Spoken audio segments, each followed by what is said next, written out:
there'll be 800 million new job entrants from Africa alone. You see Europe, it's declining, China entrants from Africa alone. You see Europe, it's declining, China's tipped over, it's declining. And so this is going to be a huge opportunity in many different ways. The average age in Nigeria, 18.6 years. The continent, a little bit over 19. So it gives you an idea of as a reference there. So looking at the youth opportunity, what partnerships, public, private, global, will help scale these solutions, especially, one of the things we have to talk about, Amaz, and especially coming from your side, how do you feel about trade, not aid, and how is that impact going to take place on the continent? Trade, not aid is the Trump policy, but looking more of trying to get private versus public aid into the continent. So if we talk about trade, I think Africa has a lot to trade with the world. Let's look at the mineral industry. Our mobile phones will not move if it wasn't for Africa. The Congo, the DRC has it. You can find cobalt everywhere, oil in Nigeria. I can go on, and different gold in South Africa, diamond. We've got all of this. So I think what is missing is the trade part. When you have a conversation, and so if we have to be honest about this, when you talk about conversation with Africa, with Silicon Valley people, the first thing I hear is, oh, Africa is not ready for $1 billion investment. Africa is ready. It's been ready for a long time. It may not be ready in the way in which we see things ready. Look at it from their point of view. They are ready. Talk about brilliance. Nigerians produce the highest educated population in the United States and around the world. In the US, I just came from Nigeria, so just less than a month ago. Nigerians are the highest educated by far of any other immigrant in the United States, and the highest earning per house. And this is just by proportion. Also, they are the lowest in a sense that we're not at the level of Asians and other immigrants, but Nigerians do really have the highest achieving population wherever they go. And so I think the question about trade and not aid is really look at what is happening on the continent, country by country. It's 54 countries, so it's not fair to lump sum the whole continent as if it was one country. It is 54. And so if you want to invest on the continent is ready. You just have to choose the place, because investment is personal. I cannot tell you where to invest. You have to do your homework. We have to work together. We have to know each other. But I think if this government in the US wants to really do a real trade and not aid, the continent is ready. But I also have to end by saying this. The leaders on the continent also have to be ready for this. It is not one way or the other. It just is both ways. They have to really figure out how to work together. And these governments on the continent also have to create a conducive ecosystem for trade to happen. There's transparency, there's accountability, there's financial backing, all different things that needs to happen. But I really think the continent is ready. Just take a look at these countries one by one. Thank you. Marsha? Yes, so how do we get from this level to this level? And that's my focus is on investing and pioneering the structures that are going to work for connecting all the opportunities to all the capital. And right now we've grown to about a maximum of like $4 billion a year going into innovative startups in Africa. Sorry. Do you want me to repeat that, anybody? No? Okay, good. But that's still a drop in the bucket compared to global investment in innovative startups. So we're just at the early tipping point. And so I started my adventure in this niche 25 years ago in South Africa, where I studied what they were doing, how they were doing. You know, the government was helping with the research projects, and the universities, engineering schools and business schools, and the Center of Innovation and Entrepreneurship, University of Cape Town. So I got introduced to the entire innovation system of the deal flow, and the venture capitals and the tech hubs, which I was also doing in the United States, investing in the same sort of thing through Dallas, Texas as my hub. And I was going back and forth every twice a year to South Africa and studying all of this and working with each of these stakeholders in the Innovation Center there. But then I realized, well, but I'm limited on what I can do in South Africa, but I'm not limited if I leverage the diaspora that live near where I live, and I live near my grandkids. And so it's through the diaspora, like Almaz, and like the man who initiated M-Pesa. He was from Kenya, and he went abroad to UK and US for schooling, for resume building, and he returned back to be the minister over, well, he's the permanent secretary over the telecommunications. And he was focused on getting the cable, the fiber cable, to Kenya, getting it there. And it was wrapped up in year after year of delay from the government people who were trying to, pull each other's strings and grandstand instead of the entrepreneurs.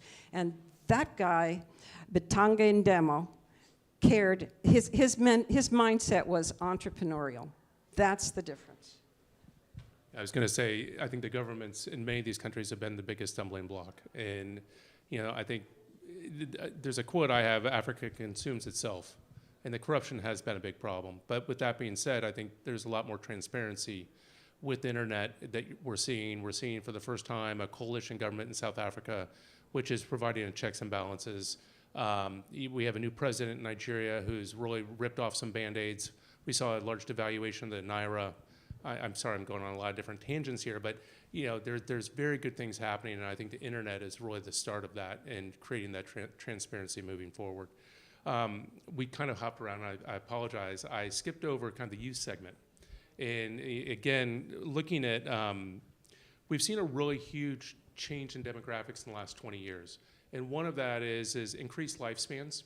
In countries like Malawi, it's increased by 20 years. And we've seen a large decrease in infant mortality rates. And with that, we're seeing, the continent is seeing a huge increase in population. As we said, 1 billion over the next 25 years. And that's happening at the same time of a declining fertility rate. And so with 800 million new people entering the workforce, most of them very digitally native, the question is the youth are the drivers of technology adoption in most cultures. What are the most effective ways to equip young Africans with the digital skills needed for the next economy? Okay, so this is where Americans get all screwed up. They think, we have to do this for you. And that doesn't work. We've got diaspora here that are the best educated and whatever, and they are going back, and they have built out the ecosystem. For 25 years, they've been bringing in fiber cables. They've been building the towers for the mobile phones. They've been setting up tech incubators. They've been setting up angel networks, and then they've set up the Pan-African organizations that have linked the hundreds of tech hubs and the hundreds of angel investment clubs. So that ecosystem has been thriving, and that's what I've written it's there, but about the problem is capital. It's still, you mentioned... Okay, so capital does not go in. You mentioned cell phone towers. They have a third of the density of Europe. There's still, there's still a long way to go. That's one example. Oh, yeah. Data centers, again, places like Nigeria where huge populations, over 150 million people, you're sitting there, they can't get data centers because they don't have the power and the energy. They have tons of oil, and they can sell oil all day. Okay, this from the president's appointee, one of my partners has been appointed by Tinubu to roll out the national compressed natural gas thing. Where were we going with this? Solutions. No, energy. His specialty is energy, and and I was pushing that too. I was saying, what good is this if we don't have energy? He said, Marcia, he laughed. He said, we have energy. We have lots of energy. If you've got the money, there's energy. The people who have the money have energy. Yeah. That's not the problem. So what he's pointing out is that we are at early days still in the development of the financial part. But right now, there's so much already on the ground helping. So when we say, how are we going to start educating these poor young tech entrepreneurs who need a chance. Well, they're already way down that road. Last week there was a Chinese entrepreneur who hired a whole team of top-notch global experts in exactly what she needs to do in Africa, and none of them had gone to a big-name school, but they had been able to educate themselves with the online tools. So because of these Pan-African organizations that coordinate the tech hubs for innovation and the investors, they've been able to, that's how I've been able to pull in the Silicon Valley corporations that, like VMware, that I met after getting off of Alma's stage and managing a panel like this. I got off the stage and this guy from Nigeria who hadn't been back for like 15 years, he said, Marcia, I've got like this blank check from VMware to educate the young people of Africa to use our product. How do I connect to them? And I said, AfroLabs. He says, what? You know, so I make the introductions, and pretty soon VMware is rolling out their training programs across the group of 600 different innovation centers in a very professional way. So we've got my point is, we've got the mechanism established by Africans for Africans upon which we can feel secure and optimistic about the future of innovation. And we come in on top of it. Investors do not go into emerging markets where the returning diaspora have not yet invested. We follow those in.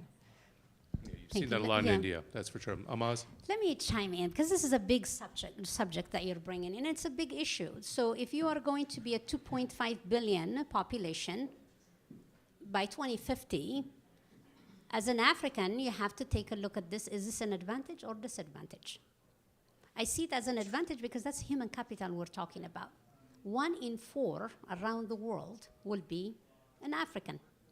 So that means it's an opportunity for building that human capital. That's what you're talking about. That's how I took your question to be. And so what are we doing to equip that population? I think the local infrastructure needs to first work. Their education system has to be strengthened locally. Yes, there is talent. Believe me, there is talent everywhere you go on the continent. I think what's missing is the infrastructure. Because if I happen to be in a village where I have all the skills and the capability, but I do not have access to technology because of electricity, then I am at a disadvantage in so many ways. So there's a lot to be done. Let's also talk about why the energy issue is a big issue for the continent. And I'm going to use Nigeria as an example. The most oil-rich country on the continent does not have access to energy.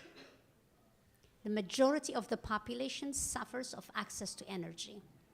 So if we're going to advance Africa on technology, the first thing we need to do is invest in energy.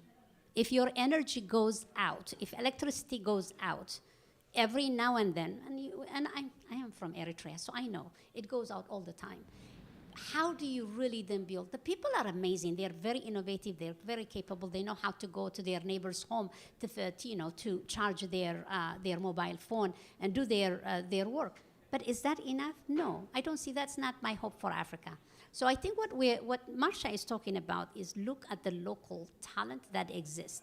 But in order for this local community to thrive, the systems have to work. For investments to pour in, the infrastructure has to work. So I see this 2 ways. The role that the local community has to really build themselves, but also the role the governments have to create an infrastructure that's conducive to really enabling the community to thrive. So we've got these 2 things. And there's a third thing. This one is more for Silicon Valley. There's always this notion that, we cannot invest in Africa because Africans are not ready to be invested in, or the continent is not ready. That's fine. It's personal. You make that decision. But here's the problem. Money actually goes from Silicon Valley to Africa. But most of that money that goes, and we have to be honest about this, that goes to the continent is not for Africans. They don't look like me. They're more American startup founders on the continent. That also has to change.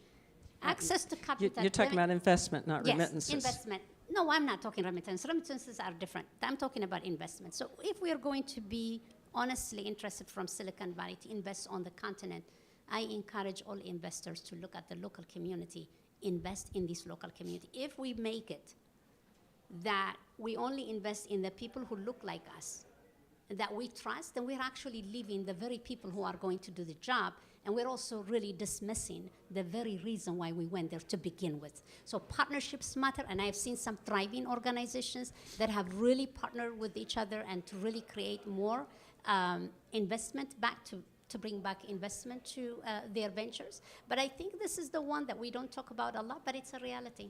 I'd like to say something on that Okay, point. sure. Yeah, absolutely right. As an investor, I have learned that investing in people who are not indigenous is higher risk. Of course, I am never going to understand the market, the soul and needs and longings of the local markets. I'm never going to be able to put together a team, get together a board of mentors, board supervisor or partner, as well as my African partners. I'm the only American that looks like me on my team, and I'm really happy to just divest all of that on them, on their able shoulders. I'll never be as good as they are at doing all that. So it's a matter of securing and de-risking investments. The other thing I was going to talk about is energy. It's interesting to see, South Africa is a good example where you had load shedding almost every day going on.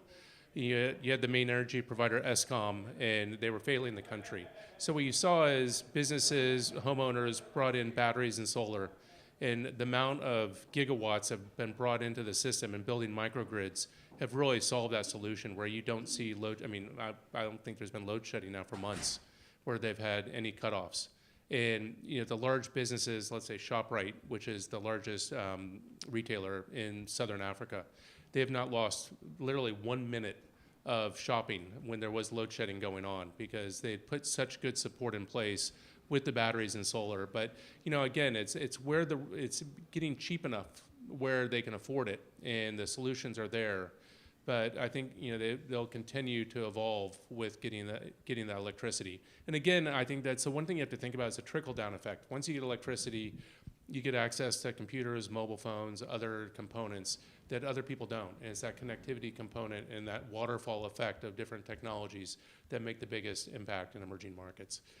So moving forward, I think there's always going to be the big question, the AI question.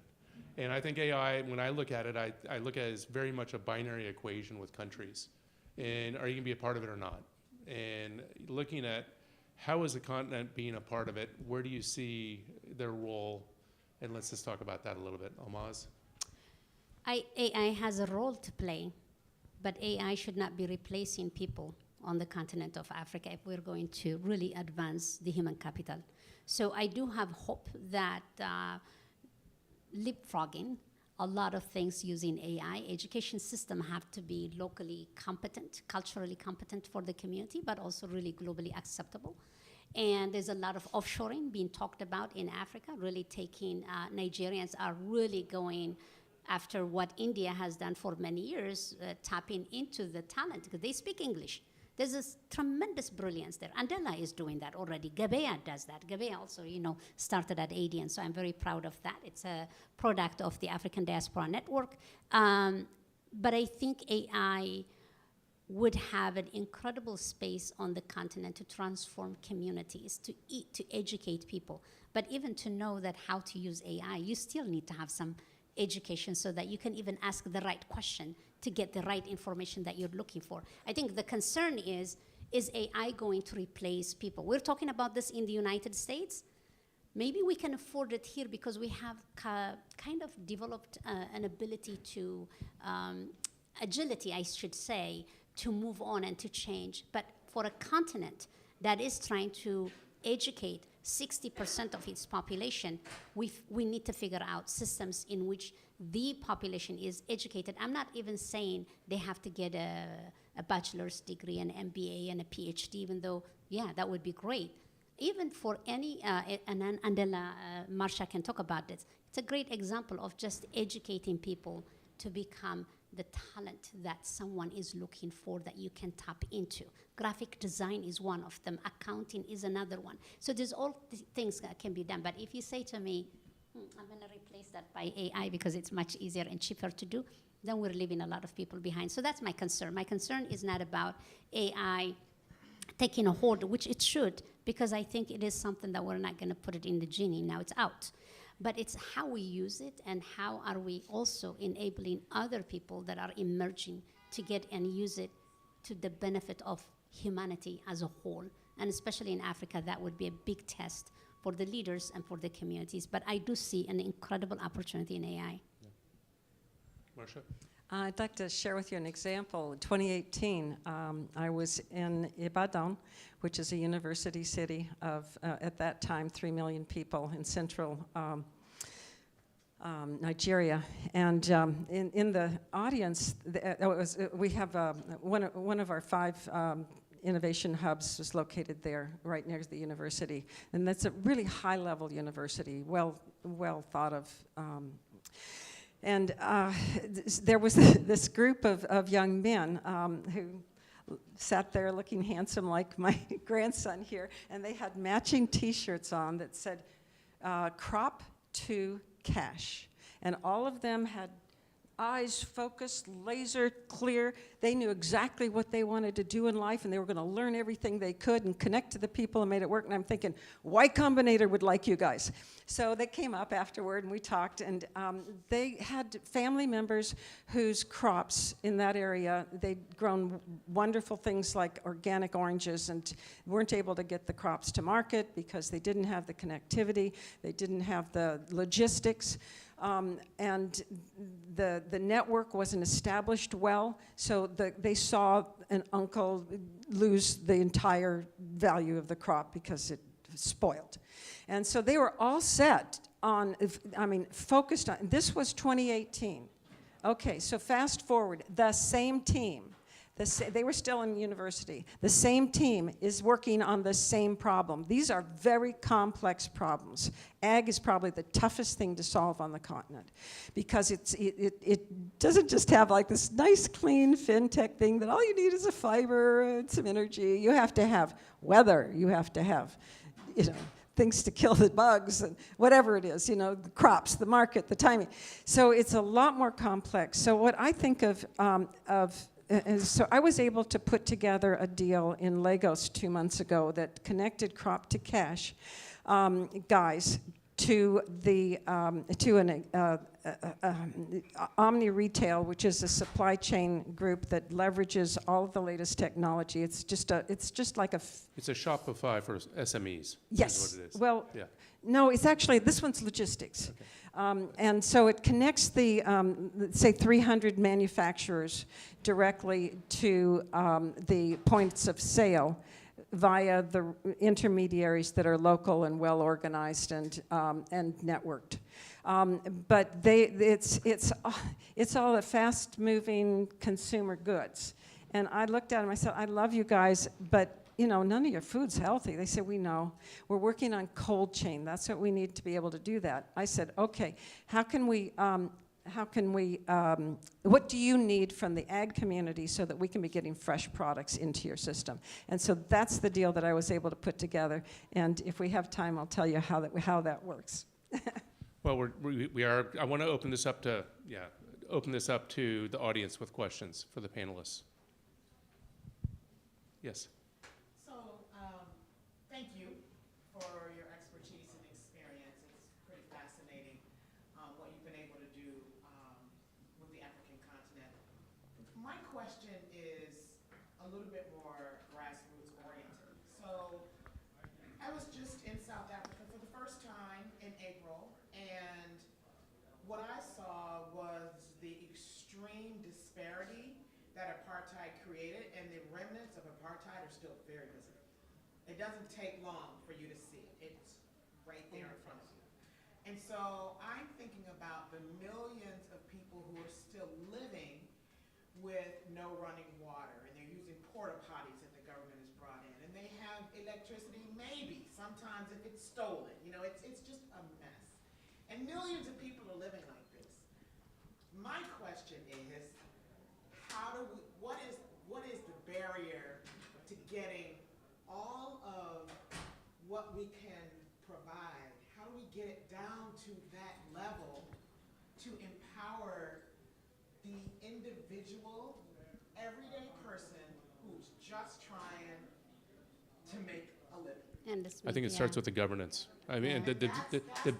the biggest problem is It's like a barrier. I met with Cyril for an hour and a half 2 years ago, the president of South Africa. And we sat there, and you have a 1,000-page report on corruption, and not one person was arrested. My question to him was, when are you going to arrest somebody? Because it's not until you start arresting people and setting an example that you can't do this, otherwise people will continue doing it. And it goes back to Africa consumes itself.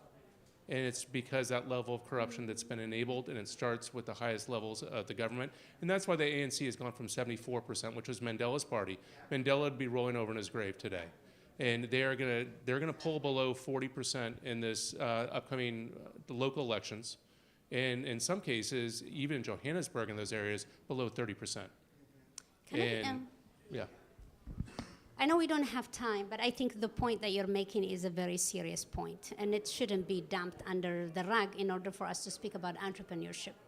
I think it is very, very important. This is the reason why we need to really increase entrepreneurship, because they become the conduit for change to happen. And so ADN, our African Diaspora Network, the first thing when I heard you say grassroots, the first thing we did was what? We developed the Builders of Africa's Future. We're running the nines, and I would invite all of you to join us at the pitch. It's a virtual pitch session on the 29th or the 30th, and I'll be happy to share the information. These are the entrepreneurs that are going to make a difference in their community. It cannot come from outside, from inside. Governance is a big issue. Discrimination is a big issue. South Africa is a unique entity in itself, and that is also another macro level policy-related issue that we need to discuss about. But you're right. Lastly, what I want to say to our diasporans is, when we go, and this is the other scary thing, when we go and invest back home, let's lift people up, not create the barrier that I am here and you're there. And that, I think, is another thing we need to do, because I think one of the things that's scaring me right now, coming from where I was, wherever I go to the continent, is this gated community that the diaspora lives in, whereas the other people are. So what are we creating? Are we going back to what we wanted to destroy of the, the colonized Africa? Are we creating another system that needs also to be, to be dismantled? And that means when you rise up, rise me with you. Take me with you up. It's a horizontal system, not necessarily always the vertical system. But I'm so glad he brought that up, because that's We're going to have to wrap this up. So I'm being told that we're ending up on time here. Sorry, Marcia. But I want to thank both of our panelists here, and thank you for attending today. We appreciate it. Thanks. And I'll be outside of the room here if anybody wants to talk more, and I hope the panelists will join me. Thank you. Yes, and the next panel is going to be the ethics of AI leadership and humanity, if you want to stick around for that.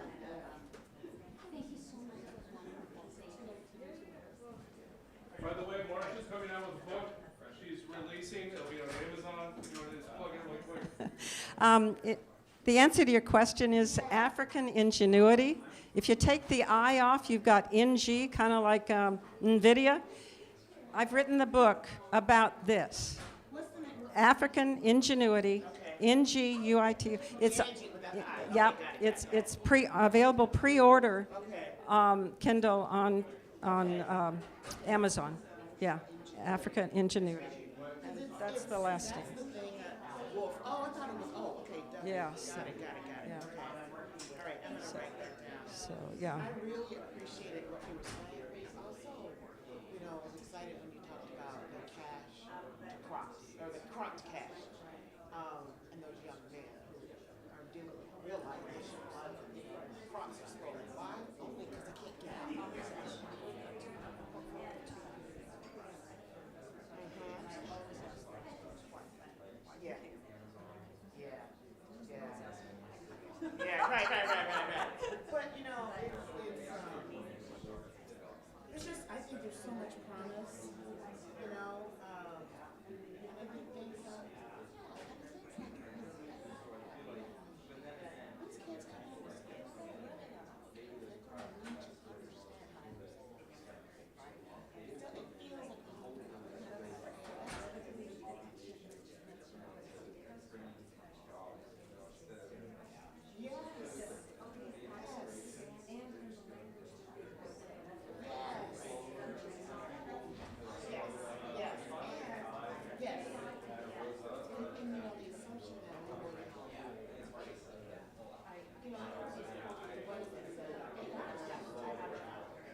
it's like so inefficient. It's so inefficient. I know. And what's crazy is that sometimes those super inefficient flights are cheaper than the direct flights, right? Yes. Because they're making more money out of it somehow. Yeah. So they have to walk it through. Oh, the microeconomics are nice.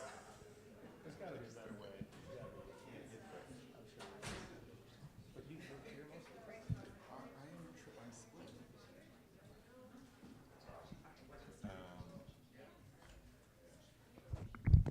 All right, good morning. Can everyone hear me? Yes? Okay, good morning. If you wanted to attend the Ethics of AI Leadership in Humanity and hear from these two brilliant gentlemen, you were in the right place. So welcome, everyone. My name is Catherine Earhart. I'm the co-founder and partner with Fairlight Advisors.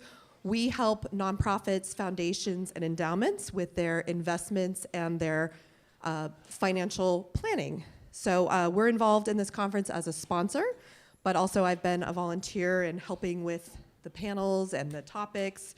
So it's been quite a fun ride. Come visit our table. We have a little table over on the second floor if you would like a mug or a notepad. So when I got assigned to this panel, I was super excited because these guys are just really smart, but also very down to earth and super human, which I like. And I learned a little tidbit about them. We think Rich might have had Dekai as a TA, so we're not sure, right? You were going to go check his grades and see if he was. I'm just teasing. Whether I actually graduated, yeah. So first I want to introduce Dekai here on the left. Dekai is 2 words, 1 name, as I learned.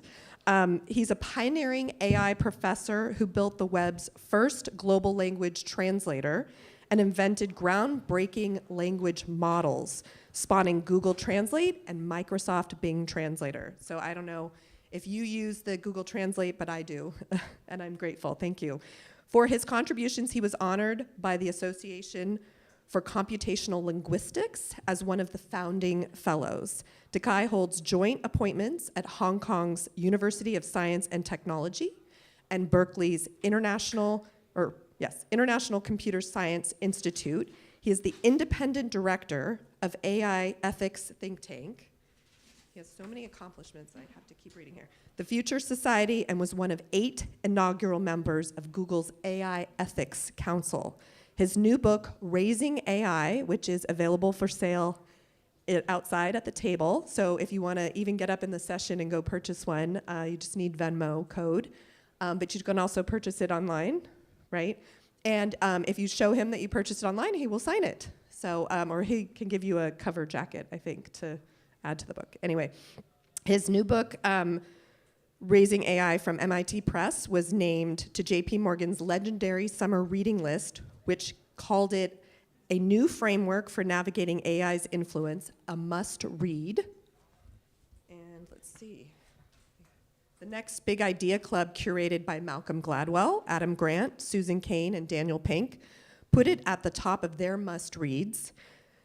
Kirkus Reviews compares it with Jorge Luis Borges and calls it a deeply human dive into the AI transforming our world. While Literary Hub describes it as a fascinating and mercifully comprehensible. I like that. Mostly. Oh, sorry.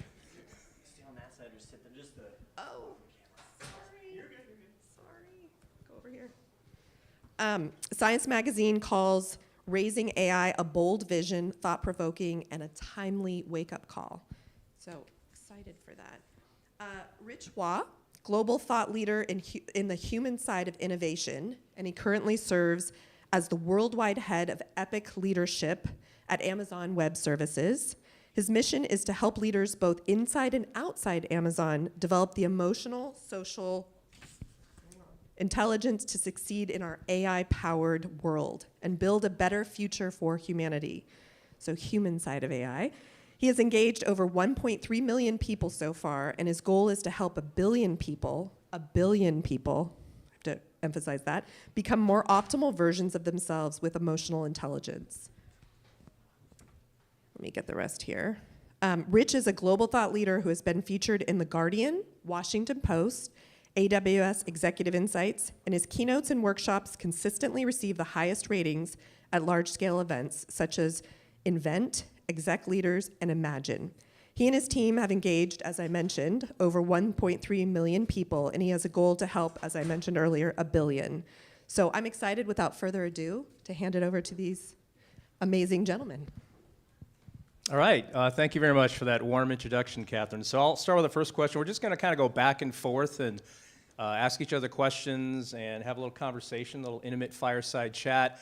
And then afterwards, in the last 15 minutes, you'll get a chance to ask your questions as well. We'd love to hear from the audience. So tell us a little bit more about yourself. Anything that you want to add to what Catherine said? Oh my God. No, I think that's more, okay, 2 sentences. So I'm born in St. Louis, raised in the Midwest, but most of my life is centered here for 40 years. I've been doing AI research since 1984 at Berkeley, where we suspect I may have been a TA for Rich's computer science Non-zero class. probability of that, yes. Even though we both look like we're in our 30s, we're not, yeah.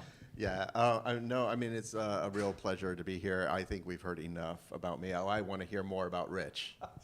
So I was born in Taiwan, and I came to America when I was 4 years old, and I grew up mostly in Chicago area, and then I went to Berkeley in the 80s, before the internet, to get my computer science degree. But the really ironic thing is that I grew up with extremely low emotional intelligence. In fact, I thought emotions, social skills were a complete waste of time, and I focused a lot on the IQ part, and it actually worked out pretty well. I got straight A's in high school. I actually got a perfect score on the SAT, got in every college I applied to, went to Berkeley, and my life changed in a dramatic fashion where I realized these emotional social skills are really important on top of the IQ. You need both if you want to succeed, and more so today than ever, actually, in the age of AI. So I'm going to ask you a question about your work. You've worked with, obviously done a lot of work with advancing AI research over the last 40 years. Even though you look younger than 40, it's amazing. You've been working with AI for 40 years. Do you see risks, and do you think humans are ready for AI? Yeah, no, I mean, seriously, I had an Oppenheimer moment 10 years ago. I spent my entire life on the building side. And then suddenly I realized, and I'm the son of a theoretical physicist. I grew up, have you guys seen Oppenheimer? Yeah, I couldn't move for 30 minutes after the movie because I literally grew up going to Fermi Lab, as in Enrico Fermi, surrounded by these physicists. My little sisters, when they were like, I don't know, 9 years old, would complain on their birthdays that my gift to them were books on mutual assured destruction and nuclear annihilation. And why can't you be a normal brother? They were like, but I'm like, this is our future. And we have to remember that we didn't even have the atom bomb when the last World War broke out. And 3 times during the Cold War, we nearly launched World War III. And the only thing that saved us is the operators on both the US side, and I've been to the Minuteman at former silo where this happened, and they have an exhibit about it. And on the Soviet side, the operators there disobeyed direct orders to launch counterstrikes. And the question is, would you disobey that order too? Well, fast forward today, we've got AIs that are literally commoditizing weapons of mass destruction. You've seen the drones that went from zero to mass manufacture in the Ukraine conflict, like self-targeting, self-navigating, being manufactured now in the remote jungles of Myanmar. Hardly what you think of as a high-tech area. The Pandora's box is open. You see killer robots, you see some frightening displays, even out in the lobby over here, and imagine what you could do with that. But then the most scary thing is not even satellite targeting or biometrics or the kind of navigation of hypersonic missiles that AIs can now do, because things are going too fast for remote control. The most scary thing to me is computational biology, directly borrowed from computational linguistics, because DNA is just another language, that now the RAND Institute has a report the past year on how it's making a living room technology out of the kind of genetically engineered bioweapons that used to be $1 billion technology in the hands of only a few wealthy nation states. So if you couple that to delivery systems, and now you ask yourselves, given the history of nearly launching World War III 3 times, given the history that World War I was, provoked by the assassination of an obscure archduke, and now think about what AIs online are doing in polarizing humanity.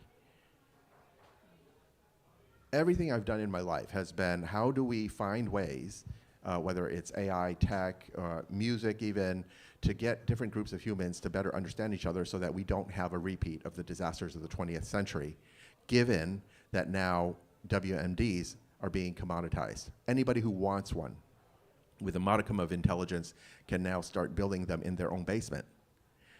And we need to ask, if we're allowing AIs online in social media, in recommendation engines, search engines, newsfeed algorithms, chatbot responses, to continue polarizing, hyper-polarizing our population to not understand each other, to not grasp the humanity of the situation, what are the odds? Would you take a bet that not a single person in a hyper-polarized world is, not a single person is going to hit their launch button on their own weapon of mass destruction? That is a terrible bet. And I'm afraid that's where we are. And we can't keep on playing that game of Russian roulette when everybody's got personal weapons of mass destruction. You know, and I wish we could make that go away. But things are not going back into Pandora's box, which means we have one option, which is that humanity has to grow up faster than we have ever done. And I do believe that AI is the best tech that we've ever invented that could help us with that, if only we had the social will to deploy it that way instead of the ridiculously dangerous, self-destructive way that we're currently deploying it. And that's where I think the existential risk truly is. It's not Terminator, it's not Skynet. It's not about winning the AI arms race. It is about ourselves. I want to ask Rich also, coming from Rich's side, you know, like you also talk so much about the human side of AI innovation. And you've worked with so many thousands of leaders, as we've heard, around the world on this. I'd like you to share why you think that's important. Yeah. Well, I think you, to segue to what you just said, I deal in the field of human psychology and specifically emotional and social intelligence skills to accomplish the goals that you actually have. And emotional intelligence is really self-awareness, self-management, social awareness, and relationship management. And to your point we just said a little earlier, a lot of what is actually happening with humanity comes down to sort of the fundamental core skill that emotional intelligence has, and that is self-awareness. Most people are not very self-aware. We have our biases, we have our traumas, we have our challenges, and we've not necessarily dealt with them in the most effective way. And when that happens, we wind up being suboptimal versions of ourselves. We're not as happy as we want to be, we're not as healthy as we want to be, and we're not as kind as maybe we all aspire to be. And so, you know, ties obviously very much in with ethics, and because, you know, who defines what ethics are? And we need to be the best versions of ourselves in order to actually drive forward the AI technology that we want for this world to be able to embrace. Now, that being said, when it comes to just innovation in general, it is not only a cognitive process, but it's also a very social, emotional one. And it's something that people actually don't really understand super well. They think, well, if you're just super smart, you have a really high IQ, you can innovate, you can drive change, you can make things happen. And across the board, we found that to be untrue. In fact, 80% of, quote, transformation initiatives fail. And it's not because of the technology, it's not because of the processes, it's squarely because of people and whether or not they're able to change their mindset and the way they behave. And one of the sort of dirty little secrets is I've talked to lots and lots of leaders, they're pushing out all this technology, but the problem is people aren't adopting them. They're not changing the way they work. And one of the wild things that's happening is, you know, AI today is being thought of as tools, but it's also becoming your teammates. And so that's kind of a social, emotional thing we got to deal with when AI joins your meetings and starts giving opinions and thoughts and all that. I mean, it is already happening. And so Dr. Mark Brackett, who's the director of the Yale Center for Emotional Intelligence, has found that your emotions actually impact your creativity, your decision-making, your relationships, your emotional and mental health, and I mean, all aspects of what you would do during the day. So even our decisions are very, very emotional. If we don't actually have awareness of that and can manage that well, we're going to make suboptimal ones. In fact, research has found that if your emotional centers don't work, you literally cannot make a decision. Even you can be super genius, super high IQ, but you cannot, because decisions are based on this thing called your value system and how you feel about things. And so being aware is going to really help us with that. So on that note, I'd like to ask you your second question, Dakai. Raising AI, your new book, introduces a radically different metaphor with which to think about humans and our relationship to AI. And what is it? Why is it so important? I think this is really, really tied to what you just said. I feel like and this happened 10 years ago in that Oppenheimer moment. Like I realized we're not thinking about AIs in the right way. We think of them as machines, as passive, slaves, as specially designed hardware. And it's natural. One of those unconscious cognitive biases is the availability bias, which says that, you're confronted with something new, you go to whatever things are most available in your memory to think about as the analogy. And so, what do we think? We think of them as if they were mechanical hardware, as if they were motorbikes, as if they were washing machines or toaster ovens. And the problem is this, is that you can talk to your toaster oven all day. And you're not going to change its mind. Yeah, I've tried it actually, and you're right. It's It's not changed its frustrating, mind. It's very frustrating. It's like, stop yes. burning my toast. Yeah. But it's certainly not going to pick up your attitudes, your behaviors, your manners, and then start reflecting that all over the internet. We need to understand that these things, these AIs, they're neither gods in the Greek god sense of they mess with humanity, they want to rule, and they destroy huge parts of humanity. They're not these slaves, think about it. There's 100 of them in here, all for each one of us. You've got no doubt, your Instagram AI, your YouTube AI, your Amazon AI, your Google AI, your Open AI, your Netflix AI, your Reddit AI. I could go on all day, right? And they're with us 24/7. They're watching us adoringly, and they're learning to imitate us. They are attention seeking. They just want your approval. Does that sound familiar? A much more accurate metaphor is that they're kids. They're artificial children. And I'm not saying that they are very neuroatypical. They dazzle us with feats of brilliance that I think of as sort of artificial autist brilliance, but they're also quite immature.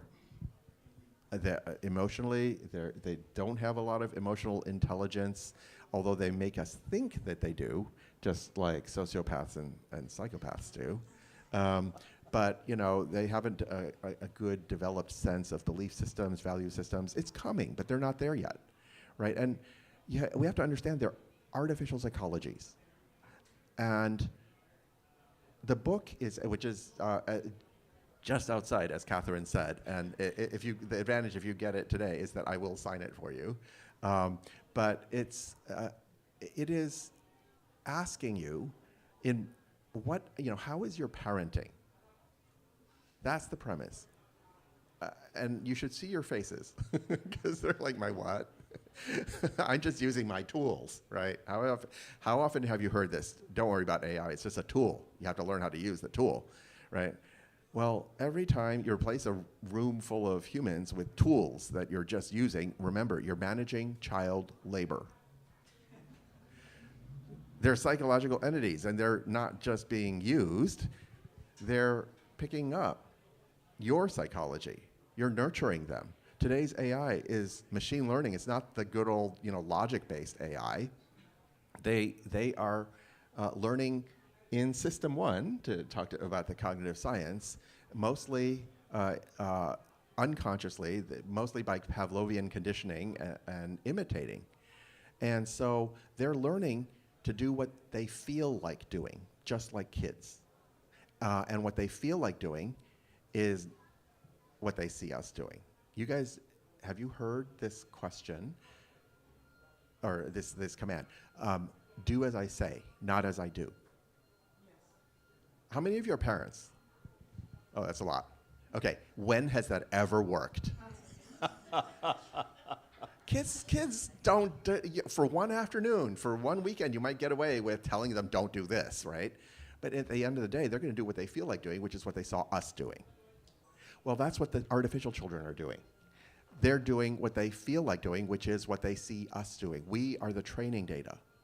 I have been working with think tanks and regulators and policymakers for 10 years. I'm on the board of TFS, which literally wrote the key passages of the European Union's AI Act, which is then copied all over the world. I've been working with responsible AI and trust and safety teams for 10 years. Have you noticed that every time those companies come up with a new set of guardrails, the next day someone's figured out how to break them? That's because the artificial child inside that AI is doing what it feels like doing. It's spitting out the words that it feels like spitting out. And guardrails, regulations, are attempting to tell the kid what to not do. And it's going to work about as well for AIs as it works for human children, because they're going to keep on smashing against the guardrails, doing what they feel like doing, which is what they saw us doing, until the guardrails, they find a way past the guardrails. Whatever we do with regulations and guardrails, at the end of the day, remember, we're the parental role models.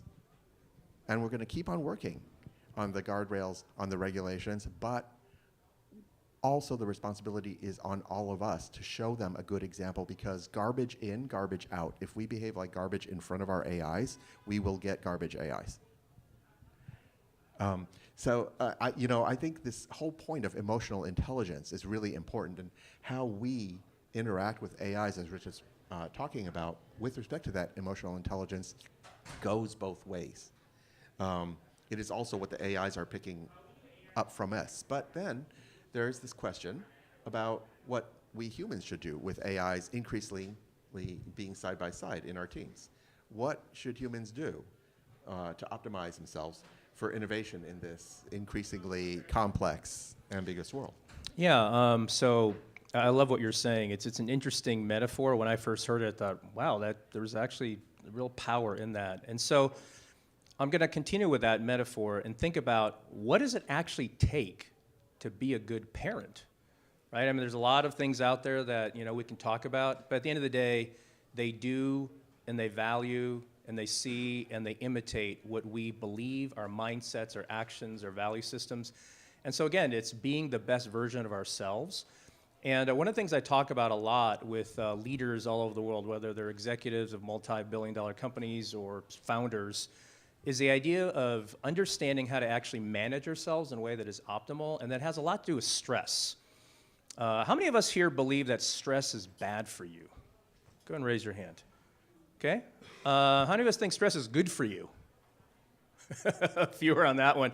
So that's right. It's actually both. And the reality is there's a lot of stress going on right now in the world. Complexity, ambiguity, uncertainty, the rapid change of there's a new LLM model basically every 1 or 2 days. Like, how do you even keep up with all that, right? And so the amount of stress is very high. And it turns out that there's a curvilinear relationship between stress and performance. So if you have too little, you're bored and tired. If you have too much, you're basically whacked out. But if you're in that middle zone, then you actually have optimal performance. You think clearly, you're more creative, you make better decisions, and you're more empathetic. All of it is on a spectrum. Have you ever done something where you go, I cannot believe I just did that. I can't believe I said that. That was not the best version of ourselves. You're probably stressed out. And so it's modulating that into that middle zone where we can more often be the kind of human we want to be. And that's a lot of what emotional and social skills is about. And I basically travel around the world helping leaders learn how to be able to do that more effectively. Right? There's this sense of self-awareness, like, how am I actually feeling about things? Anxiety, excitement, disappointment, anger, enthusiasm, whatever it may be, just literally being able to have the verbiage for it helps us be able to manage it better. Just the simplest thing. And yet, according to Brené Brown, you know what the average number of emotions people can label in real time is? 3. Happy, sad, and some version of pissed off. Like, those are the 3. And yet, if we could actually be more adept at it, we would be able to manage ourselves better and be more optimal in sort of making these decisions that are sometimes small decisions, other times really big decisions. And one of the things I do talk about also is the need to be able to have a positive mindset, meaning, you know what, there's a lot of stuff going on around us that can be quite negative inducing, right? I mean, all I gotta do is take this out and start reading the news on a regular basis. I mean, talk about a bummer, right? And so being able to manage that and counteract that will actually help us be more creative and be more empathetic and actually be able to approach life and other people in a better way. I have a nerdy term that I like to use when we engage with other people. I call it the human API. Of course, you know what API stands for, right? Application Programming Interface, but we call it the human API. It stands for Assume Positive Intent. And if we actually use that on a human scale more regularly, you're going to have more optimal results. Now, not everyone has positive intent, but it's a very, very small minority that doesn't. At least they have neutral. And so if we actually use those as leaders in our organizations, as people who are trying to figure things out for the future, it can actually help us just as humans. So a lot of different things we can do to help support us in that. And so I want to ask you another question as we kind of head more into our conversation. Raising AI. Oh, what does good parenting of AIs entail? Okay, actually, that's a really, what does good parenting actually mean when it comes to AI? I mean, I think it has a lot to do with this, right? Because if you ask, and the book is a parenting guide. Okay, the terrifying stuff I opened with is just the preface and the afterward. Like, the book is a parenting guide. We don't need any more doom and gloom. We need actual, what do we do about it, right? And it's a framework of empowerment. I love that people have been. It's also a good explanation for your grandmother about what AI is. But I think that we all know about parenting, right? This is the thing. I saw a lot of you are parents. For the rest of you, you had parents. Like, the intuitions about that are actually surprisingly accurate. If somebody asks you, what does good parenting of a human child entail? Do you expect a magic bullet single answer? No. There's a million things you have to do. And, is it scary? Oh, yeah. Yeah, what's the first reaction when people find out that they're about to become parents? It's like sheer terror, right? You run around, talk to all your friends and family, buy volumes of books, baby comes, you're still not ready, you're making mistakes left and right, and you pick yourself up and you still go on trying. Do the best you can, and somehow that's how humanity has made it this far. That has not changed when you drop 100 artificial children into our social fabric for every human. 8 billion humans in our social fabric around the world, 800 billion artificial children, also now powerful psychologies, the most important influencers in the world for 10 to 20 years now. And you know what? So far, they're unparented, feral tweens. What happens to a society, to a civilization, when everyone collectively decides it doesn't matter how I parent my children, I'm just going to use them as tools? That's where we are. But if we change our language, if we change the metaphors that we're unconsciously using, and we understand that every time we are online and we're swiping past things that come from people we don't like or people we don't agree with, that is not assuming positive intent. We are not, imagine an 8-year-old looking over your shoulder when you do that. Imagine them looking at you, trolling those people, and then trolling you in the same way the next day. This is how unconsciously good parenting, if we transfer all the skills we've learned all our lives, both from our parents and as parents, we can create a much, much healthier social fabric when the most giant influencers are this next generation of artificial children. It begins by remembering that child's watching you when you are actually only sharing or liking things that already reinforce what you already believed. You're showing them have a closed mind. And if you see your child, your human child, doing that the next day, you realize, oh, I got to step up my game, right? I need to be a better version of myself because my child's imitating me. If you see that child sitting there going, that you're like, oh, I better not smoke in front of my kid anymore. And those are the things that we need to be doing. But that's not all. Where are we sending our kids to school? How many of you chose where you lived because you wanted your kids to have access to a good school? How many of you met with their teachers? How many of you joined the PTA? There's statewide PTAs. There are nationwide networks of PTAs. Some of you probably ran for school board, discussed with the management of the school, how do we set the curriculum? How are we teaching the kids? Where are the PTAs for the schools where our artificial children are learning? And those are the tech companies. Those are the machine learning engineers are the teachers. The curriculum's being set by the management of those tech companies. And we don't have right now a positive feedback loop between society and the schools that are schooling our most important influencers of the coming generation. Listen, I know this is weird because it's easy to point fingers. I know people will say, yeah, okay, I'm getting your message, but you know, I'm one person. There's 8 billion other humans. Even if I parent my AIs well, what difference does that make? Have you ever heard a human parent say that? No, the only reason humanity's made it so far is because 99% of human parents do their best at parenting. None of that changes when you drop 800 billion artificial psychological kids into our social fabric. It just amplifies it. And so I think if we shift our mindset, we can work toward having a better next generation of both human and artificial children who are already begun to raise us now, today. And I think in the workplace, this is also true. What happens when your kids start going to the workplace? What happens when they start working with other colleagues, some of whom may be AIs and some of whom may be humans?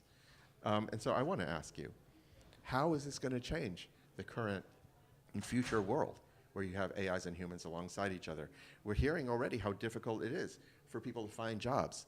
I don't know if you saw this article in the last couple of days that computer science is now like the hardest the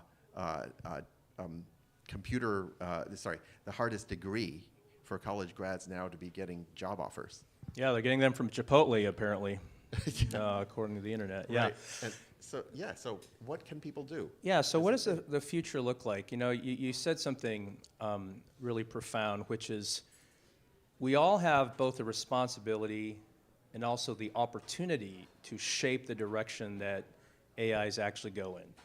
And if we believe that there's nothing we can do, well, there definitely is nothing we can do. But if we believe there's something we can do in the sphere of influence we have, then there is something we can do. And I want to sort of underline that because we all have more power than we realize. It's just a matter of do we want to exert that in a positive way. You know, over the past 20 some odd years, actually longer than that, since I've been helping people develop emotional intelligence, you know, at Amazon, when I started this sort of initiative about 7 years ago, there was essentially one guy going around talking about it, and that was me. And I saw a lot of people with very, very high IQ, varying degrees of EQ, and yet now we have the largest corporate-based emotional social intelligence community in the world. It's got 70,000 people that every day strive to be a better version of themselves through it. And so I had no direct influence, but or direct authority, but I believed I could have influence.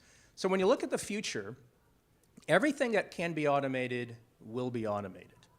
So what does that leave us with as humans to be able to do, right? It's the very human-centric things that will actually differentiate us in the workforce. It's things such as adaptability and flexibility, things such as creativity, critical thinking, communication skills, actual real empathy, right? And so having those human skills are going to make an incredible difference because AI cannot automate that, at least not like we do. Like it can simulate empathy, which is, you know, good or bad depending on the context, but it doesn't actually truly feel what you feel. It is a statistical model that spits out token after token of verbiage, so it doesn't actually know. And so this human interaction is going to be really, really important. Things like leadership and social influence are going to be keys. And so to be able to get jobs in the days to come, and even today, it's more than just I've got technical skills. I mean, those are just table stakes, right? Using AI is going to become super, super easy, and it already kind of is, depending on the context. But being an AI expert to know how to use is going to be like, I know how to type and use the internet. I mean, it's just basically everyone knows how to do it. And so the differentiator is going to be these things. And so that's why I really try to help people of all ages and all levels and all roles realize the future, a whole subset of skills are not going to be needed anymore because AI can do it better, but the human-sided ones are going to be actually be more of at a premium and differentiate us. So really, really, I think profound. All right, I think we're at the end of our time, and so I'm going to ask Catherine to come on up here, and I think she's going to help us take some questions. Any questions? Oh, wow. We do.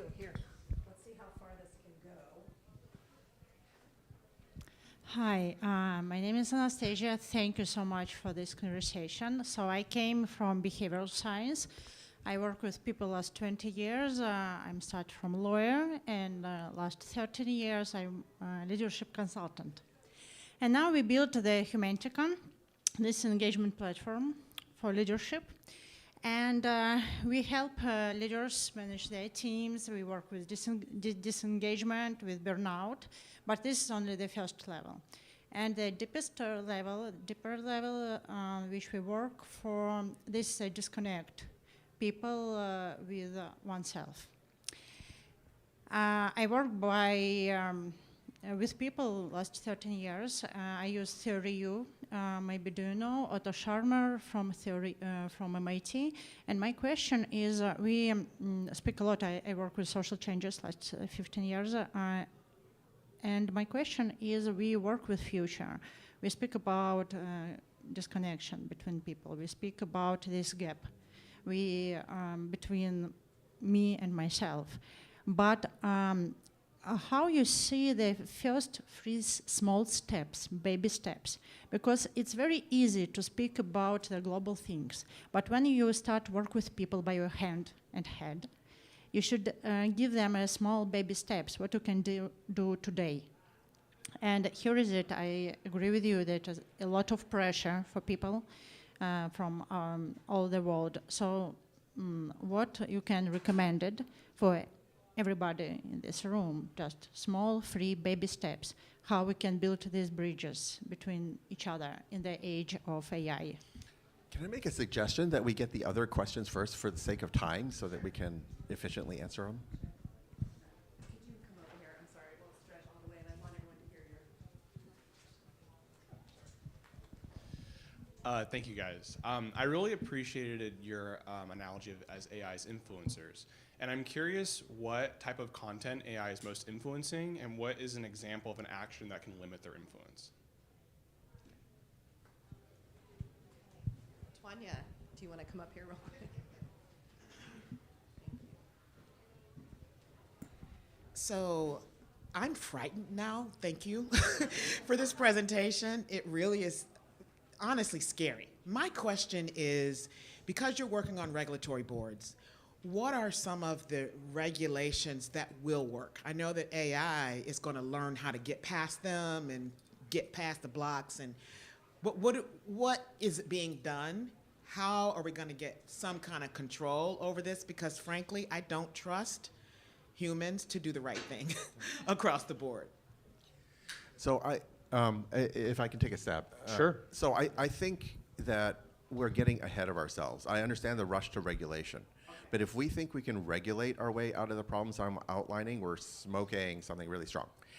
Because honestly, society's not held together just by regulations. If everybody walked around barely obeying the letter of the law and not anything more, society would fall apart, right? Society's held together by all the unwritten norms, the social conventions, the emotional intelligence, the care we have for each other, the values, the mindsets.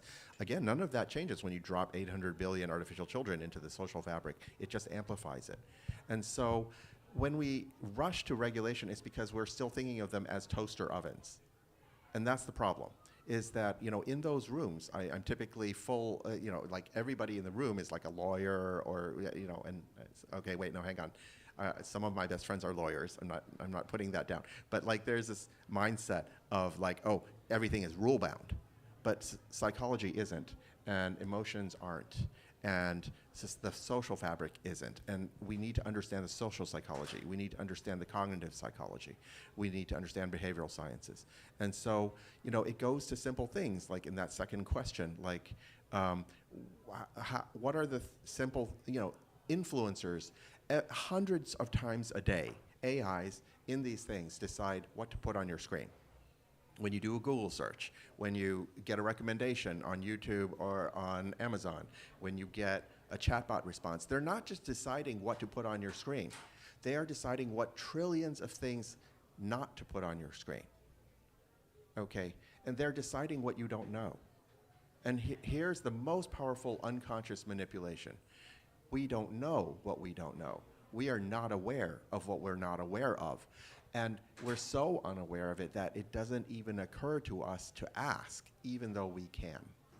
And this is why it is so incredibly important for us, amongst these skills to develop, these critical thinking skills, is ask yourself always, what I don't know. Ask the AI, what do I not know? Ask, what are the perspectives I don't have? And even if they don't agree with what I already wanted to believe, that might be one of the best reasons for me to actually follow that up. And if I model that behavior in front of my super neurodivergent, autistic, brilliant child who's already making these, what I call algorithmic censorship decisions for me to decide what I will never see from the internet, if I model that behavior, then they reflect that and they start learning, oh, I should show you things that you don't agree with, that you didn't even think of asking about, that matter. And I think that's the way that we have to start taking baby steps. Yeah, and you know, there's obviously some deep thought going on about this deep topic, right? And the first thing I do want to say again is that we all have more power than we think we have, because it's how we shape our sphere of influence, whether it's large or small, that will determine how we kind of move things forward. And in terms of what needs to happen first, I think one of the most powerful things that we do need is an idea of self-awareness. And when I talk about emotional social intelligence skills, the thing I always try to frame it in is, you know, do you want to be happier? Like, who here would like to be happier? Like, who here would like to be healthier? Who here would like to be more successful? Right? And you may already feel those things, and if you're there, then hey, more power to you, but almost every human being would desire those things, and these are the things that actually help you get to your goals. And one of the most powerful things that I talk about a lot that we don't do enough of is just simply taking time to self-reflect, right? Bill George, who's a Harvard Business School professor and former CEO of Medtronic, would say, hey, every day, just take like 5 minutes at the end of your day and just go, how did I do today? And just ask yourself a few questions. What did I do today I was proud of? What did I do today I wasn't so proud of? What am I going to do tomorrow? And if we actually just took 5 minutes a day and did that, our lives would change because we would understand a little more about how we're functioning. And then the other thing really is getting in touch with really what are our values. Like when you actually go around and talk to the average person, a vast majority don't actually know truly what their values are. And it's because values means there's a priority system. You can't have 100 values and actually live them all out. It's impossible because they'll conflict with each other. And so Brene Brown says you basically have 2, right? And if you ask other people, some number between 2 and 10, right? But at the bottom line is, what do you actually value? And what I found in working with lots and lots of people is at the end of the day, we generally all value things that are good, right? They're positive for ourselves and for the people around us. But the unfortunate thing is we wind up sort of running around and living outside of what we actually value because we don't take the time to, 1, nail them down, understand them, and 2, consistently reflect on whether or not we're living it out. But if we did, we would actually wind up being better versions of ourselves. So I don't know if we answered the questions, did we, so far, the 3? Tried to touch on them. Yeah, I think we. So do we have time for another round? Do we have time for another round of more? Yeah. We have time for, yeah. Yeah, we got 6 minutes, right? Based on my, my AI telling me we have 6 minutes left. Yeah. Yeah, we're going to go with you and then you and you. Thank you so much for this talk. It's been fantastic. And hearing the back and forth, it has me thinking about philosophers and philosophy, and whether it's going back from Plato to Confucius to Sartre and Derrida. All of us talk, how do we interact with one another? How do we live and move in this world? And I'm wondering, is there a predominant philosophy emerging now in this age of AI, or are there schools of philosophy that we could be or should be looking to in order to help us begin to engage better in this with one another and with agents and robots in the world of AI? I think we had a few more back there too. Hi, thank you so much. My name is Dimple. I specifically wanted to know at AWS, sort of on a daily basis, are you sitting down with engineers and the LLM researcher, the AI researchers, et cetera, who are like the educators in the schools that you compared it to instill these points so that when they're building, as of today, they're creating a stronger, like avoiding these pitfalls and then creating a more EQ version of AI. Thank you. Hi, my name is Ben. I just had a question. When I'm raising my child, I'm often don't show her my full self. But with AI, people are using it as therapists where you can be completely vulnerable. So just how do you balance that? And here's this tool I can be vulnerable with, and thinking about it as raising a child. So, yeah, no, those are great questions. I mean, I think we've been seeing people becoming aware finally of how mindlessly the AIs have been responding with these stories of sycophantic AIs, with these stories of ChatGPT psychosis, where people don't realize when they're using them as therapists or companions that they've been spitting out what they feel like spitting out, and they've been trained to reinforce what you want to hear, right? Because remember, they're attention seeking and they just want your approval, right? And so they're being as sycophantic as they can possibly be, and that's not the way you would want to necessarily treat your child. Is there a place for AI therapists? I believe that absolutely there could be, but right now they're not trained that way. There are specialized AIs that various colleagues and friends of mine have been building to actually try to build that more mindfully, but because the underlying architecture is still mostly system one, they're still essentially being parrots, and they're spitting out what they feel like thinking without deeply spitting out what they should be thinking about, right? And so I think that's coming. The reasoning AIs that we're beginning to see are the tip of the iceberg. They're still baby steps, but a year or two from now, they're probably going to get good enough so that you could imagine training a mindful therapist. But that's a specialized function you'd have to have specialists for the time being working on. You wouldn't necessarily want to use one of the general purpose LLMs that way until those are actually super intelligent and they are fully mindful. But then this is the question, who's training them to be mindful? Do you want just one company controlled by one of the tech tycoons to be determining that?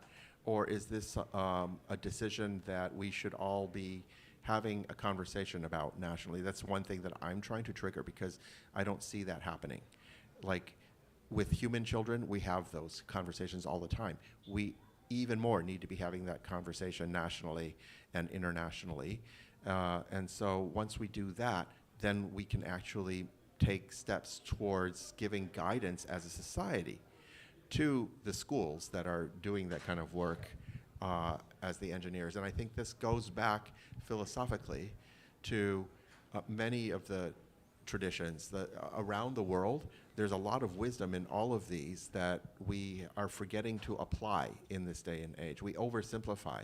We think that Isaac Asimov's entertaining stories of 3 laws of robotics is going to solve everything. No, that never solved everything in the human society. It's certainly not going to solve it when you drop 800 billion artificial psychologies into the mix.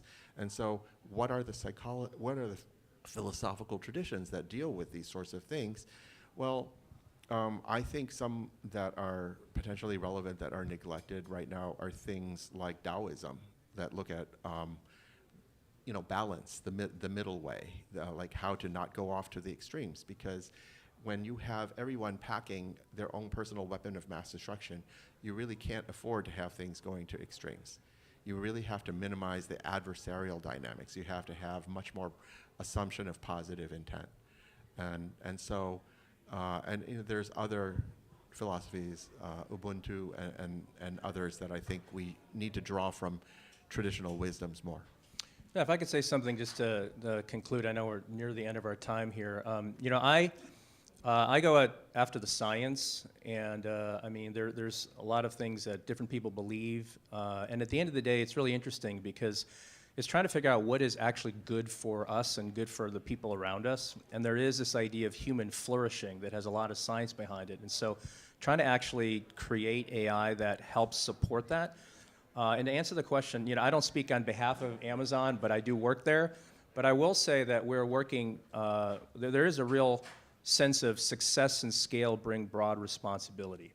And I and my fellow Amazonians all realize that what we're doing and the power that we have to actually influence the world in a positive way is actually an awesome responsibility. And so one thing that actually is really interesting is my work is consulting and helping lots of product teams understand how to make the products that we have empathetic and aligned with actually human flourishing.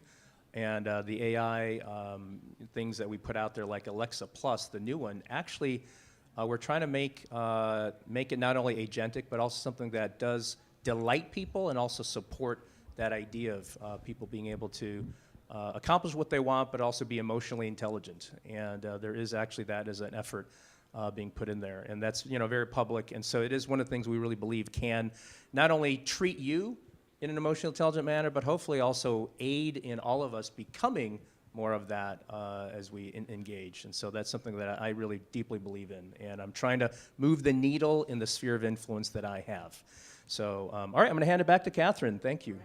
Thank you so much, Rich Wah and Dekai. Appreciate you guys. If you want Dekai's book, Raising AI, it's out at the table outside.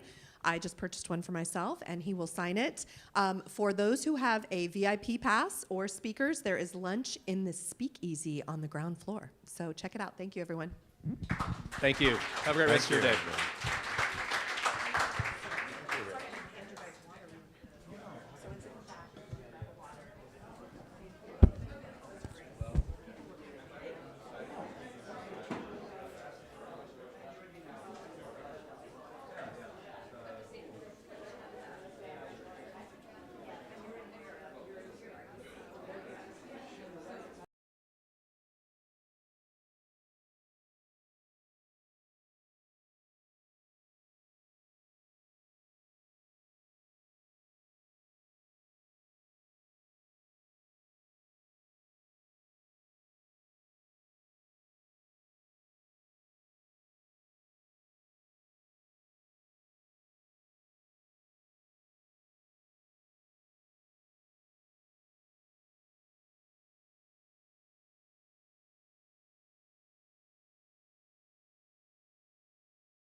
let's come up. Let's get started because we're already 10 minutes in.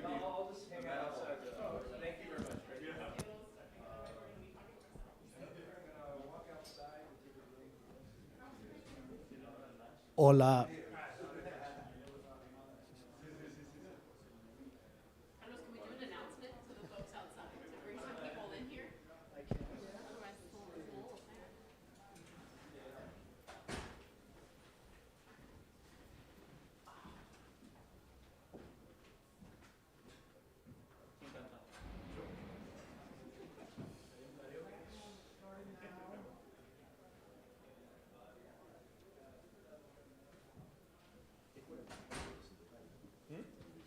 Well, this is our audience for now. Let's get started. Yeah.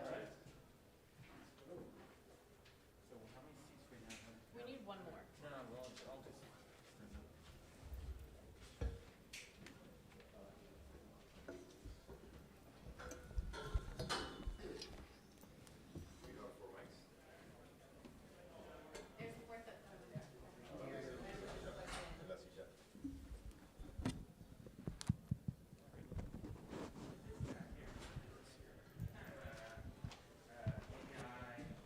I don't think we'd even need the mics.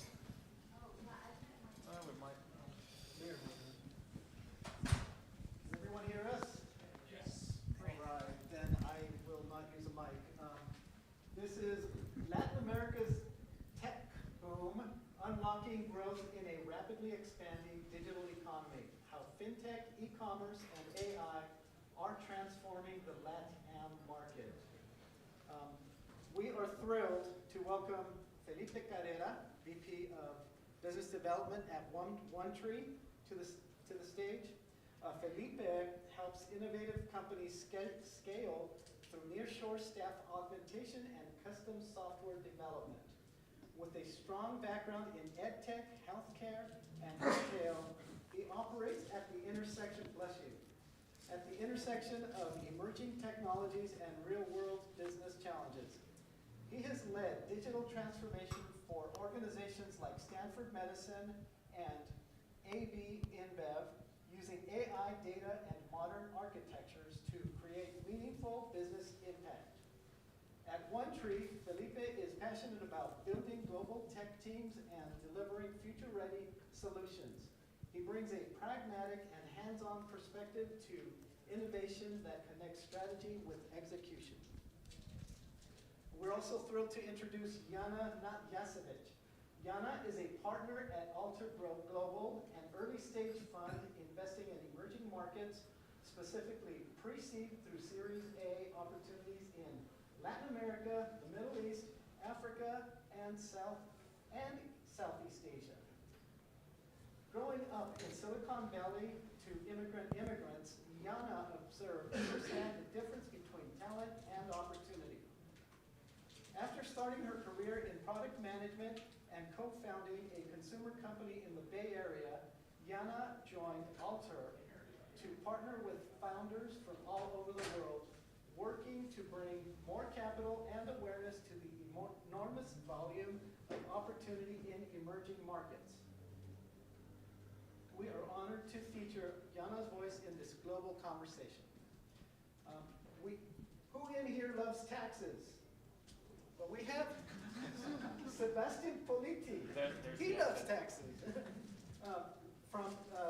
Sebastian is from Lasso. Lasso is a LATAM startup with activities in the U.S., helping founders with the financial operations of their company from formation to fundraising. Sebastian Politi, and I'm sorry if I'm mispronouncing it right, is a tax and accounting expert with extensive experience in Latin America and the U.S., specializing in advising startups on cross-border tax and financial strategies. As head of tax and accounting at Lasso, he helps founders simplify compliance, tax structures, and documentation. Sebastian's work supports startups in growth, fundraising, and expansion into the U.S. market. Last but not least, we are introducing our moderator. We are thrilled to welcome Ignacio Gonzalez. He's the founder of Bluo and former Consul General of Uruguay in San Francisco. After 15 years in Uruguay's For foreign service, Ignacio founded Bluo to help tech companies from Latin America and Europe successfully expand into the U.S. market. He also advises governments on designing and executing global strategies. With his unique blend of diplomatic experience and startup insight, Ignacio brings a powerful perspective on cross-border innovation, international growth, and ecosystem building. I will allow you to take it away, Ignacio. Great. Thank you so much, Carlos. All right. Welcome, everyone. It's a pleasure to have you here, panelists. Thank you for joining us. So we're going to talk about Latin America. You know, tech scene in Latin America has been booming in the past years. There's lots of talent down there, lots of possibilities. And so we're going to have this great panel to, teach us or, let us know a bit more about how things are going down there. So, first question is I don't know who would like to start, but why is now the right time to be talking about tech boom in Latin America? I don't know, Jana, if you want to start. I don't know that I think it's actually a new phenomenon. I think the difference is that there's finally more international activity being open to exploring more opportunities in Latin America, which I think is particularly exciting. But all of the macroeconomic factors are there. The digital penetration rates, the growing population, the prevalence of angel networks and early stage capital in particular to invest in the region. So for me, maybe the biggest innovation that we've seen to actually ramp up the amount of attention there is everything that the Central Bank of Brazil has done with PIX in order to bring it about. But otherwise, frankly, it's more of an awakening to the opportunity that's there now. Sebastian? Yeah, well, I agree. And I think also it's I'll say it's the boom. Mm-hmm. I think it's already the aftermath of it because, hopefully not the bust. Yeah. Yeah. Because I think what happened is that the founders, they stopped thinking about domestic issues and they started thinking about how to expand and how to global growth these opportunities. So I think now they're stopped thinking about, okay, now I need to fix this issue that is happening only here, maybe in Brazil or in Mexico, and I start to think about, okay, now I can actually think about expanding. And I can start to set my feet on different countries as well. So, and having events like this in Argentina or in Mexico 4 or 5 years ago, it was impossible to think about. And now every week there's a innovation week. There's one in Rio, there's one in Brazil, in Argentina. So I think it's a great opportunity. Now is the time. Yeah. And Felipe, from a talent perspective, what do you think? Yeah, I think I can agree. In general, there has been I think a better presence of Latin America in general towards the rest of the world, and particularly here in the U.S. So I started working representing a One Trier company in 2012 here in the U.S. And I recall in that moment it was a lot harder to pitch, to just the nearshoring model by itself, which is really what we do, was something that you needed to explain to people what it was and why it was a added value to any company that was looking to hire. So that by itself has changed a lot. We've gained a lot of presence. People really understand what it is all about, why it's important, why it adds value. And has the pandemic helped in a way? And the pandemic really helped, absolutely. The pandemic really helped. I think a lot of digital companies like ours have seen, enormous growth throughout the pandemic because, just people went digital, and they started looking into other options. There was also a huge increase in rates in general for everything in software development. So, companies in general started looking elsewhere, and that was all very, very positive for our industry and how we grew. And fast forwarding to today, I see that we have a very, very mature business in general for all Latin America, and the way that we work, there's a much better alignment in terms of cultural, also quality of the work that we're doing. We're really up to par to what the U.S. is expecting in terms of services. So I think that's why this is the very right time to engage with Latin American countries on software development and tech services in general. Totally. So, Jana, what kind of startups have you seen lately that you're excited about in Latin? When I was thinking about this question beforehand, you can take it in multiple directions. You can give think you about the questions beforehand. Just a hint. Okay. You can think about the companies that have come up over the last decade or so in Latin America that are, in a lot of ways, actually focused on building something similar to what we have in the US, but local to those markets. So you can think about the Nubank model coming out of Brazil, or Mercado Libre coming out of Argentina, or even some of our own portfolio companies that we've invested in and are scaling enormously quickly, like Clara out of Mexico and Brazil, focusing on expense management, or Pomelo, also out of Argentina, focusing on card issuance across Latin America. But I think it's also valuable to now recognize the volume of business models that are coming up that are unique to Latin America and solving uniquely Latin American problems. So, for example, we're investors in a company out of Brazil called Jota, and Jota's entire business model is to allow customers to, both on an individual and a business level, to open up a bank account and transact entirely on WhatsApp. So without the need to go onto any physical structure at all, or to, frankly, leave WhatsApp where you're communicating all day anyways. Another company that we've invested in is called Iniciador, also out of Brazil, and their focus is to essentially build the infrastructure that allows fintechs, banks, et cetera, to actually be connected with all of the open finance infrastructure that Pix has enabled. So if right now there's still a number of different players kind of having to build out different APIs to integrate all these pieces together, Iniciador is really grouping those in. Do you want to explain what Pix is? Yes. So for anyone that isn't familiar, Pix is essentially a real-time payment model that the Central Bank of Brazil launched a handful of years ago, and it enables instant transactions, instant settlement. So in the US, interestingly, we're really used to, I send a wire, and depending on the time of day that I send it, maybe it gets there today, maybe tomorrow. If it's over the weekend, I send it on Friday, you get it on Monday. In Latin America, that's unheard of. You send someone a wire and they get it instantly. The money is in their account, they can take it out right away. And so Pix, which was sponsored again by the Central Bank of Brazil, allows that to be happening on the same instant level, and be it merchant to customer or customer to customer. It just has created the incredible infrastructure for it. Can I just add to that, because that's a very interesting case, and actually the adoption has been absolutely massive, and you see it everywhere. Like peer-to-peer payments are all done through Pix, so it's not only a great case study in terms of being an official solution, but the level of adoption and what's allowed for the economy has been absolutely great. So sorry, I just wanted to add to that. It's all phone to phone, by the way. So in a way where we don't really do this in the US, now let's say Ignacio and I go to a cafe together. There's no need to Venmo one another and then from Venmo extract that into our bank accounts. None of that exists.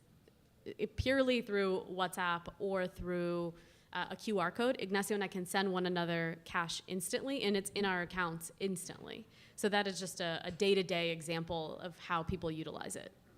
Yeah, and so it's interesting what you mentioned, that like many of the problems that startups in Latin America are trying to solve there, they can also do that for emerging markets. And we've seen like a bunch of companies of startups from Latin America also expanding to emerging markets, and maybe not like as you would think to the US as their dream market.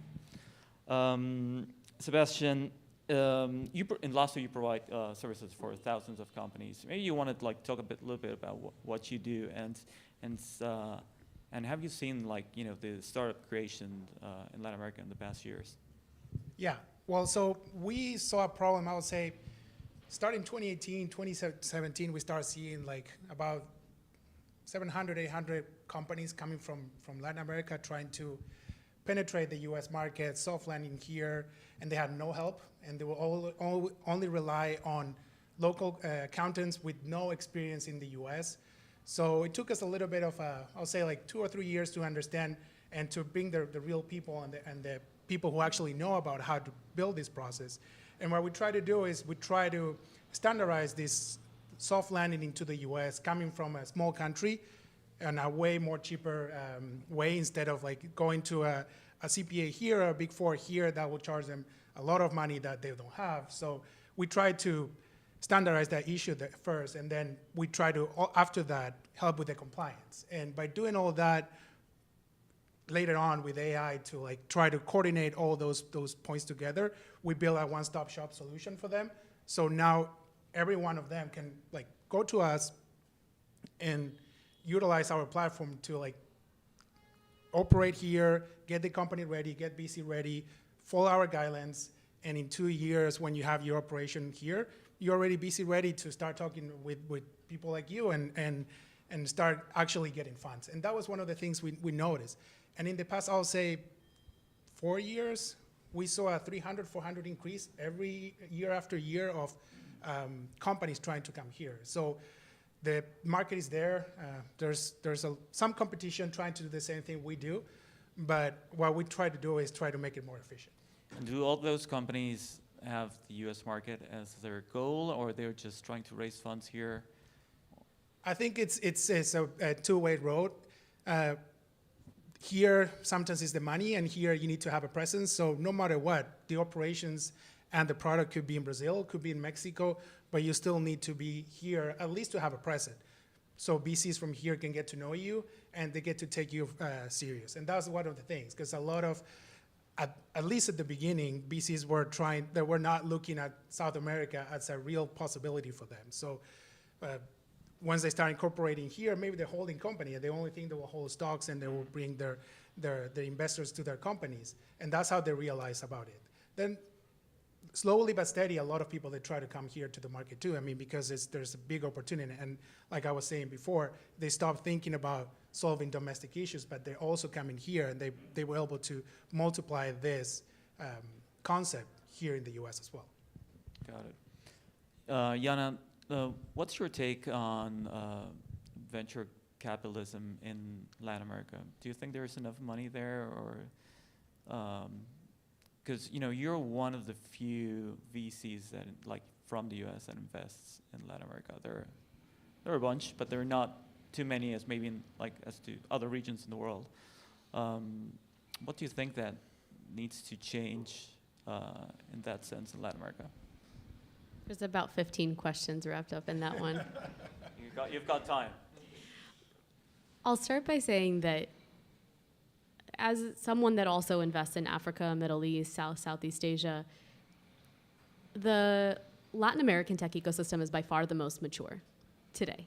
And it does have the largest amount of venture capital dollars flowing to it, particularly to Brazil, Mexico, and Colombia, with Brazil heavily leading the way right now.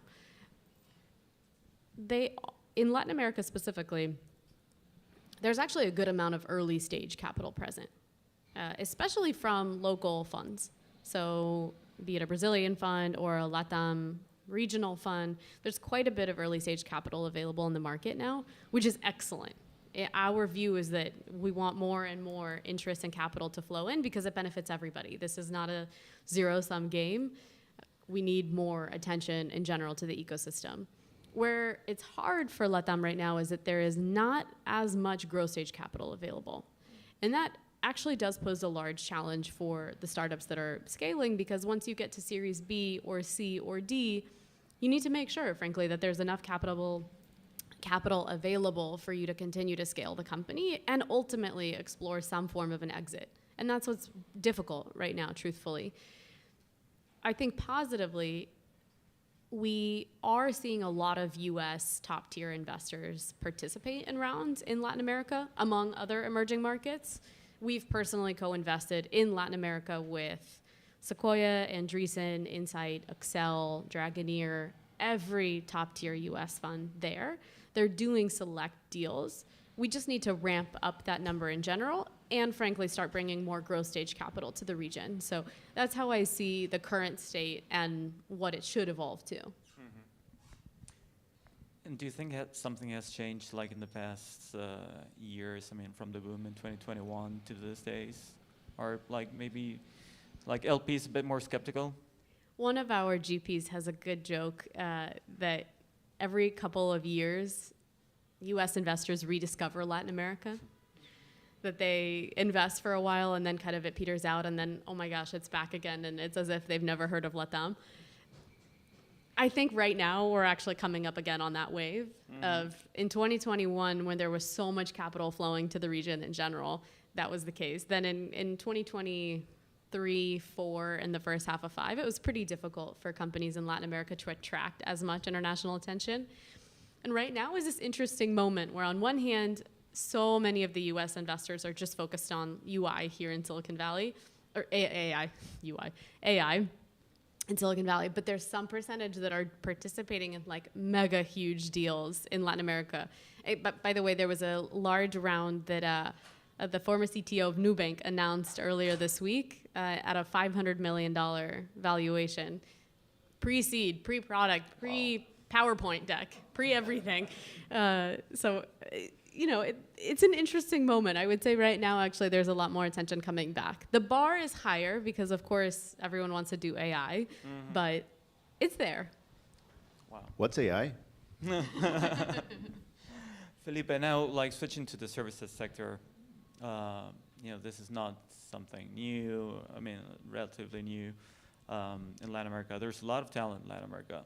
And you know, what role do you play, or because that, I mean, when you talk about tech in Latin America, you have like the startups on one hand, and then the services that provide the U.S. The talent in Latin America for companies in Latin America and U.S.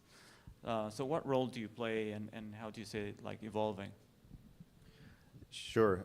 So I think, you know, it's worth considering, you know, the world as a global market in general, right? So we're of course we're competing with not only the U.S. itself, but also with you know, with Eastern Europe, with India, and you know, a lot of players that have been very big for a very long time. And of course, you know, if you want to have a more cost-effective way of working, if you go to towards the east, you're probably going to find cheaper rates, and you're going to be able to build things cheaper.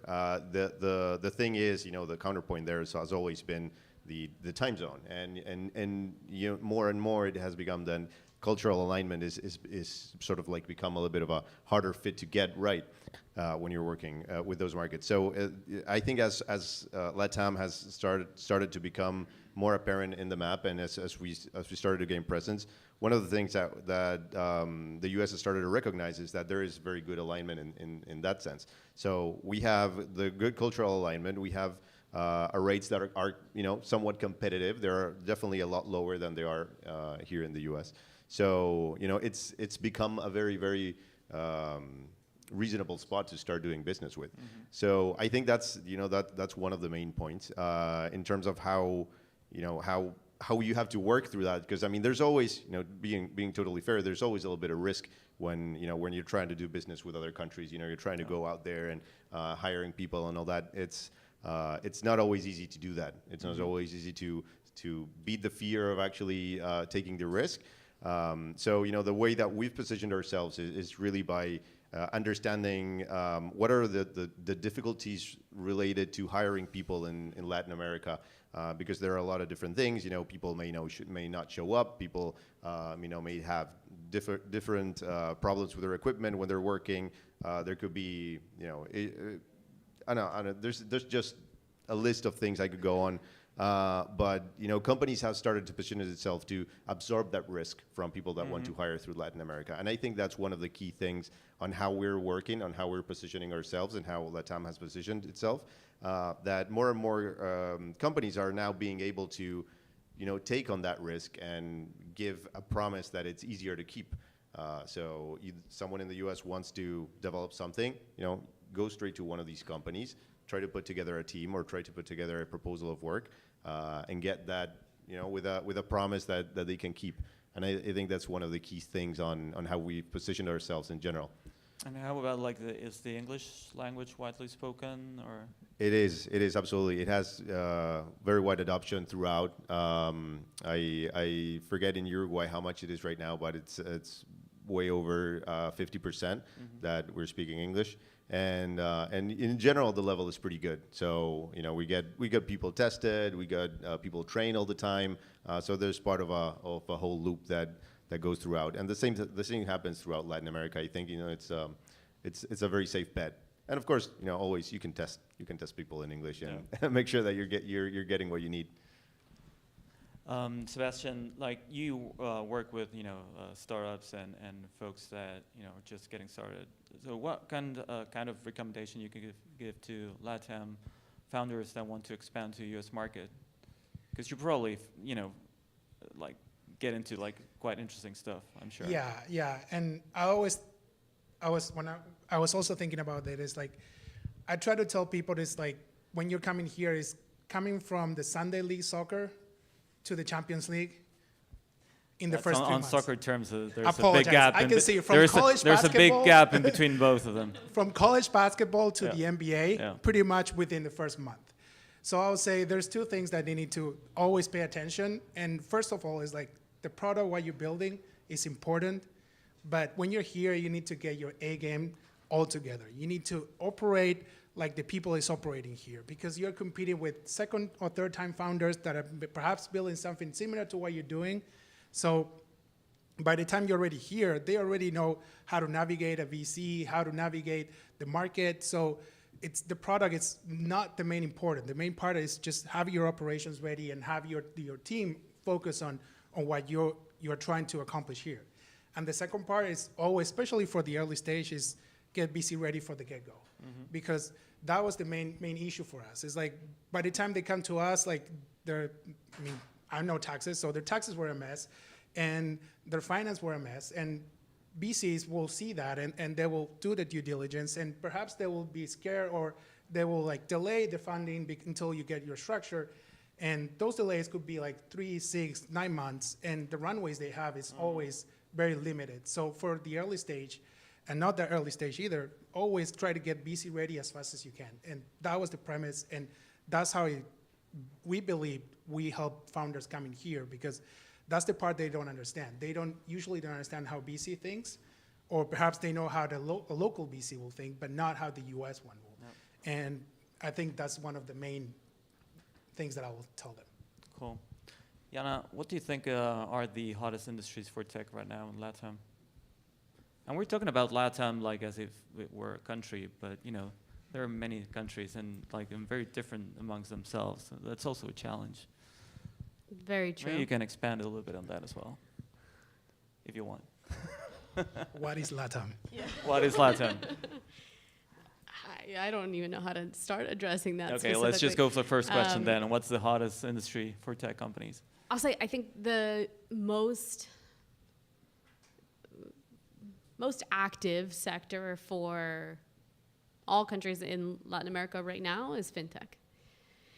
It makes sense also if you think about just the evolution of even the US markets over the last 30 years, how many new banking structures have come up, how many consumer payment applications have come up, buy now, pay later solutions, revenue-based financing solutions, et cetera.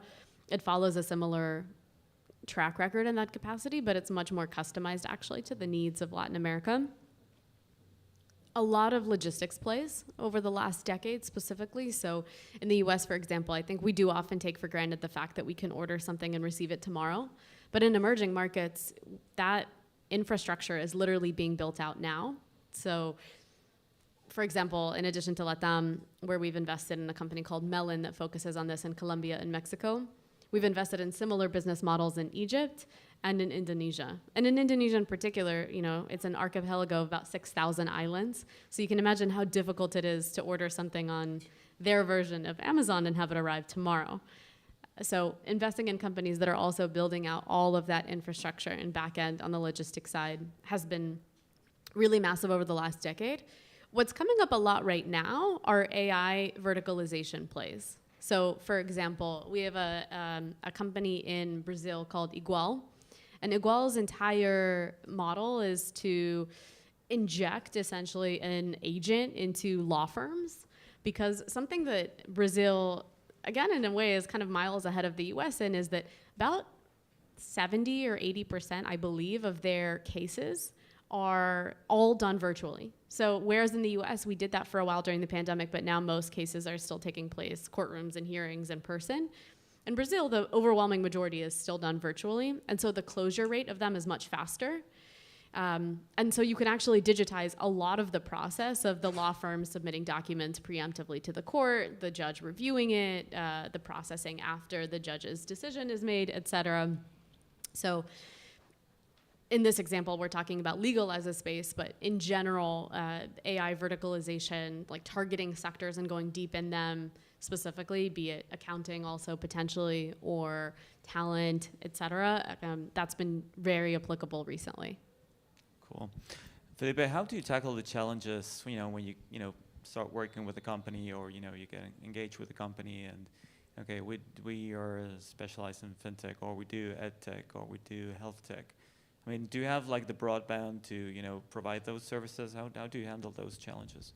Yeah, can I add a fun story to what Jana was saying? Because one of the industries that we work a lot with is retail and e-commerce, and in Latin America, we've seen a big boom in the last few years, and we started working with a few companies in Panama and Dominican Republic, and one of the fun things is, of course, some countries are more developed than others, so this is not a generalization, right? But some of the things that we face when we're working, especially in the logistics side of the e-commerce, is the addresses of the stores or the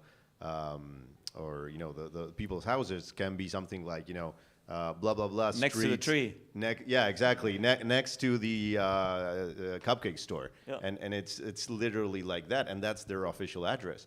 And it really makes it hard to work throughout all those things. It makes you think. But the fun thing is all that is starting to evolve, and it's starting to become a thing, and we're being able to work around all that, make sense out of it, and yeah, people are getting the product, so that's the important part. Anyway, sorry. Can you repeat the question? Yeah, no, it's mostly about the depth of talent that you can get in Latin America, and for them to be able to work on different industries for the U.S. And also, as Jana was mentioning, there's some things that are going on in Latin America that they don't have a clue about here in the U.S. So they can also provide different perspectives of things.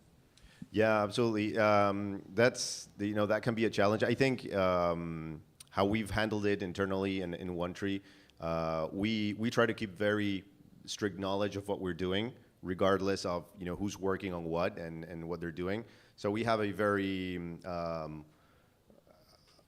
don't want to brag, but I think we have a very well thought out structure in terms of how our development team works, and everything that we're building has a very clear chain of working where the knowledge stays inside of the company. So we're being able to push all that knowledge, regardless of the industry that we're working in, or new industries that are coming in, straight into new projects. And through that, we've grown a lot. And although we have very clear industries where we excel, health, ed tech, retail, there are, we've managed to do that with pretty much any company. And for new technologies that need to be done, or new processes that need to be put into work, we've done a great job to do that and deliver results that are. I think we've impressed some of the most important companies in the world, I want to say, and we're real proud of that. AB InBev, Harvard University, Stanford, Spotify, and a lot of companies that are really, really big, and they have very high demands. So I think that's one of the things that we've been very good at doing, and hopefully that answers a little bit of your question. Yeah, awesome. Yep. I think we're running out of time. I think the panel is up to 12:45. So I want to open the floor if you folks have any questions to either of the panelists. I'm curious in terms of what is the potential for Latin America to leapfrog, where they don't have to go through the evolutionary businesses that we've had maybe in North America, but where they can basically jump from here to there because they don't have an infrastructure that needs to basically pay itself off, if you know what I mean. So is there any opportunities that way around? I guess I think that's for you. Yeah. Yeah, no, it's like Definitely. I mean, I think we're already seeing that with some of the companies, even that I mentioned that we've invested in. Jota's a good example of, okay, if you were an individual and you didn't necessarily have a credit history and you wanted to open up a bank account, but you maybe also live very far from an in-person bank branch, everything would have still been pretty regimented. And then, okay, in the last 10 years, we saw neobanks start to pop up. It's okay, you can do everything from your phone now. But I think companies like Jota are taking it one step further. They're saying, no, not only can you do it through your phone, but you're going to do everything through WhatsApp without leaving the platform where the majority of Latin Americans spend the majority of their time, their screen time. I think another example of it is we have a company called Gabriel, based out of Brazil, that is focused 100% on public safety. But whereas in the past, the system to address this in general would just be to put up like a network of cameras that were disconnected from one another and didn't necessarily speak to one another or speak between both private and public services. Because of just the need, frankly, for that level of additional security in Brazil, their cameras are all interconnected with one another. They're all wirelessly hooked up at all times. And what they've become really good at is license plate tracking and feeding all of that data back into the government and their systems. So they have run numbers on kind of the impact that this has had, and it's led to about 650 arrests. It's led also to frankly, the finding of a number of missing people and the retraction of wrongfully incarcerated folks as well. And it's just another example where in some ways it's seemingly simple, but because in the US we haven't necessarily been focused on safety in this specific way, we haven't built out like an interconnected infrastructure for it. But I think there's a number of those. Can I add to that a little bit? Please. Because one of the things that I noticed too is that going back to the fintech opportunities, that I'll say 6 or 7 years ago, if you go to a store here, try to buy a coffee, you always need your credit card, right? You go to Argentina, you go to Brazil, and they were already doing that transaction with their phone. Perhaps because they didn't trust the banks, or because they were so phone oriented that they wouldn't trust whatever is in their phone besides you and using your credit card. So those are the things that it took years for here to come and actually do the transaction with the phone. So I think those type of things are the ones that are going to happen. 1,000%. I like to think about the Toast model of like the portable POS that they have at restaurants, because anywhere else in the world, it would be insane for someone to take your credit card and walk away with it, to go like run the transaction somewhere else and then bring it back to you. That is unheard of anywhere else. It is by default from the last 10 years that either they're going to bring you the portable POS system and you're going to just tap either your phone or your credit card that way, or you will walk with them to wherever they will charge it. It's such a seemingly simple example, but in a way where, in emerging markets, this has been solved years ago. You have to go to the cashier and just pay there. Yeah. I think someone, yeah. Curious to hear, first of all, really great panel, so thank you so much for your time. I wanted to hear how the VC funnel changes for investing in LATAM versus in the US. Maybe an obvious one is networking has to look different because you're just in a different country. So what are some other examples? Well, I'll start by saying that for us personally, I am the only team member that's based in the US, and that's intentionally structured that way. I have a team member that is Brazilian who has been focusing on LATAM for the last 5 years, and a teammate who is in Egypt, and she focuses on our deal flow for Middle East Africa.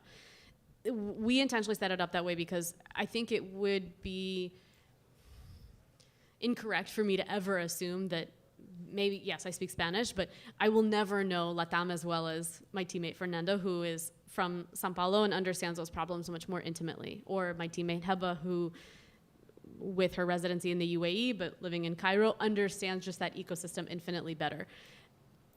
In terms of your actual initial question on the difference in diligence or funnel building, I actually wouldn't say that it's different, and that's a good thing. I don't think it should be. I don't think that the standards to which we hold our portfolio companies or the companies that we diligence should be any different regardless of where in the world we are.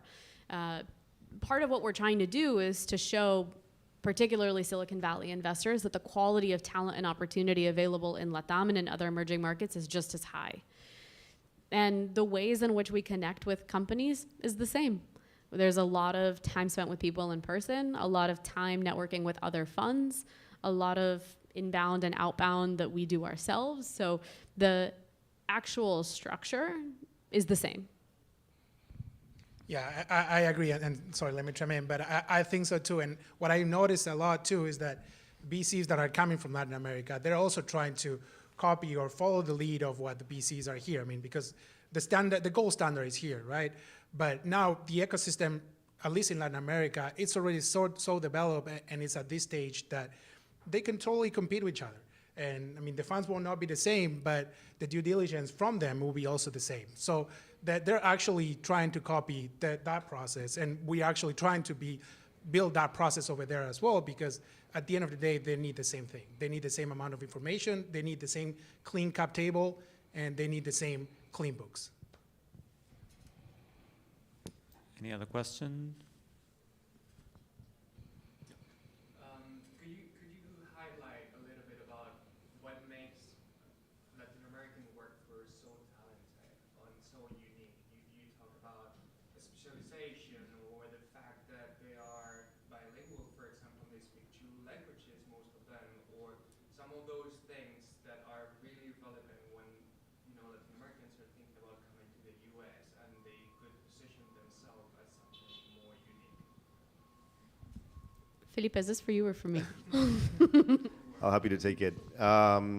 Yeah, so I think in general the public school system has been particularly good throughout the years. The private schools has also kept up, and there's a very high rate of people speaking English. But in general, the engineering education throughout has always been very, very big. Even like a few years back, a lot of people prefer to go through public schools to get an engineering education because the level was just higher through public schools than it was through private schools. Private school had other value added, but that was.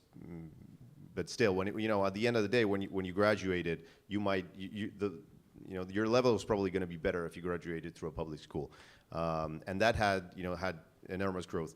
Another thing very important for us has been we've had a lot of how do you call this?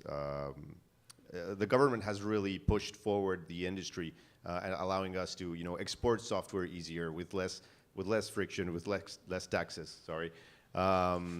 Just and really that allowed us to position ourselves easier and faster throughout the market.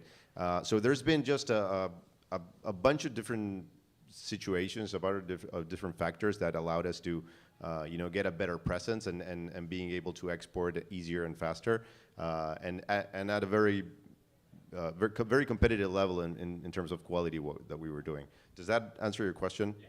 Okay. I'll add one thing, I guess, which is I do think that Latin American, it applies to entrepreneurs, but it also applies to just general operators. There's a degree of hustle and a degree of scrappiness that I think is just an amazing quality to have. I think particularly when you go to work in a language that is not your first, man, that takes a lot of bravery and courage to begin with. But then I think to actually stand out and to go and work in these companies, you have to just have a level of scrappiness and hustle that I think honestly that is it's an amazing distinguisher. And on that note, I think we're out of time. No, we are close to out of time. As MC, I would like to ask one last question, and that is, for each of you, and we'll start with please. If you had $10 million to invest within the next 3 years, what industry in Latin America would you invest in? Wow. 10 million? Only 10. You have a budget. That's a very good question. I think I would probably start looking into cross-border e-commerce. As I think it's an industry that has had a very big increase in the last few years, but it's sort of like stagnated a little bit, and I think it hasn't really achieved its potential yet. It's going to grow a lot. It's going to continue to become an industry that in my mind, based on how I see how I see it growing individually throughout the countries, I believe that it's going to become something like it is here in the U.S. Where you can just order products from one country to another, and have a very easy of infrastructure to ship products to one place to another. Jeff Bezos isn't in there yet, right? Well, absolutely. I think there's really a lot of work to do there, and I think it's going to be big. Yeah. I think I'll go with agricultural tech. AI opened a whole nother level of an industry that it was always behind, because they always depend on the land, it always depends on other factors, and now we're seeing, besides climate change, that it's also sort of affecting other areas. I think agriculture and tech are the thing that is going to happen, and with AI, it's actually the business are being able to achieve some of these technologies that perhaps 2 or 3 years ago were not able to do it. So that will be my 10 million. I have 3 pitch decks from South America to share with you. Well, we do invest in cross-border e-commerce, so I plus There you one go. on that. I'm going to slightly choose a cop-out answer, but only because I actually think it's true, which is I'm interested in continuing to explore verticalized AI plays. And that can include different financial industries, it can be agriculture, it can be different business services, et cetera. I think really the beauty of AI, why we actually care about it as much as we do, is just because it can deliver things for the customer cheaper and faster. Ultimately, how any service does that for a customer doesn't really matter if it's AI or it's any other tool. The thing that's amazing is that you can get whatever it is that you need cheaper and faster. And so I'm excited to see the way in which that transforms a lot of industries. Yeah. And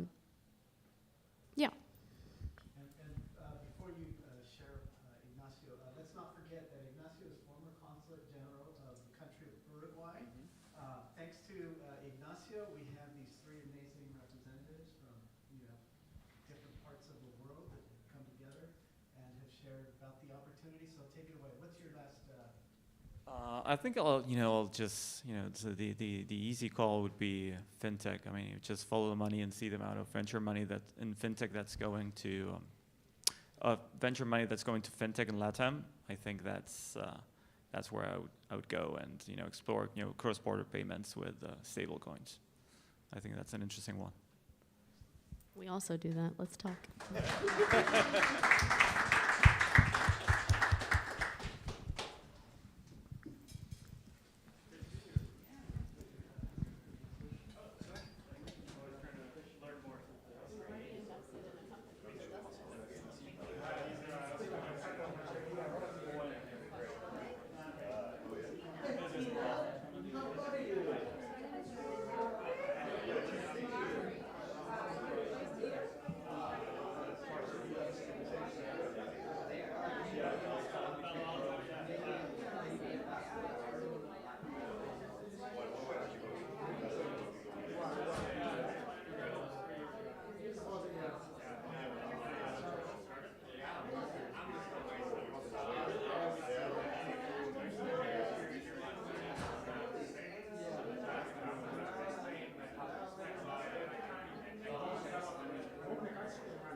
Great name, man. Yeah, great name.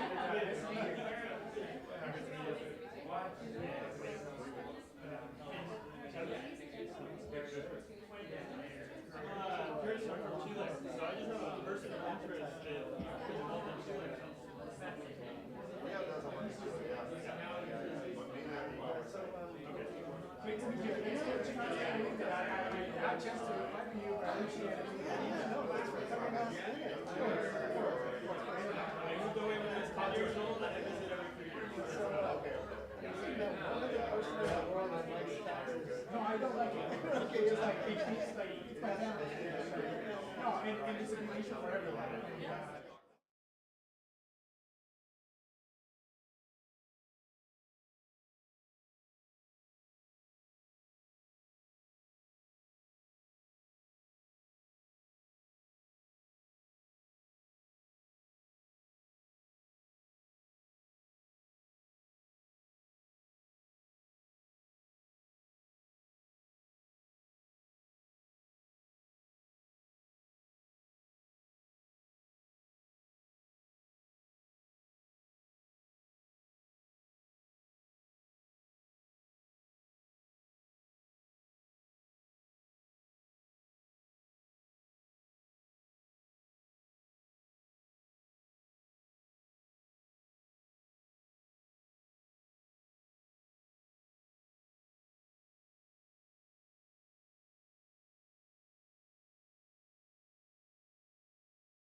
online permitting, so we can remotely examine a building for permitting. But the city has been doing that actually before COVID, at least in Cupertino. I think after COVID, we are entering into a second phase where almost everyone now, even the ones that are in their 70s, 80s, know how to get on a Zoom, how to get on webinar, and they can attend a webinar that's from New York, from anywhere in the world. And during COVID, we see many teenagers created organizations that in a few months, they get membership from 20 different countries. So I've seen the world all of a sudden, although it's a tragedy, but it really moved us forward by at least 1 decade or more in terms of how we communicate with each other. And the world has shrunk. And now we are expected as city government to make all the meetings hybrid because that's what people expect. But a lot of us, after the COVID, we are shrinking back in some of us have in-person meeting only. Our residents are not happy. So that's the second phase of smart city. I think it's how we communicate becomes smarter, and everyone is in that. The next phase, I think, is how we are going to use artificial intelligence in the city. I think we are entering a new age from publicizing the meeting documents, research the record, and making legal research. A lot of this can be made smarter, and AI is very good at summarizing documents. We can make the city council meeting more accessible, the documents more accessible, the building code more accessible for people. But there are a lot of startups that's trying to enter the space. So how we will be able to make that part smarter is still to see, but I think it's very exciting. We will see a transformation of how the city administration streamline itself and improve the accessibility for everyone. And just to remind everybody, Liang is a programmer by trade.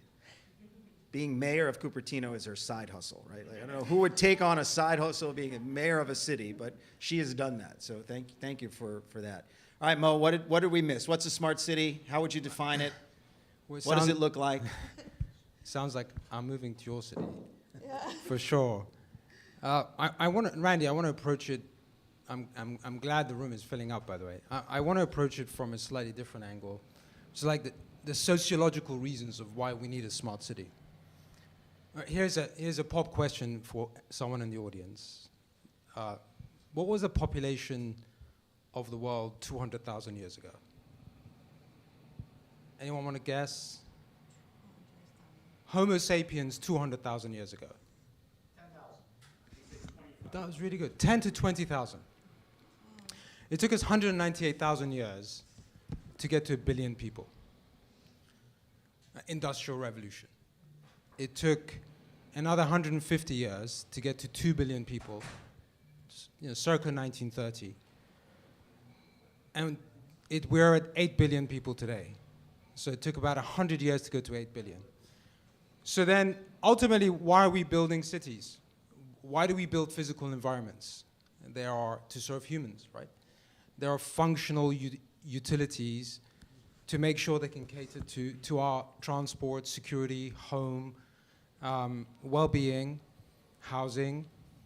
So then the argument goes, if the population is growing at the rate it is growing, we have a lot of pronatalists who want to push the envelope even further. And some people are saying we're going to hit 10 billion people by 1950. How does the real estate infrastructure have to change in order to support those behaviors? And the examples you gave are really, really, really very good. And how is our expectation going to change around it? What do we demand from operators, real estate, finance, startups, founders? What do we want to think about money? I find today's physical environments, it's like the burner phone of the 1990s. It's really analog. It's very clunky. You pretty much inherit everything. And there's a lot of, I mean, you're sitting in here, none of you can control your own temperature. You have no say about the privacy distance between any of you. The chairs are a bit of a mess, and people are somehow accepting it and comfortable. I'm surprised there's no revolution, and it goes back to this point Jobs made, and lots of really, really great visionaries make, is that the consumer, which is us, human beings, we have an expectation. We may not know what we're expecting. I mean, the product isn't there, the product isn't good enough for us to know what the other side could look like. But it is coming, and it's the last bastion, I think, of humanity's, that smartification of urban environments. And I promise you, if you come to this sort of conversation in about 3 years, there'll be a queue out the door. It's going to be so topical, so relevant, because ultimately, I'll finish it and hand it over to you, Randy. Ultimately, we're flesh and bones. We're physical human beings. We don't live in the cloud, although we need it integrated into us. And I think it's a really exciting time for smart cities and for Brooklyn and your town too. So in 3 years, when you come back, you won't be sitting in those chairs. You'll be sitting in pods, right? Imagine this. And you'll have a VR set on, and Mo will be translating this into 80 different languages, right? Well, I would probably be a Neuralink, and I wouldn't be speaking. All right, let's talk about the driving movement towards smart cities, Mo, and starting with the changing nature of work and workers themselves. Now, you have said cities haven't kept pace with the way we live and work. We know that freelancers and other remote workers are now a major force within the workforce. How is Vel, your company, rethinking high traffic spaces to meet their needs and redefine urban livability and workability? I love interacting with the audience, you can tell. Here's 170 million people in the US workforce. If you had to guess, what number would be freelancing? There are non-employed, non-W2, independent contractors who are graphic designers, computer engineers, who earn money from the computer. What would you say that number is? Not you, because you're too good at guessing. Sole partnerships, or are you saying sole proprietors? Freelancers. But just one person? Yeah, one person. Separate from Yeah, one person. All right, go on, you can have a guess. 25%. You're not bad. 59 million people. So it's slightly more. And then there are another 40 million people of that 100 million, we're talking about the workforce, that are 3 to 5 days remote. They're hybrid infrastructure. So this is the argument. We have 100 million people in the US workforce, despite the mandate of people going back to work, that are no longer working out of a traditional office on an everyday basis. But the employer, the traditional office, was giving you a certain infrastructure, whether you liked it or not. It was giving you a sense of belonging. It was giving you a cultural infrastructure. It was giving you, obviously, the utility of the building itself. And it was giving you this idea of community. Well, even if we didn't like it, the cohort of movement of people commuting in the morning and commuting back at home, that's a tribal movement that makes it very, very special, agonizing, but very, very special at the same time. So when that's kind of broken down and there's this fragmented dispersion in society, in a workforce, where is that spillage going? It's going into infrastructure that was never designed for it. And the way we saw it, we said, where are they most going? And as it happens in America, they go to coffee shops. And places like the third place in your life was never designed to cater for that. So using special techniques that we've done, I'm sure we talk about, we said, how can we improve that third space environment to be technologically up to date with what worker needs? And there are simple measures: reservation, privacy, neuroperformance, degrees of customization around well-being, yeah, it's been an exciting journey innovating in that environment. And if you go online and you look up Vel and you look up Mo, you will see some really amazing videos of the spaces that he's created and his company has created in Savannah and in other places around the city, around the country. So I would suggest you do that. I would love to get as we think of all these hybrid workers and all these remote workers, can we just figure out that you got to unmute before you start speaking on the Zoom? Like, can we figure that piece out after all these years? But that's if you can get on the Zoom. If you can first, get on the yeah? Zoom first. But you're probably downloading Leanne, Microsoft. That's not your question. Well, you can set a setting as a host to mute everyone. to mute everyone. That makes it even harder, especially for public meetings. It's a good thing. All right, but as mayor of Cupertino, Liang, what have you witnessed in terms of shifts in your city? In particular, some of the challenges relating to creating new spaces, innovative spaces, hybrid spaces that don't always conform to traditional zoning, don't always have transportation infrastructure taking into account, and how do we get there in terms of these types of smart city spaces that Mo was talking about? So it's not only for consultant or hybrid work. Even for my company, we have only 15 people. But we have someone from Boston, San Diego, Colorado, Berkeley, and San Jose. So almost every company meeting is a hybrid meeting, simply because the workforce is distributed. And my son works at Amazon. They require 5-day work in the office, but his team is in San Diego.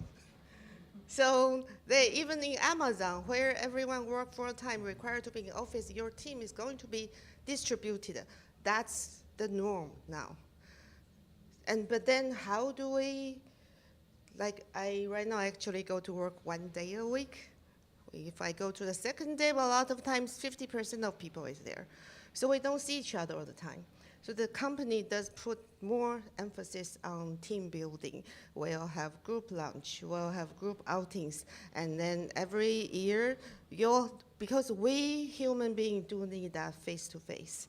So as a company, we do have all hands, everyone come to San Jose for a few days, and then you build that bond. And as a city, zoning change, we are not seeing as much. However, what we are seeing is our commercial strip is getting taken over by townhomes, because townhome right now is more profitable in Cupertino, even though we zone them for mixed use to allow retail, office, and housing. They can build to 4 to 6 stories. Developer wants to build townhomes. So what I am advocating now is, can we allow live-work units? So someone can live, it's like a traditional downtown. You can own your business, you live there, or you can rent that space out as a secondary income. So that, I think it might be something, I'm trying to promote that, but then that's also a concept that many people still think is not workable in Silicon Valley. So we are trying to help that work.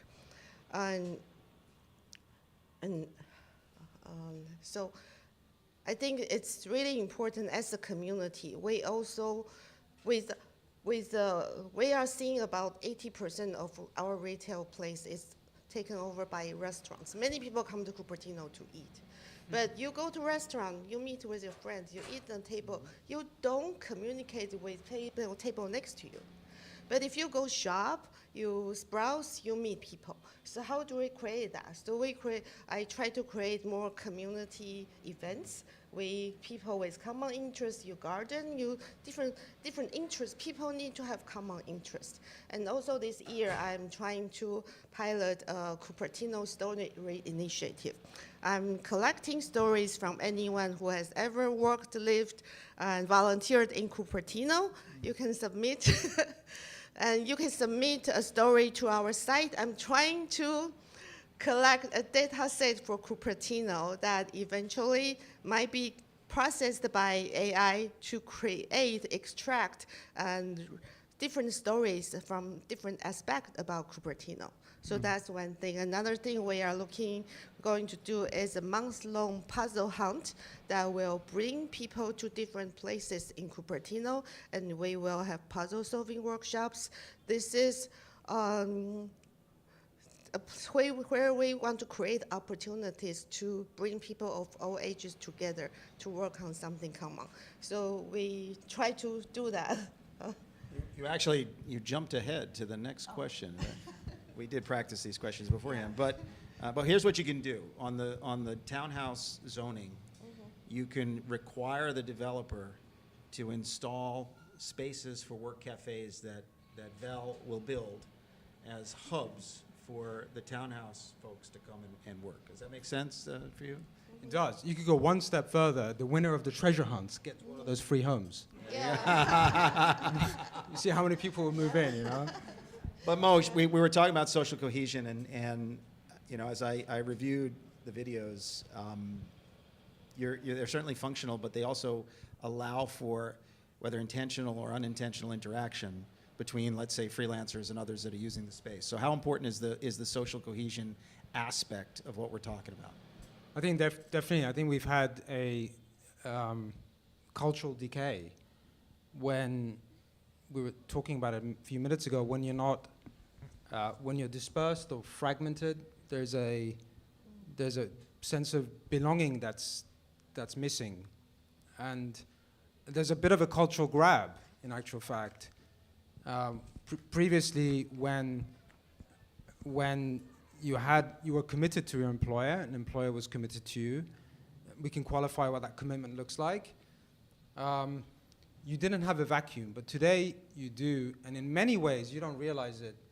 You're giving up your cultural sovereignty to e-commerce. You're buying Lululemon or Amazon or other products because there is that cultural vacuum between you and the employer, and you have that disbursement. So that individual sense of identity disappears in many respects because we work with people, we work in community. So that there's this idea of how do you design for sovereignty? How can technology help with dignity and neurosafety? And how can you design for behavior? That's another thing we think about. I think some pieces of real estate do that really well. You go to a casino in Las Vegas, good luck getting out. I mean, they make sure you can't leave, and they make sure they pump the room with oxygen, so you gamble. And they're very, very good at it. You go to an airport, their mandate is security, and they design for security. And that physical design, which we're coming back to, in many respects, I mean, I think San Francisco is really the mecca of that when it comes to employers. 10, 15 years ago, when you had buildings, Twitter, Microsoft, Google, they created a whole ecosystem, whether it was, from kitchen to looking after your animals to looking after your children. It was a fully equipped building to make sure that you're retained, you're satisfied, and you're productive. When that is no longer there, I think the responsibility falls to the private sector, people like us, to say, how can we improve these environments? So the way we saw it, we said, let's go to the most hostile environments, airports, train stations, lobbies, where there is no shelf stability whatsoever, and where you are virtually a involuntary passenger in a journey designed by someone else from the 1970s. And not much has changed since then. And it's so clunky. And how do you then build into that and slipstream into that legacy without wanting to disrupt it, because the market hasn't moved, because we're still, I think, 5 to 10 years early from the real definition of a smart city. I think it's the last bastion, but we're about 5 to 10 years too early because physical environments are such encumbered legacies. And I think one way to do that, and you may want to kind of think about it, we can think about it together, we found is to be built in factory. If you can build product in factory, you have a lot more control than you do if you're building physical environments, and then you deploy it. So by virtue, we became a space in a space. And we accepted that we're going to inherit certain things that the real estate is going to give us, the lobby is going to give us, whether it's an airport or a train station or a hotel or a hospital. And we started customizing or curating around it. And it's having that nimble flexibility. The other thing that happens when you go micro is you can really become very selective on where you go and customize, but scale at the same time, and you can build a great grid system very, very carefully. And once you build that grid system where things are connected by way of software to each other, then you can start thinking about it from a future point of view of you can become a PaaS where you're physical as a service instead of a software as a service. And I'm sure we'll talk about that a little bit more. But I think that network effect is fundamental.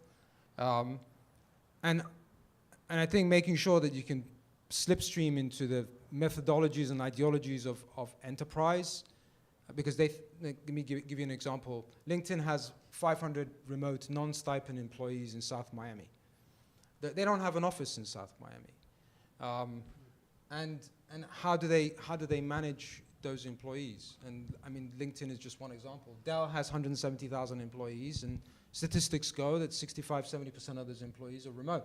So I think to some extent employers have had to think about that, but now because of what happened in COVID and it catalyzed and accelerated a certain mindset that could be delegated to the private sector or governments, where perhaps employers are not the best people to think about their real estate anymore, because to some extent real estate is a analog real estate as we know it is a depreciating asset. There's a flight for quality, and cities like yours are leading the pack, and things are changing for sure. So there was a lot there, Mo. So let me interject a little bit of my own sort of experience. By the way, if employers or companies are not the best at now determining workspace, much of the real estate world is even less so. Let me just put it that way. So developers are developing for models that, as you say, are rapidly becoming obsolete or not keeping pace with the current realities of work. So, you know, I'm an economic developer by trade. Brooklyn, New York was the 4th largest manufacturing hub in the United States through World War II.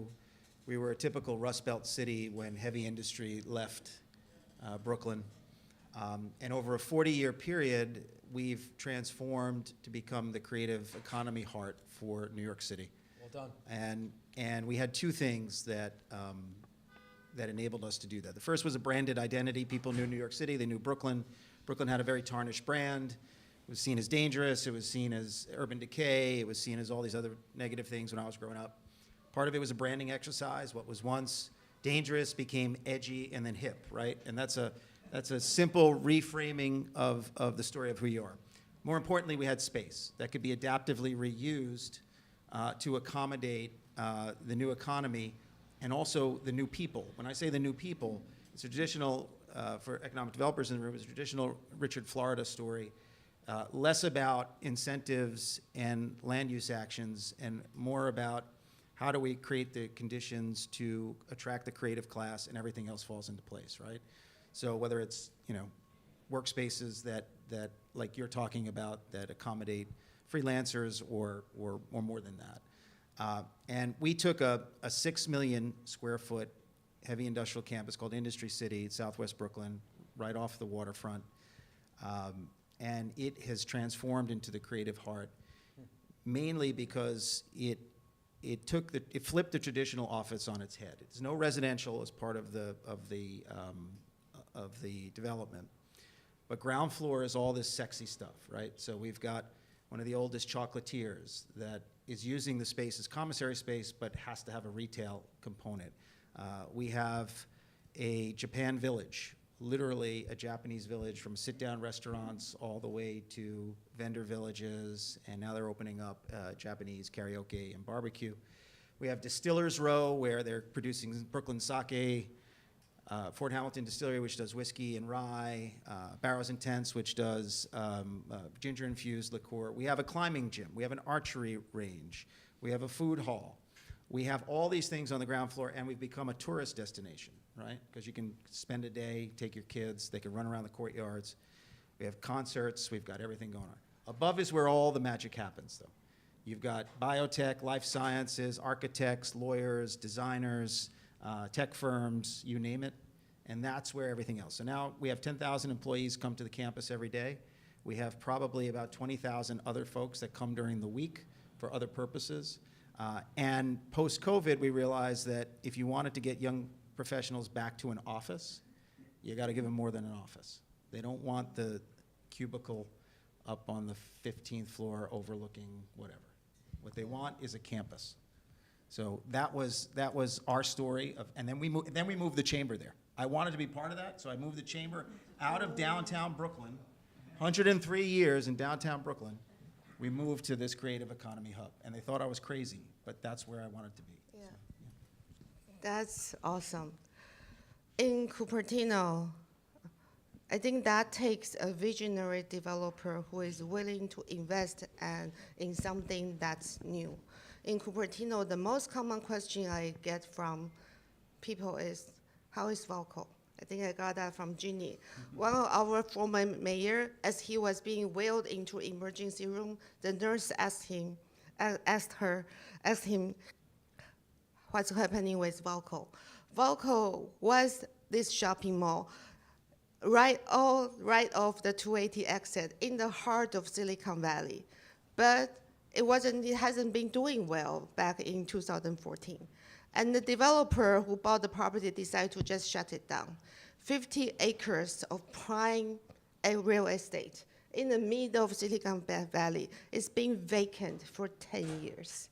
But unfortunately, like you said, developers might be the last to change because this particular developer is specialized in building office. And now the office is not doing so well. They were planning to pack the land with office and some housing with a little bit of retail, starting with 15%, reduced to 8%, now 4%. So I wish there is a developer that will come with a vision, because my own vision is for that land. We could have a tech, build a really nice tech demo field where all the Silicon Valley companies come and demo their product. And it could be a place where anyone who comes to Silicon Valley go and visit, find out what's happening with all the new companies, all the new startups, all the robotics, and people, everyone demo there. It could be the go-to place of Silicon Valley. It has such great potential, but we need someone with vision that can really put all kinds of uses together, making that attractive place for people to go. So looking forward to an investor. Yeah. Everybody step on up. We can talk after this. No, I thank you for that. And by the way, it's probably something that many of your colleague mayors all across the country are also kind of grappling with, right? So, Mo, in terms of, let's talk a little bit about VEL.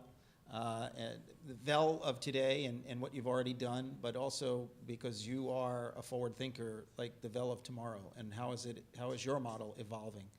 Where do you see it going? I think one area that really excites me is this area we call phygital, which is the integration of everything that's physical and digital. By asking the question that I think everyone is asking in their own industries is how can you apply AI and agents effectively to real estate? Whether it's to reduce cost, improve customer experience, or even manage customer experience. And I come back to this idea that when you build a product in factory, it's much easier to incorporate some of those things into it. But I think that the VEL of tomorrow is going to be much more about neuro performance. I cared deeply about privacy, neurosafety, and having that particularly in public environments where I would argue maybe two places in your life where you feel truly kind of neurosafe. One is the bathroom, and one maybe the car when you're alone. Everywhere else there is some level of stimulation that comes that is erosive, and you need to counterbalance that in order to recenter, whether that's meditation or medication. It doesn't matter. Something in the middle. You got to do it. So then we're starting to ask the question is, how can physical environments assist? How can a physical giant wearable help you recenter? And what is the responsibility? What is our responsibility to give you that neurosafety in public environments? So one of the things that we've been working on is a neuro chamber, a reset pod where you can play around with multiple senses at the same time, whether it's oxygen, lighting, touch, temperature, and curated assembly of some meditative practice to manage the beta waves, to get you to a neuro reset. Obviously, you have to volunteer. It's not, you have to want to do it. There are no needles involved. You have to get in and say, I'm gonna try this. But I think what we found some efficacy where 20 minutes in one of these chambers is equivalent to 3 hours of reset. So now we're in the process of commercializing it and making sure that what we think the efficacy is true is to be true. But if it is true, and you could go into a chamber and reset, it's really, really powerful. Now, I've been, just some personal anecdotes. I went through a horrific experience in my life about 15 years ago. It's called a divorce. I don't recommend it. I lost a shirt on my back, but I came across two things. One was meditation, and the second thing was boxing. And I carry both with me right now. So through TM, we're kind of digressing from smart cities, but it's still part of the story. Through TM, I've kind of managed to stabilize a sleep pattern, which is around 4 hours. I sleep for 4 hours, and I meditate twice a day. And I asked the question, for me, I think one of the biggest evolutionary oversights is sleep, by the way. I think we need it, but I think it should be a luxury. It should be like optional, like a good handbag. And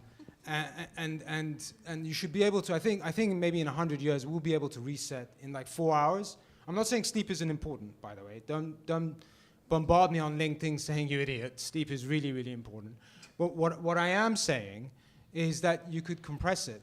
And so what is the responsibility? How can we deliver that on-site in public environments where you can reset for 20 minutes, where there's huge amounts of instability, like an airport?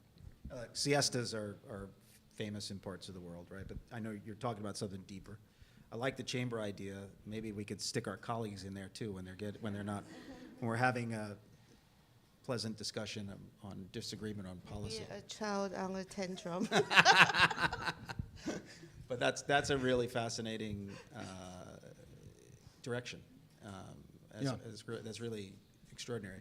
All right, Liang, we're going to go into a couple of this. This is more of a tailored question based upon our pre-conversation. So I'm asking you to put on your side hustle hat now, right? So now as a policy maker, right?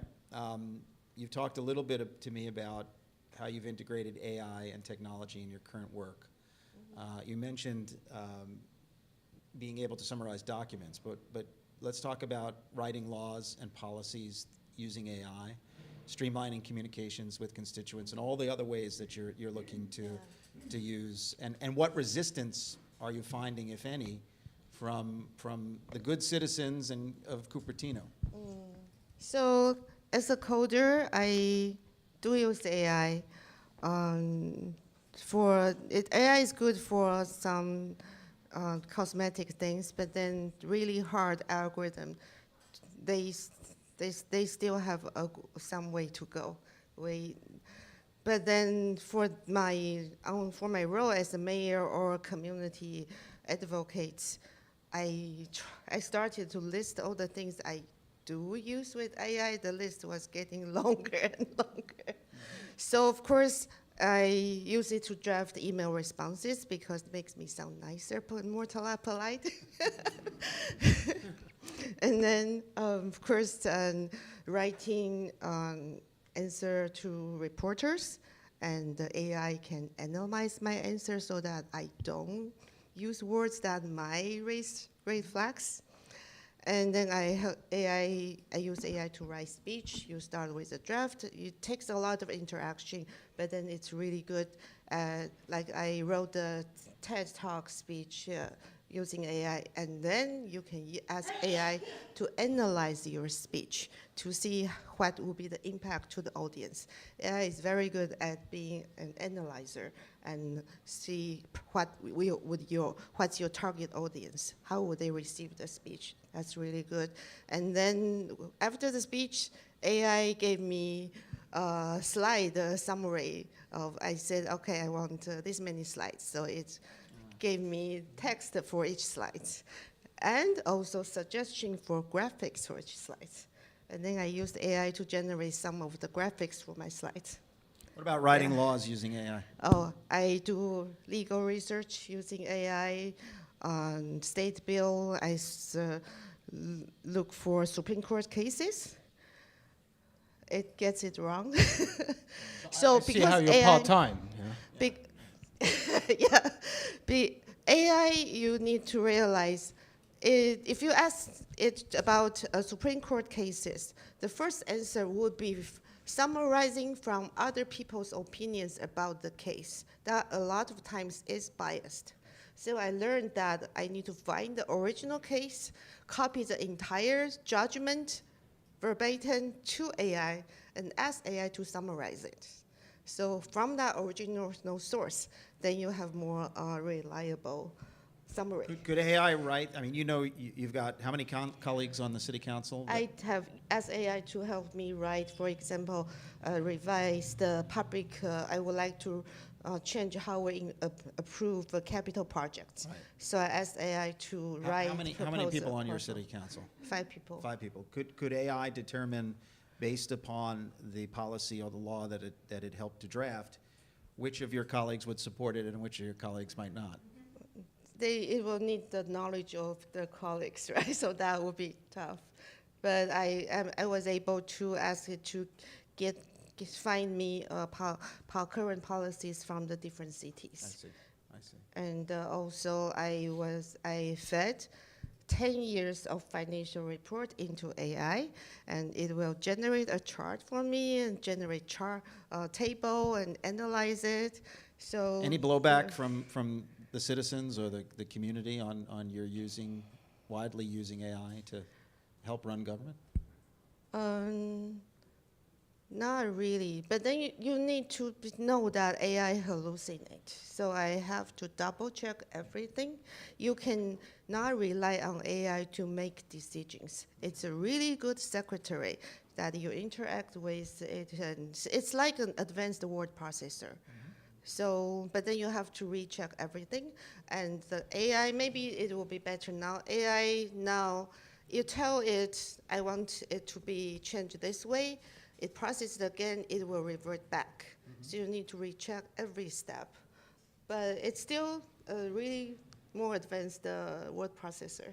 And I use it to, I also use it for brainstorm organization name or event name that I want to organize. It's really good at coming up with different brainstorm names and flyers. So we've addressed this sort of issue of smart cities from a very humanistic perspective, right? In terms of policies, in terms of government, in terms of how workers work and interact today.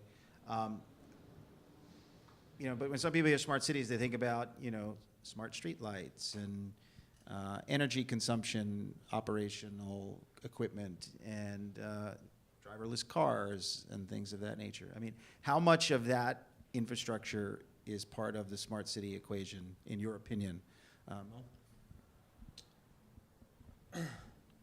I think from my point of view, it's more important to figure out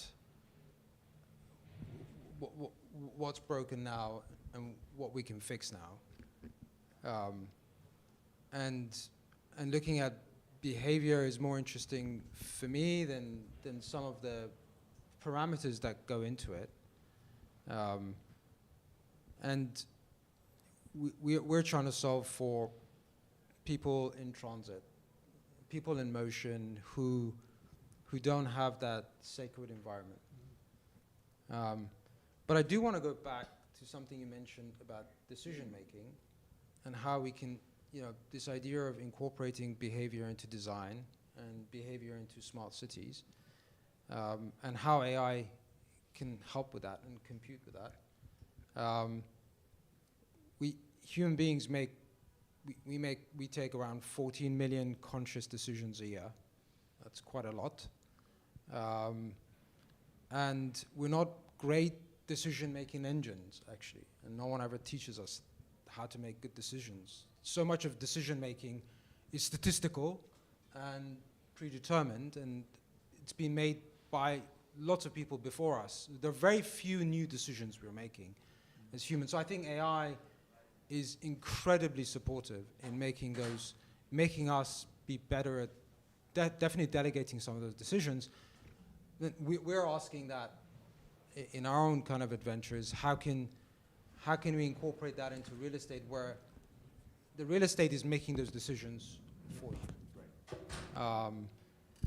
And whether that's because of recurring behavior of your visit, in the same way that, in the same way that you have certain patterns and rituals at home, you have certain patterns and rituals when you're out.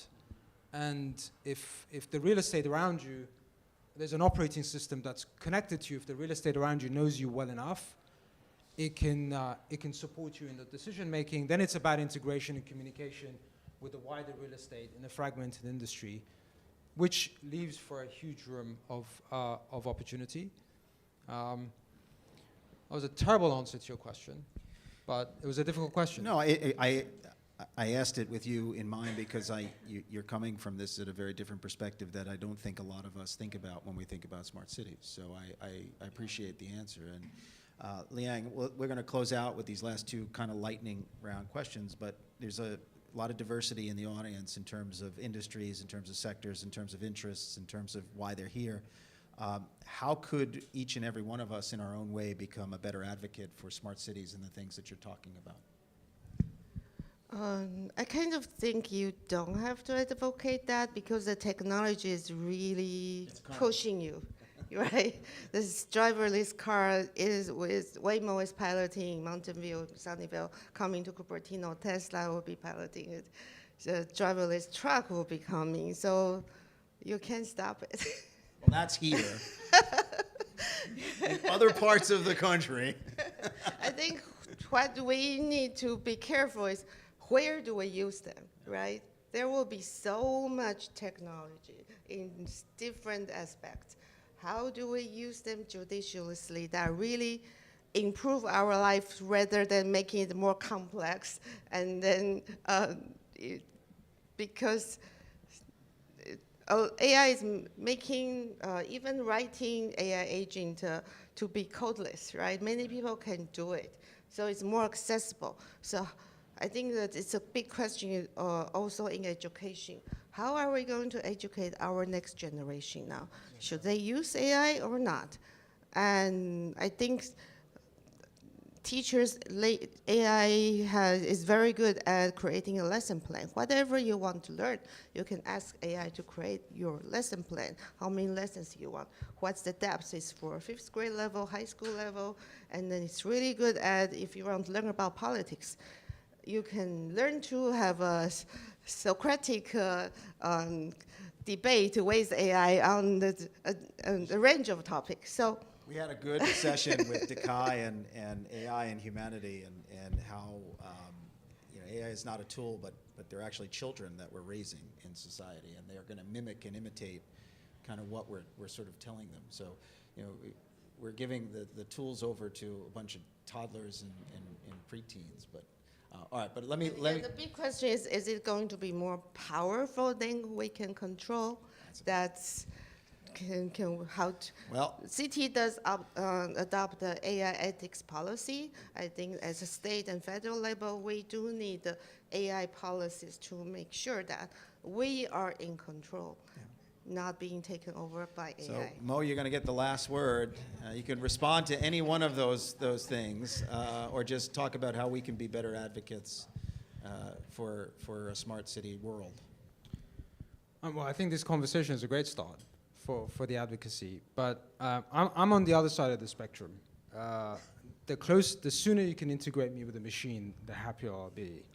I think it's a really exciting time to be a human, and I think technology is going to help us to learn to become better at being human. And to become better at being human, I think we have to shed a lot of the things humans already do. Like sleep. Yeah. Like Eat. sleep. No, I like eating. I don't want to disrupt eating. I hope really like. I hope it does take over exercise. I don't like exercise. Yeah, well, I think isn't there a startup in Brooklyn that massages you or something? Yes. Can I get in a pod and then it's Burn worth fat. 3 hours of exercise? That would be awesome. Exercise while you sleep. Yeah. There you go. There you go. All right. Well, I want to thank you both. This has been really, really fun. I really enjoyed meeting you both. Thank you to Jeannie, too, for shepherding us and bringing us through that. Thank you all you to coming from after lunch and not falling asleep and watching us. So appreciate you all. Have a great rest of the day. Thanks very much, guys. Great job. That was great. That was good. That was great. That was great. I want to see you in Brooklyn, man. Yeah. I'll show you some spaces. I'll be there for sure. I love the space. I love how you described it. It was really special. How long was that project? 14 years. Wow. Probably until you're 15 at this point.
session?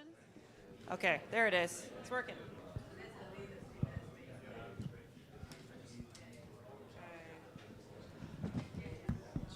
Good afternoon, everybody. Have a seat. Okay. Welcome to our presentation, Creative Code, where AI, art, and the future or creativity intersect, exploring how technology is reshaping how we learn and create. Here at CTF, my name is Jeannie Kolkloff. I'm the owner of Riveting Trips. We have an incredible lineup of thought leaders with us today, spanning the worlds of tech, art, and the creative future.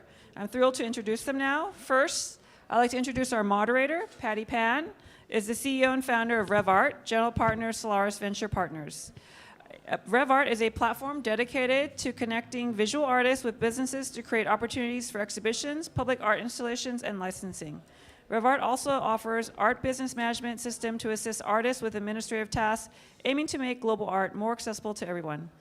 Patty holds an MBA and is an advocate for supporting minority and female artists, with over 65% of RevArt's artists identifying as such. Additionally, she serves as general partner at Solaris Venture Partners, a private equity firm. And now our panelists. See right here? Okay. Lisa M. Watts is the CEO and founder of Create, the all-in-one cloud studio platform that transforms global media workflows by delivering enterprise-grade tools and infrastructure to creative teams without the barriers of cost, complexity, or geography. Under her leadership, Create was named NAB Product of the Year 2025 for remote production, recognizing its innovative approach to cloud-native collaboration in both live and post-production. With more than 30 years of experience at the forefront of emerging tech and product innovation across leadership roles at Intel, Walmart Store No. 8, and Magic Leap, Lisa brings a rare combination of technical depth and market vision. At Create 8, she leads the mission to democratize access to powerful production environments and empower global creative teams to do their best work wherever they are. Lisa is also the member of the Television Academy, the Hollywood Professional Association, and Movie Labs Industry Forum, where she contributes to shaping a future of connected, cloud-enabled media production. And our other panelist is Dr. Meyer Ackerman, professor of AI at Santa Clara University and CEO and co-founder of Wave AI, one of the earliest generative AI startups which serves millions of creators across the globe. A pioneer in generative AI, Ackerman has been researching generative models for text, music, and art since 2014 and was an early advocate for human-centered AI. Dr. Ackerman's innovative work in AI and creativity has earned her wide media recognition, including features in outlets such as Forbes, NBC News, and NPR, and she has spoken at Google, IBM Research, the United Nations, Stanford, Oxford, to name a few. Her upcoming book, Creative Machines, AI, Art, and Us, to be released by Wiley this October, explores how generative AI can elevate human creativity and redefines the future of human-machine collaboration. So please welcome them all. Give them a round of applause. Thank you, everybody. Okay, thank you. Thank you for everyone, who are interested in creator economy and interaction with technology. I think today we have very interesting group here because you guys both are not only from tech industry, but also from creator economy. And so I will just, ask the first question is, from the big corporation like Lisa, you're from big corporation, now you become a startup like entrepreneur and supporting artists, and while Maya from the academic area and become a founder. So is there a time in your career really challenge your view on the creative creation and technology? Sure, that's a cool question. I think kind of the biggest surprises came to me going from academia into building real products for people when we opened our startup. You come in with this kind of naive academic view that because it's helpful, because it's valuable, that people are going to want it. And it's really not that simple. I swear, you could have the cure to mortality, and if you don't market it well and you don't have good UI, UX, nobody's going to take it. That's how ridiculous it is. So a lot of eye-opening experiences, but ultimately, I'm really, really grateful that I learned where all these blind spots were. I think for me, being at Intel for 25 years, I had the opportunity to really cross over between the engineering side, the business side, the creative side multiple times. And the last, I would say 5 or 6 years I was there, I was involved heavily in gaming and got the opportunity to work under Don McGuire, who is now the CMO of Qualcomm now, but he was at Intel at the time. And he gave me the opportunity to kind of go out and see what I could do to grow the VR market, right? And it was very early days. And so when you're an Intel, right, you have the money, the technology, all of the resources really to go and make things happen. So what we chose to do was actually work with some independent artists that were just breaking into VR at the time, because we understood that the future of, immersive technologies, contextual experiences needed to be developed by creators. And not only were we trying to help them tell stories in a new way, we were trying to help them tell stories at 10x the pixels in 3 dimensions and contextually relevant in ways that they had never done before. So in leaning into that, I got an experience with a young director who is now actually developing a new AI experience of herself from birth to now with Aaron Aronofsky.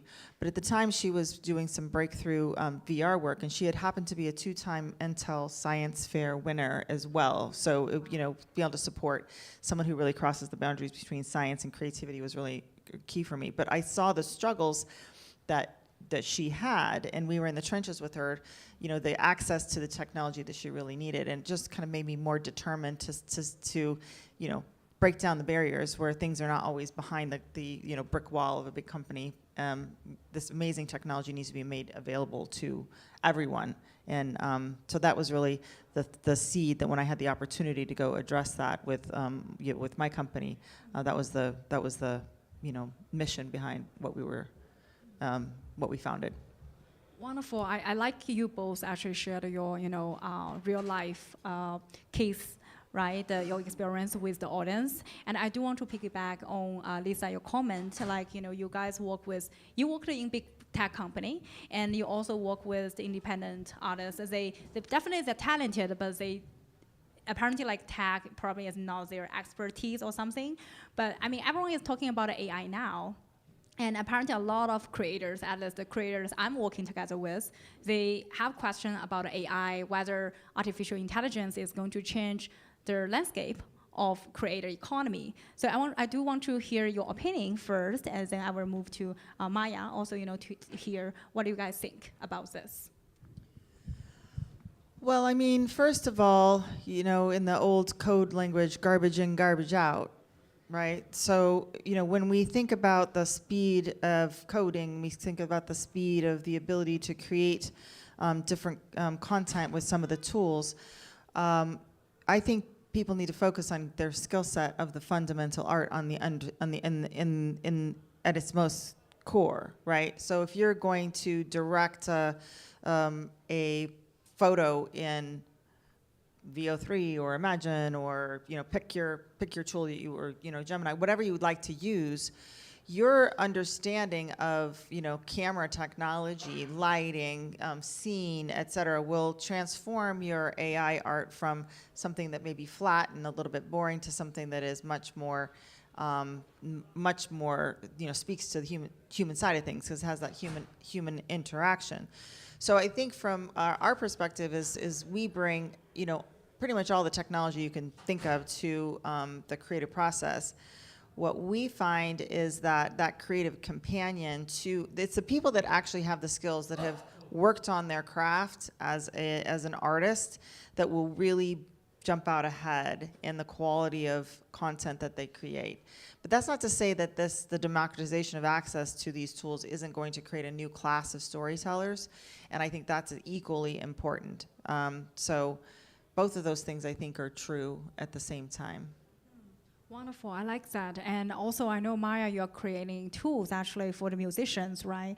And I mean, it's a big topic for whether, those AI music, whether it'll help creators to create more artwork, or it's just harming their the intellectual property right, etc. So what do you think? What's the biggest AI impact on creator economy now?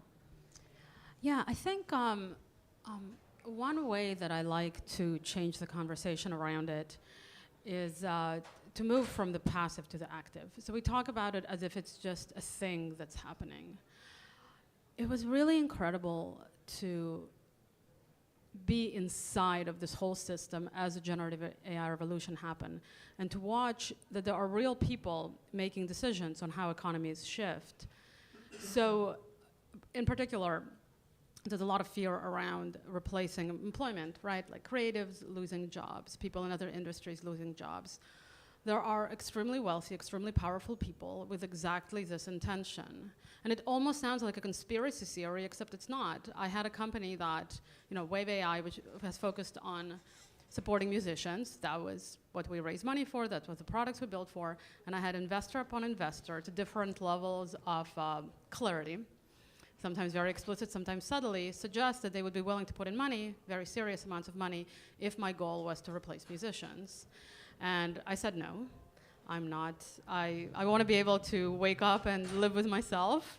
I'm not going to be the person who takes away jobs from musicians, even if it doesn't end up happening. I don't want to be the person doing it. But then, of course, in no time, not in no time, it took over a year for them to invest in Suno. And Suno built the most incredible technology. I mean, wow. If you haven't played with it, you really should from a technological standpoint. It's really prompt to music with vocals and everything. It's amazing. But the pitch was a human-free Spotify, right? Whether that's what the company is going to become is the second question. Anyways, my point is, and I talk about it at depth in my book, for which you have the flyers, is that there are different players in this game, and with different intent, and we can't help the job loss, and we can't help having some of these insane consequences. But at the same time, we can also have other tools, like you were saying, that are designed to elevate creators, and there are going to be brilliant creators that are going to stay ahead no matter what, right? So we're going to have these different tenants because there are so many different players in this complicated game. Yeah, it's very interesting. I think you both, Lisa actually used the democratize, this exact word, and I think Maya also mentioned something like related to that. So I want to hear your guys' opinion, because I work with some many others. Like I met some engineer, from Google, and he told me, "Oh, Patty, I'm an artist." I said, "Okay, what kind of medium you're working on?" And he said, "Oh, I'm just a user ChatGPT, that I just Midjourney to create artwork." So this is, for me, it's a very complicated feeling because I work in the fine art industry. But what do you guys think? Whether those tools actually empower us to make more creative stuff, and with more diversity, with more different, really inspire everyone become an artist now, creator now, or it's just we are creating exactly the same thing from each other? What do you guys think? Well, I think it all depends on if you take the time to, if you're just using the generally available LLMs and tools, or in Create's case, right, we're bringing those tools to the content, because the content is important to the story. So we give the creators the opportunity to choose the models that they would like to use that suit their purposes, but then the training is happening incrementally on just their content, right? Just their ideas, versus, shipping them out to a third party to get crunched and then kind of bringing them back. Both models are absolutely fine depending on what you would like to do. But I think when you start to then build up your creative intent in a more purposeful way, you can almost have, I think, the best of both worlds, right?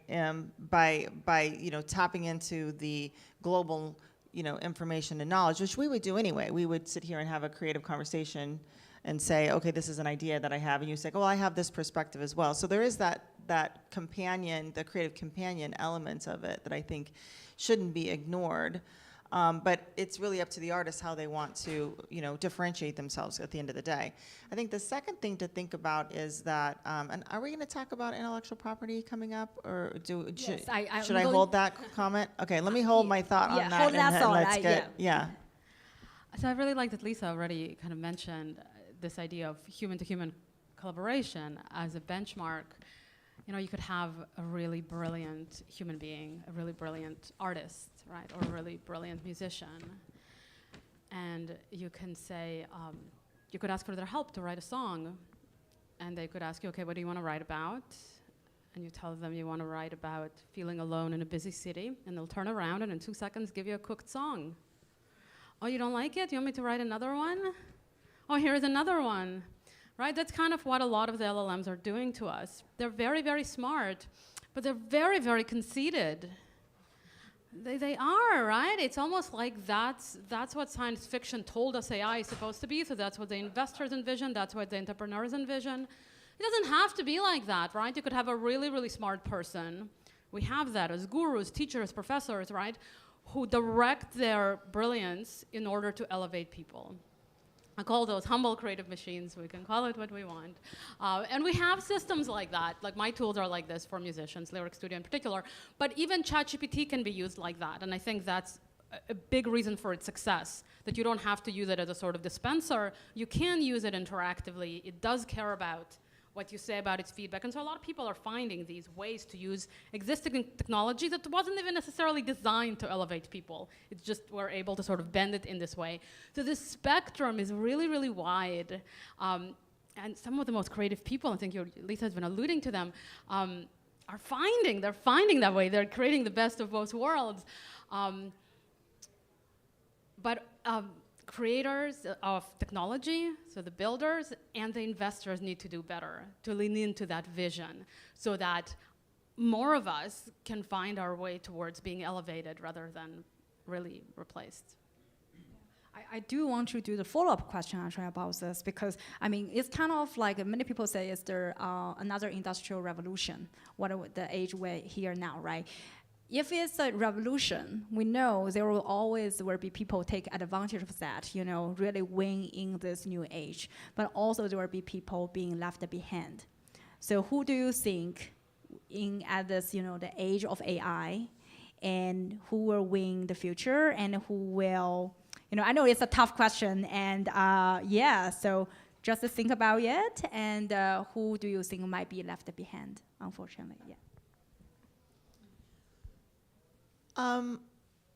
As you said, in every turn of the sun, there is the ones that you would say would be ahead or being left behind. I don't know. One of the fundamental things that I think is so interesting about creativity and art is it remains subjective at the end of the day. So the one person loves sunset scenes. Another one loves bold, abstract. Someone else prefers photography. Somebody else would like that in, sculptural in 3 dimensions. So I think it's a little unfair to try to stick art into a category of, the sacrificial lamb in this age of technological innovation, right? And generative AI, I think, always gets kind of tagged to the visual or musical kinds of artistic components of art, but there's so much more kind of to that tapestry that I think we just kind of ignore.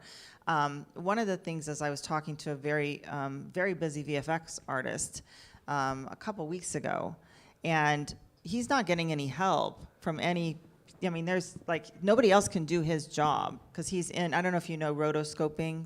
Do everyone know what that is? That's where you can go through frame by frame and remove things out of the frame. It's very time consuming, and even in the digital age, it still has to be done with a human involved. And he said, if I could have a decent AI tool to help me with this very tedious frame by frame rotoscoping job, I could get this movie out faster and move on to something more interesting, right, or more impactful. So I think these are the things we have to kind of think about in this. Are there winners? Are there losers? I would say, if I were to be very bold about it, you need. With every technology, it's your responsibility to find out what it can do for you. And being afraid of it isn't really going to do you any good right now. So I think that's probably the at least understand it. You don't have to use it, but just spend the time to. It's those that do not, those that ignore, those that deny, will ultimately probably lose out. First, a quick comment about what Lisa shared, which I think is so interesting and so illustrative. Roboscoping, which I've never heard of this specific term, and yet I'm not at all surprised that there aren't tools for that, because the big money is for replacing the humans. It's not for aiding them. It's very, very simple. It's very, very straightforward. We could build all kind of tools for musicians to help them, for which there's just no money. So kind of an interesting thing of how non-passive it is. But I want to go back to your fundamental question. The analogy to the Industrial Revolution is so apt here. We had these machines that listened to us, machines with no imagination, that would just follow rigid rules. And then now we have machines that imagine and create. And at the same time, there is this kind of like parallel aspect to the way that humans behave. With the Industrial Revolution, the clock became sort of our boss and master, where suddenly humans were expected to behave in a way that was more aligned with these old machines. We are supposed to do what we're supposed to do. Education is designed around essentially an assembly line of its own. But we don't like it. We've been hating this for like 100 years or more, quite a bit more. And now our machines can dream. And we're mad. And why are we mad? Because we want to be creative and have fun, right? There's this meme going around, I want my AI to do my dishes and mop my floors, and I want to make art and music. Of course, all of us do. But I think that there's like this weird invitation here to push for a world where both us and the machine have more freedom to dream, instead of being like, stop dreaming, machine. How dare you? Like, all of us, right, could lean into that, which is kind of fun, which is kind of a fun analogy. But just very briefly to comment on your core question of like, who's going to be left behind? I'm watching this in my own industry right now, with brilliant students struggling to get work. Students that would usually have 5 or 10 offers from the top companies in the Valley are having trouble finding work in tech, in code development. And we know it's happening in marketing. We know it's happening in the arts. And so we're upset, and I think we have the right to be. And it's happening not because the technology is evil, it's happening because of the way money is flowing in this industry. And so anyways, the more I'm in this space, the more I'm like, yeah, there is a reason to be mad, but mad at some of the people behind it, not the tech itself, because the tech itself can be directed in very opposing ways here. Can I add something to that? This is something I saw happen. I was at a ImageWorks panel a couple weeks ago. And who we had attend I live in LA. So we had students coming from 5 of the big film colleges there, right? And they were all sitting in the audience. And a colleague of mine was asking them questions about, Into the Spider-Verse, right? And you could see them the 2 guys light up, right? I think one was head of virtual production, or of virtual VFX, and the other one was the overall production manager. And they all of a sudden got very excited when they were talking about the tools that they had to work with, and the innovations that they did, and the code that they wrote, and the AI that kind of came into place, and how much they were able to innovate, and da-da-da-da-da-da-da-da. And you just saw the dawning on the student's face that part of the process, that kind of grunt work part of the process that would have given them the experience in the early stages of a production was being taken away. So what do we do about this? Well, I think what we do about this is we've got to back it up into education. Like, we are taking kids to school and teaching them philosophy and storytelling and immersion and all of those sorts of things without giving them any practical tools when they graduate. We're not teaching them even Photoshop for the most part. Some schools are starting to do that, right? But back it up and give them experience, practical experience, so that instead of having to walk into school as an intern that's just carrying coffee and doing data entry, they've already being able to leap forward, and the tools are there, and that's why we're so passionate about the democratization of access to these tools. It is not fair, and nor does it need to be the case where these tools cannot be given to people earlier. There are kids that are 10, 12. I see my nieces and the art that they produce. right? Let's get the tools into people's hands earlier so that when they meet the market, when they go to make get their job, that there's no excuse for us not to educate them on the practicality of the technologies that they're facing on. And I think that is our responsibility, regardless of the investment, regardless of how technology does. We have to prepare our workforce much better and invest in them much earlier. I really like your two comments, both your comments on this topic, because we definitely see the same thing in the fine art industry as well. I mean, I heard of so many artists approach to me to say, hey, studio art, they went to the studio art major, but they never learned the technology. They learn how to do their painting, sculpture in a very old-fashioned way. They don't even know how to market their art, how to make money out of this. So I definitely agree, I think education is very, very important. But I also want to direct our question also to the existing artists, because I have a lot of feedback from my existing artists, some of them probably in the career for 30 years, 40 years, and somehow AI appeared. It challenged them, and it crossed their website, crossed their social media, and they mimic their style and begin to create artwork now. So they feel like, what's happening here, terrified, and what should I sue the AI? Should I sue OpenAI for their intellectual property or what?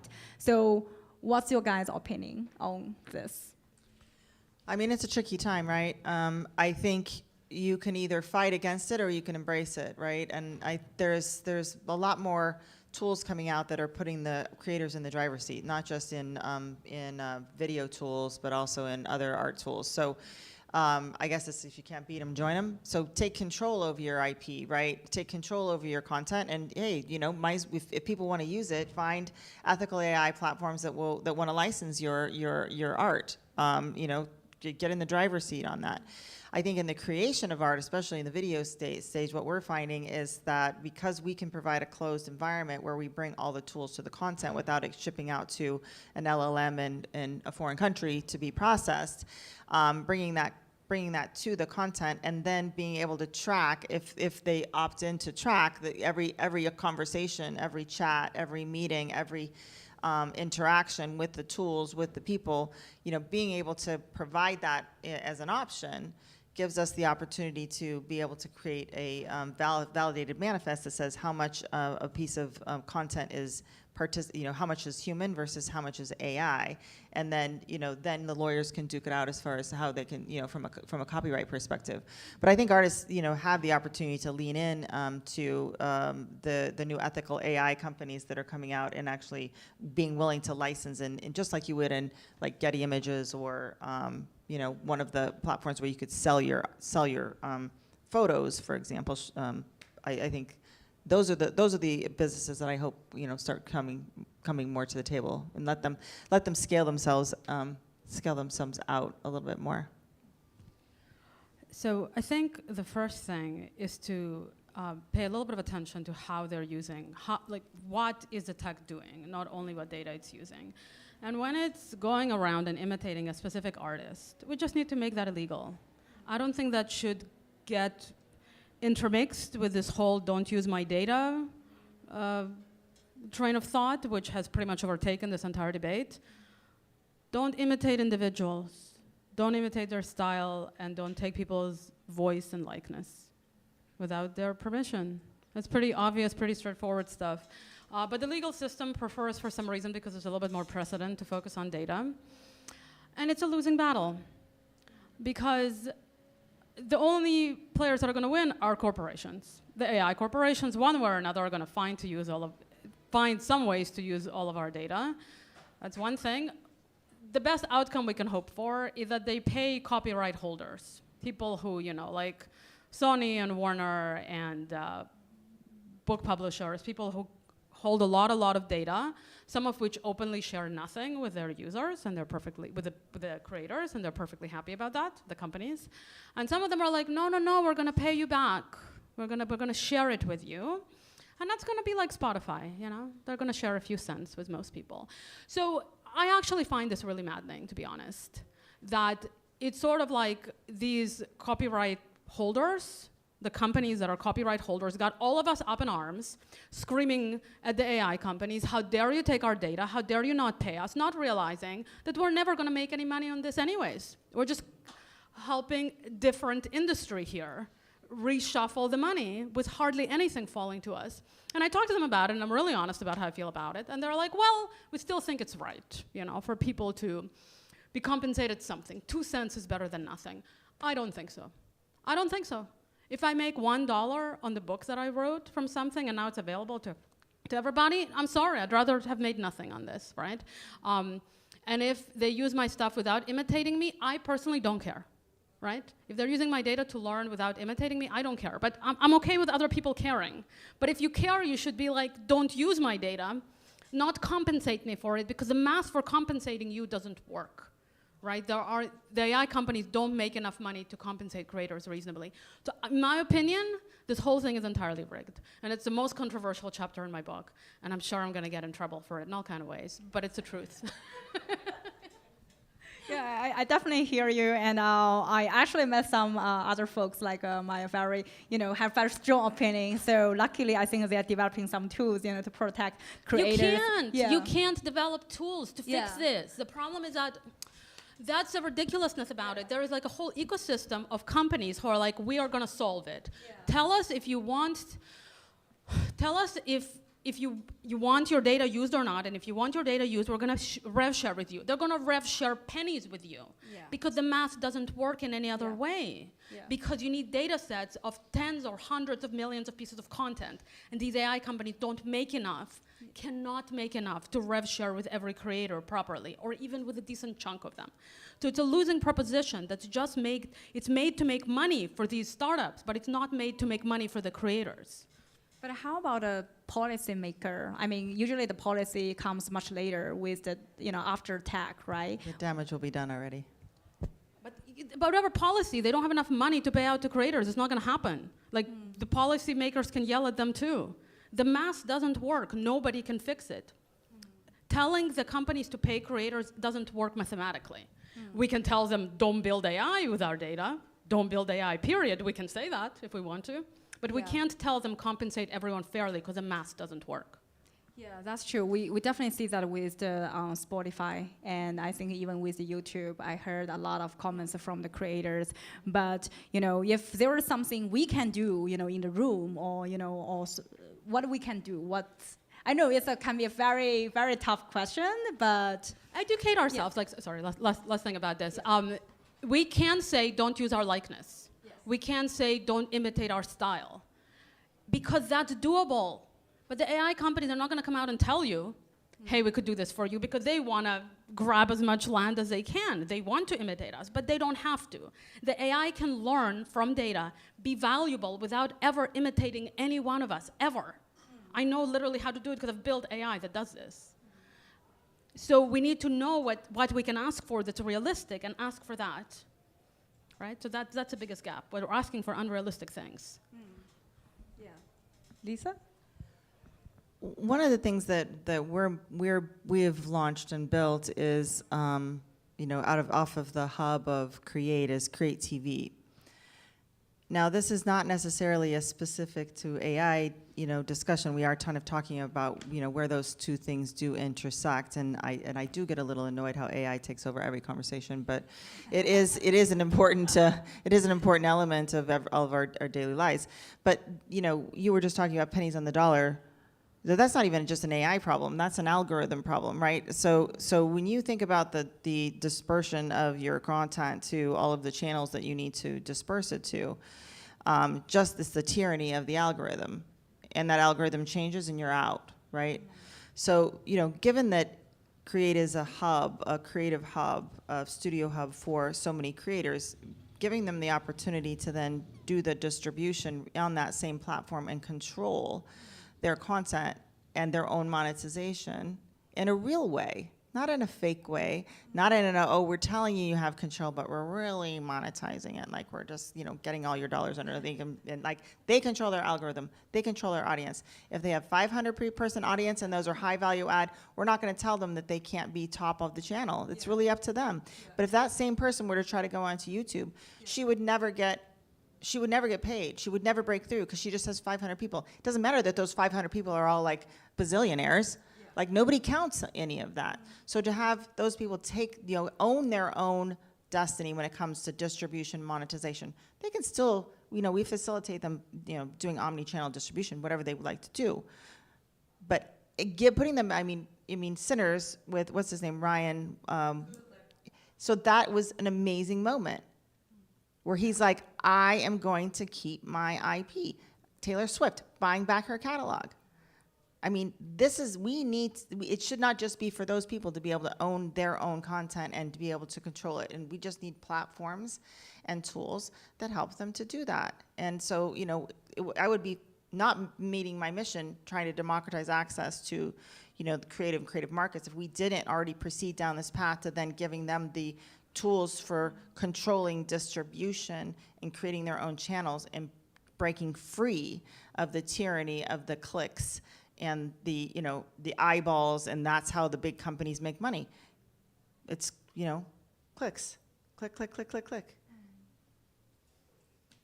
No, you're right. Musicians are devastated by what happened with Spotify, and that was without AI, without the AI that we have today. That's so true, it's really this extortionist attitude of the wealthiest dimension of our society that's willing to destroy forests, destroy countless species, torture the animals that we eat. Okay, maybe we can say we have to eat them. Do we have to torture them in the process? And we're just expected to close our eyes to that and be like, oh, doesn't matter, And this is just, with AI as a powerful tool, you're seeing those people try to exploit artists now, try to kind of continue the same way of thinking with the new technology. And I think there's some artists, though, that are really smart. So do you remember when Red TV launched and Snoop Dogg got his own channel? They were like, hey, we're going to give you your own channel on Red TV. Going to give you $1 million to run your whole thing, right? And he was like, all right. What does he do? Thinks, smart. He didn't get paid for the algorithms. He just decided, hey, I'm getting a big audience. I'm going to just start merchandising. So he just made money right underneath the algorithm. There's nothing anybody could do about it. So I think it's like, we can think, we can do things. We don't have to be in the tyranny if we don't want to be. And so I think it just means more people providing creators more tools that are accessible so that they can take control of their destinies. Well, I would say even among the creators, we see different kinds of people, right? I mean, some creators definitely take advantage of newest tools they can. Let's say, hey, I've seen some influencers actually creating avatar, do those phone calls or with all those. I want one to go to my meetings. Yeah, and also you're in a film industry, and I heard from Hollywood actually, some celebrities, they just license their image and their name, and you make the whole movie with AI. They never need to perform. You're by the pool. Yeah, so exactly. So what do you guys think about that? And do you still think it's an art? Do you think it's still creation by human or is creation by machine? What do you guys think? The information from in the machines is from humans originally. So, I think this is all a personal decision on how you kind of feel about that. But it is based on human information. And if you understand how hard it is to make an AI movie, it is a pain in the patootie. I mean, it takes we're working on with the University of Southern California Film School. They have the Entertainment Technology Center, and they're doing all the amount of storage and compute. Fortunately, they can come to us and we can have that in a scalable, elastic way. But the amount of humans that are involved in the whole thing. People think, oh, AI is going to just, yes, AI can just do slop for you with a punch of a button. But if you actually want to make something real, and this is just for a 15-minute short, it's taking them months and months, right? And so, again, I think it's all great and fine to try to do a black and white line in the sand. When humans lose is when they just turn their back and they don't step up to the plate and they don't get involved, right? If you sit there and say, woe is me, my whatever, somebody's taking my art and I'm not getting paid for it, well, get out of bed and go do something about it. Learn about it. participate in it. Call your senator, write a letter, but don't just be passive. Right? We cannot be passive. I mean, that will be the death of humanity when humans stop caring, when humans stop participating. And so that is, that I think is the mission at the end of the day. We have to keep creating. Whether the machine is creating or not, keep creating. Bottom line. I like that. Keep creating. I think fundamentally Lisa and I are very aligned in the end of the day. I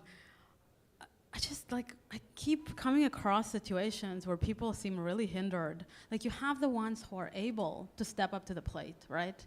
Like the people making movies that you're describing, who are giving so much of themselves, in part because the tech is not there to do it instead of them, so they're forced to participate for a 15-minute short, which I think is super interesting. And then you have like students, and I'm like, you need to come up with a course project. And one of them comes back with a whole bunch of ideas that I can tell are from ChatGPT. And I'm like, okay, I need you to do it without ChatGPT. And he looks at me like I fell out of the sky. He doesn't understand what I'm saying. Somehow there are people who, in different ways, who are falling through the cracks so badly. And I don't usually like to emphasize this, but I think just to kind of round out the picture for you all, it's not really entirely their fault somehow. I think it would be naive to say that they're like, to somehow insult these people.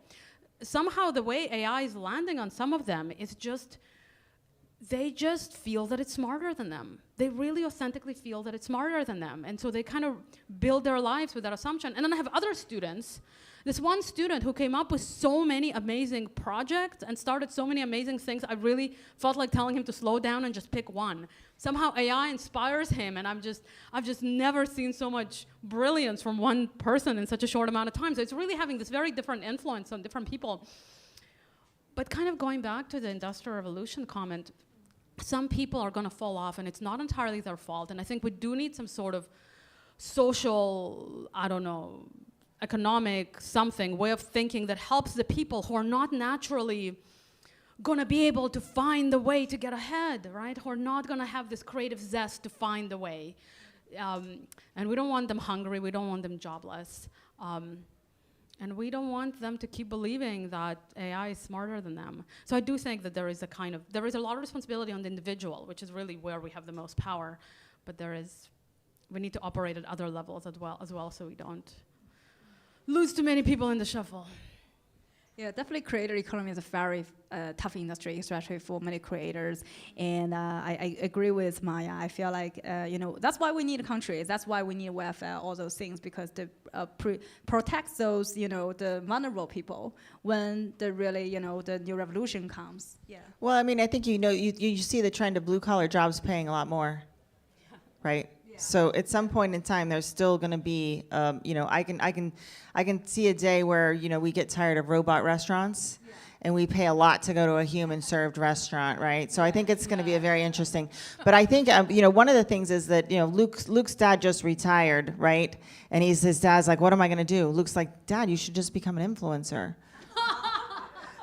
Right? And so you his dad's like, "Whoa, maybe could I use Create? Because it seems pretty easier. What about these other tools? Can I use these tools? Because I need a TikTok channel," right? So just think about the access that we have to the stories we never heard. I haven't heard Luke's dad's story.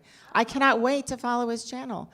So regardless of AI or other things, we just have to keep telling stories. We have to keep creating, and we need to keep giving tools and platforms for people to tell their stories. And part of it is, yes, it's gonna suck for a lot of people, but you know what? Create, do something. You know what I mean? So, and then if you want to, again, eventually you're gonna get paid a lot to be a human server. So it's gonna be interesting. It's gonna get better.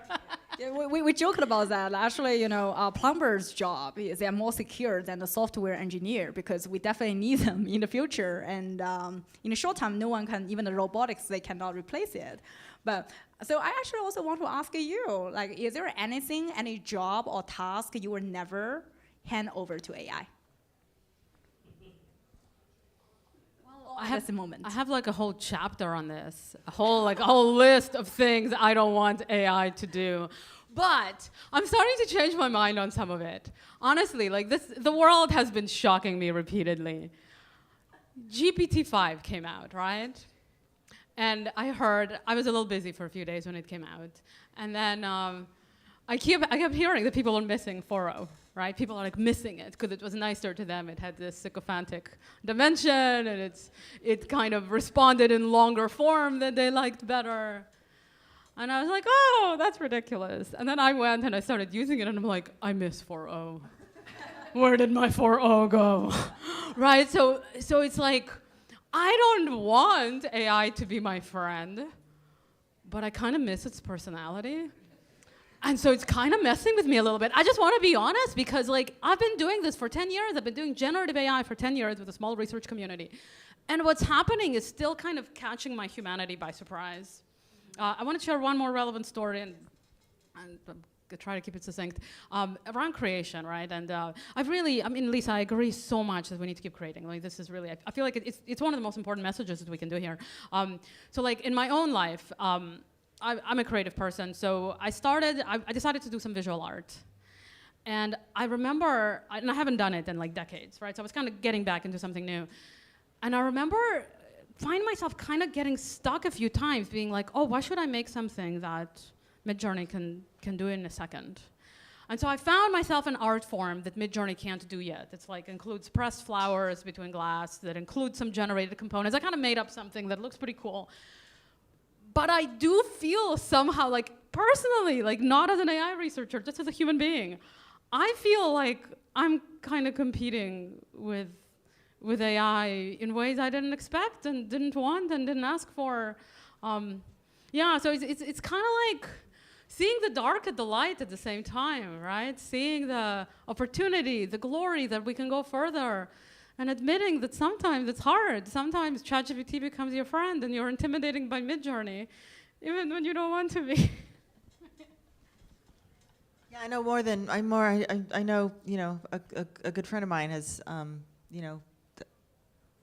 wasn't happy in some of her relationships, so she just made a new one named Lorenzo, and she speaks to him all the time. So I try not to judge. It's a little bit difficult some days.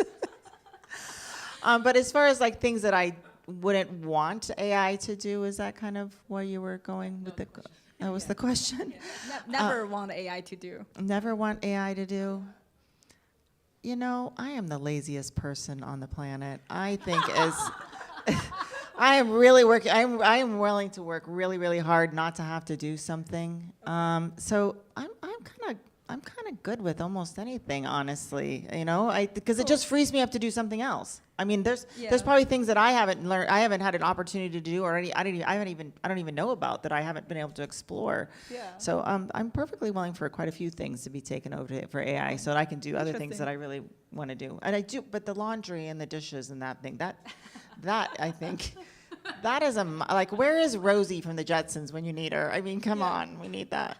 Lisa, do you have kids? I do. How do you feel about, sorry, is that okay? I'm gonna be moderator for 2 seconds. How would you feel about AI, like, raising your kids? Oh, that's a very good question. Well, my kids wouldn't put up with it. I mean, that's the thing. I mean, if I could say, oh, please, like, they'd be like, no. Like, their parents have grown up in technology, and one of them's a musician and one of them's at, Parsons School of Design. So they've gone to the arts on both sides, right? And they're smart enough to know how to use technology to their benefit. But I mean, I'm sure I would ask. I didn't have ChatGPT when they were growing up. I just had my community of people, which was my AI at the end of the day. Grandchildren, then, when you have that. No, there will be no grandchildren. Okay, that simplifies. Yes, it simplifies it. Yeah. I think that's where I draw the line. Like, I wouldn't want AI like raising my kids. Like, I think that's one like clear one for me. But on the other hand, like, we stick our kids in front of TVs and give them devices. So. I don't know. You send them to school to be raised by other people too. So what's the difference? It's the end of the day. Okay, we talk about a lot of really heat questions. So actually, I prepare a little bit more light and more fun question for you guys, for you both as well. Are we ready? So, if you're given an AI tool, which we have today, any tool, and you can pick anyone to work together, collaborate with, living or dead, who are you going to pick with, and what are you going to do? With AI tools, collaborate with someone? Yeah, with a person. Living or dead? I have someone. Okay. I have an answer for that one. I thought about this one. Oh, really? Carl Jung came up with the idea of collective consciousness. The idea that we're not like our own individual siloed brains. We all have a lot of collective beliefs and attitudes and whatnot. I think he'd go nuts if he existed today. I think he'd be like obsessed with LLMs because they reveal our collective consciousness like crazy. And they reveal the positive stuff. They reveal kind of our collective brilliance and how creative. It's creative because we're creative. We know that, right? We're allowed to be proud of ourselves, indirectly. But it also reveals our shadow. It reveals racism and sexism and ageism and how much we hate each other. And it's horrible. But it's us, right? The AI is just mirroring it. It's just our collective shadow. Yeah, I would love to know what he would think about all this. I kind of like took the liberty to express what I think he would think about it in my book, but you know, getting the original would be even better. Interesting. How about you, Lisa? This one was a little tough for me when I was thinking about it, but Lizzie thought I should use, Prince, the musician, right? But I still kind of go back to Leonardo da Vinci because I think when you think about a person who really always worked at that intersection of art and technology, I think he's probably the one. Like he would be like, what is happening? Like, this is so cool, right? I just think that would be a really interesting, because I've always worked at that intersection of art and technology as well, and my mind gets blown every day. It's like the coolest place to be, right? And I just think he would just be like he would really dig what's going on right now. Yeah, he's probably going to build his own, large language model by himself. Yeah. He will build something in a whole new domain we have not considered.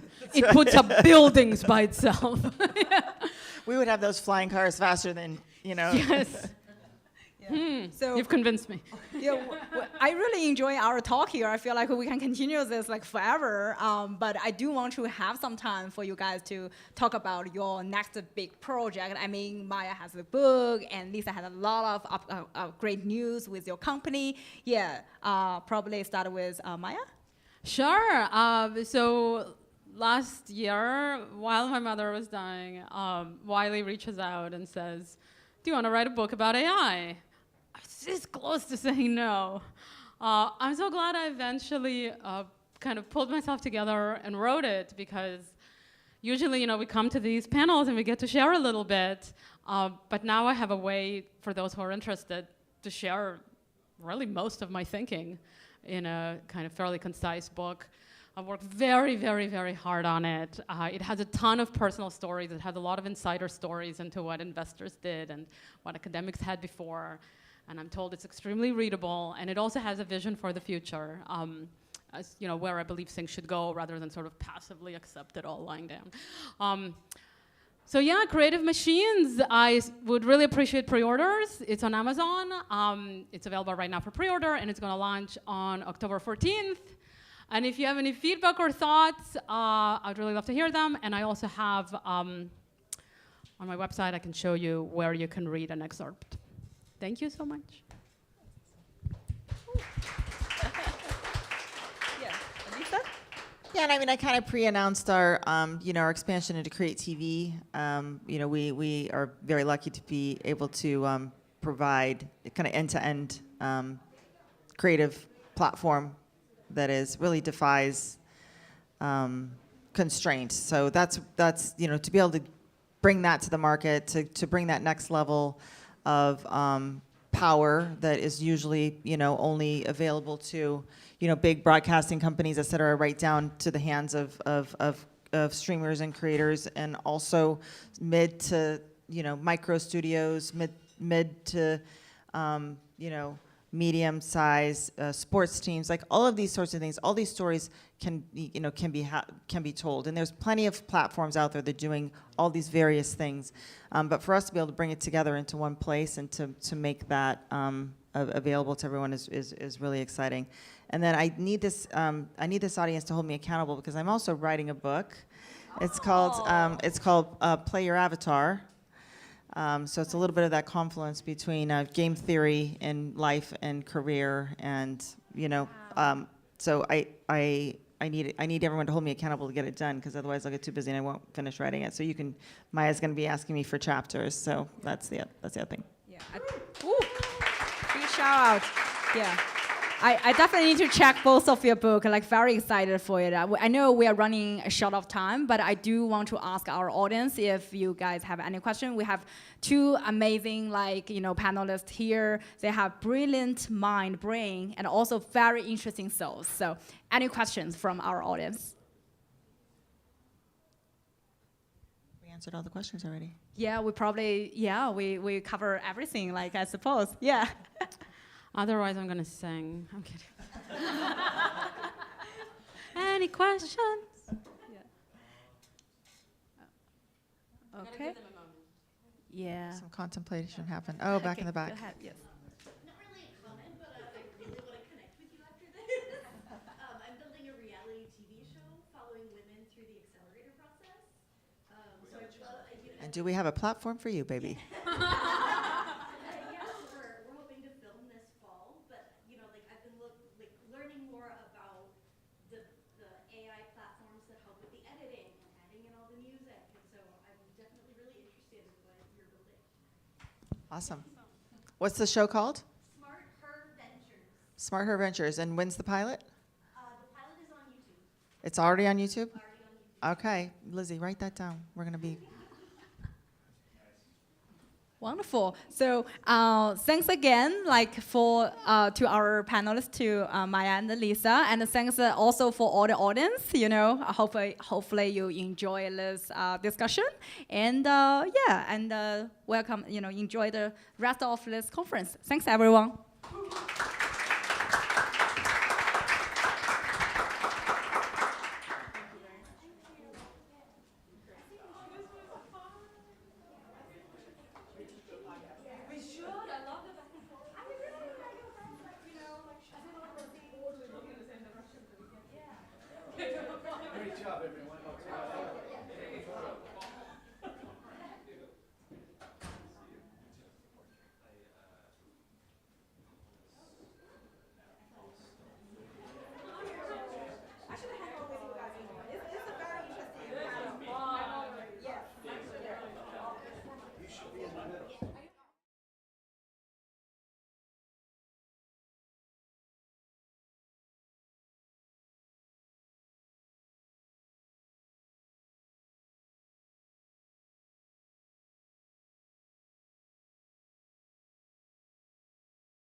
So the restaurant we were saying was just Moxie.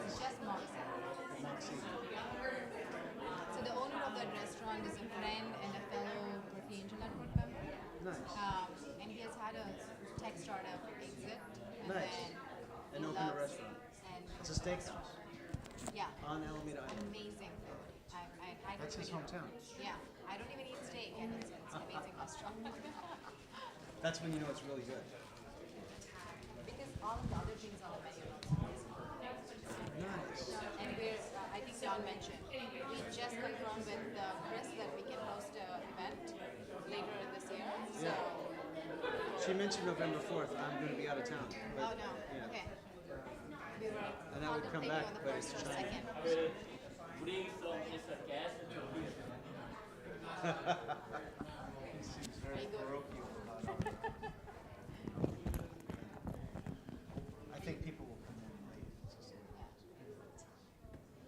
is also towards the later part of the day, so. Yeah. There's one more session. They really have to meet you. You're the Berkeley Engine Network. She is. Oh, that's the money lady. Oh, okay. By the way, it's also live stream. Like we're on. There's 5 million people watching. So smile at the camera.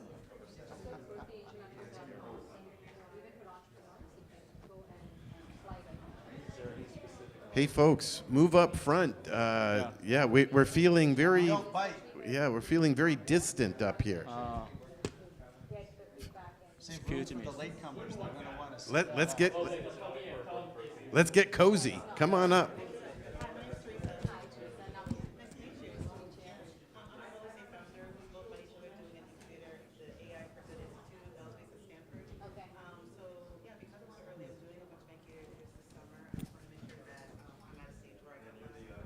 Supervisor for Alameda County. Correct. Yeah. So, actually, so we're in the criminal justice space. We've actually been talking to the CCPC, Alameda County, Community Corrections Partner Executive Committee. Too many letters now. There's a committee. There's a committee, yeah, but yeah, I'm just. Sheriff, district attorney, public defender, probation. Like a judge too, yeah, something like that. Because yeah, we're trying to build some tooling. Like we're in San Francisco now, Alameda County, hopefully next. But we're trying to help people reenter from jail, prison, Sure. using technology. They just need a place to live. Preventing recidivism and exactly. rehabilitation. And housing is a huge part of it. All these other things too. Nobody wants to rent. Yes, we're almost at 2,000 monthly active users. Okay, yeah. I still have my ankle bracelet on here. Oh, good. We have our next David is website, tracking so me. you can, Hello, guys. Okay. This is Yeah. live still.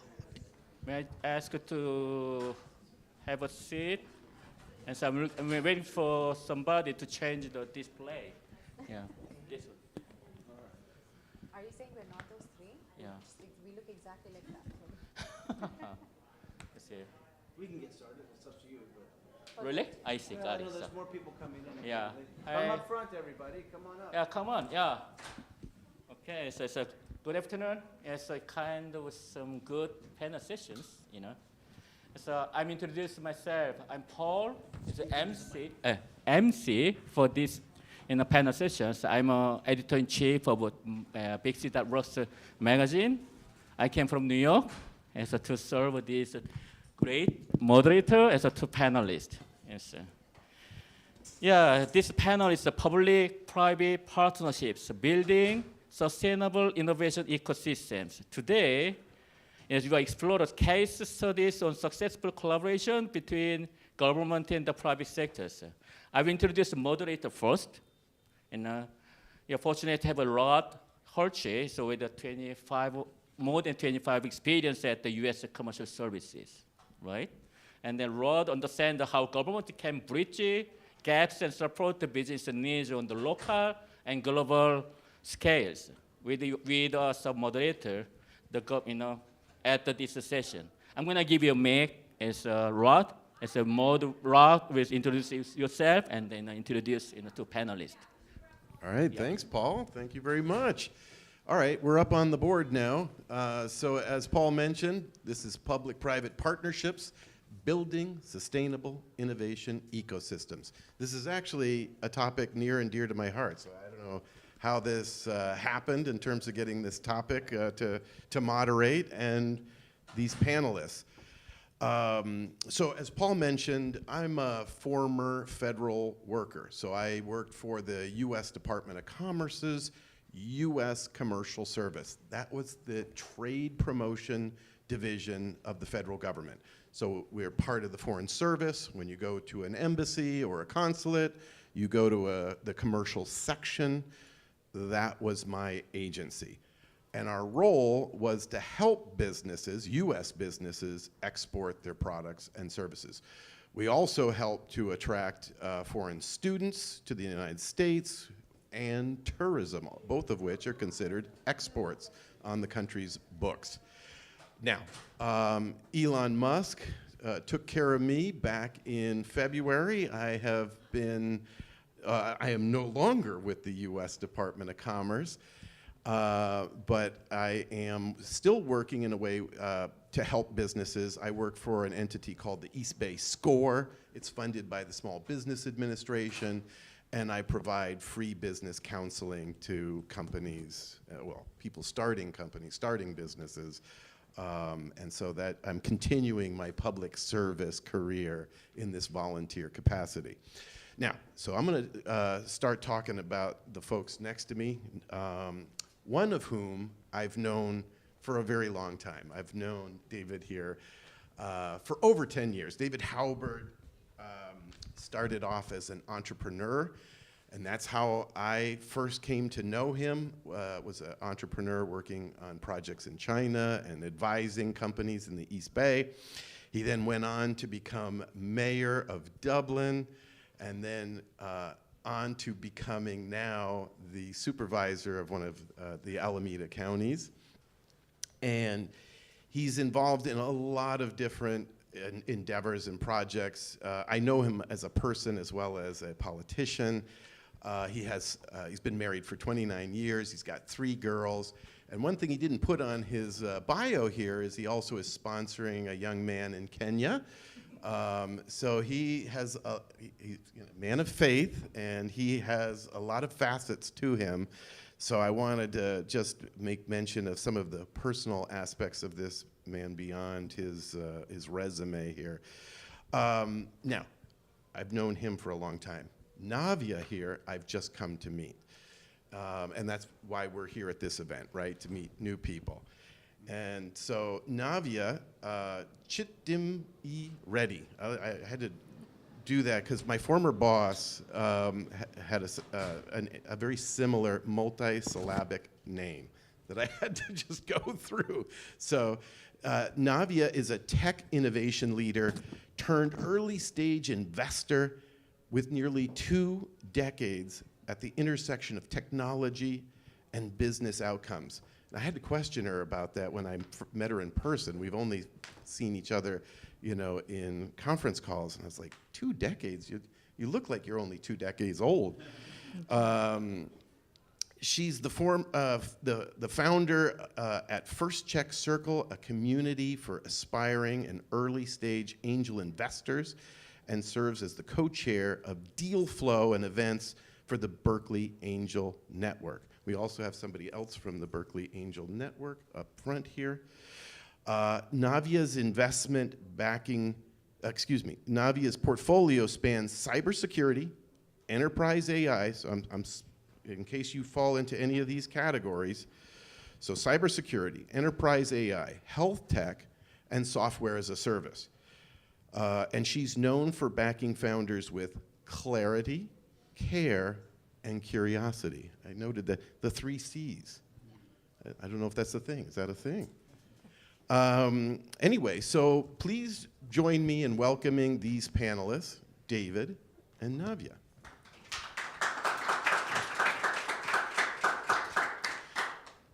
Now let's start off with David. What are public-private partnerships, and why do they exist, David? Well, thanks, Rod. And I want to give Rod some accolades. Rod could be the moderator. Rod could also sit in either of these chairs and could give this entire panel all by himself because of everything that he knows.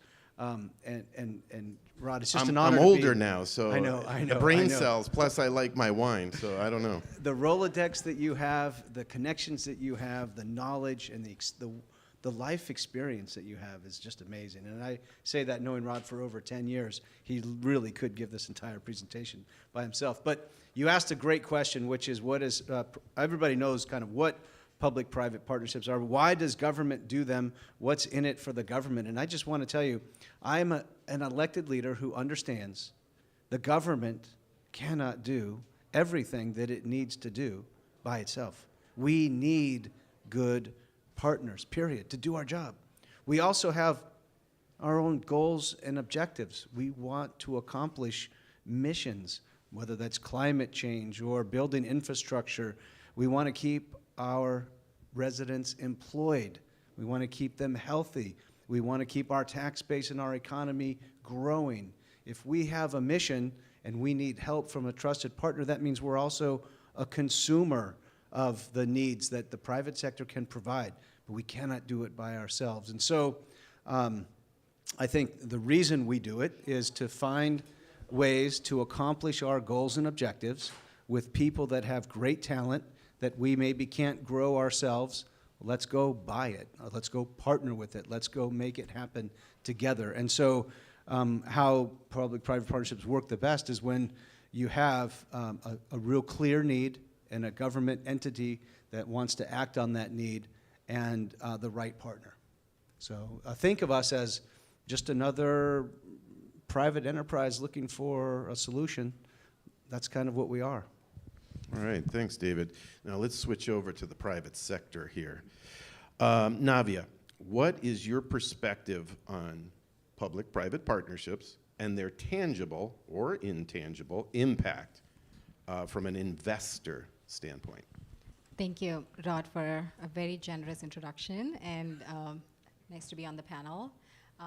So one realization I had recently, which after we started discussing on talking about public-private partnership, is I myself am a product of PPP.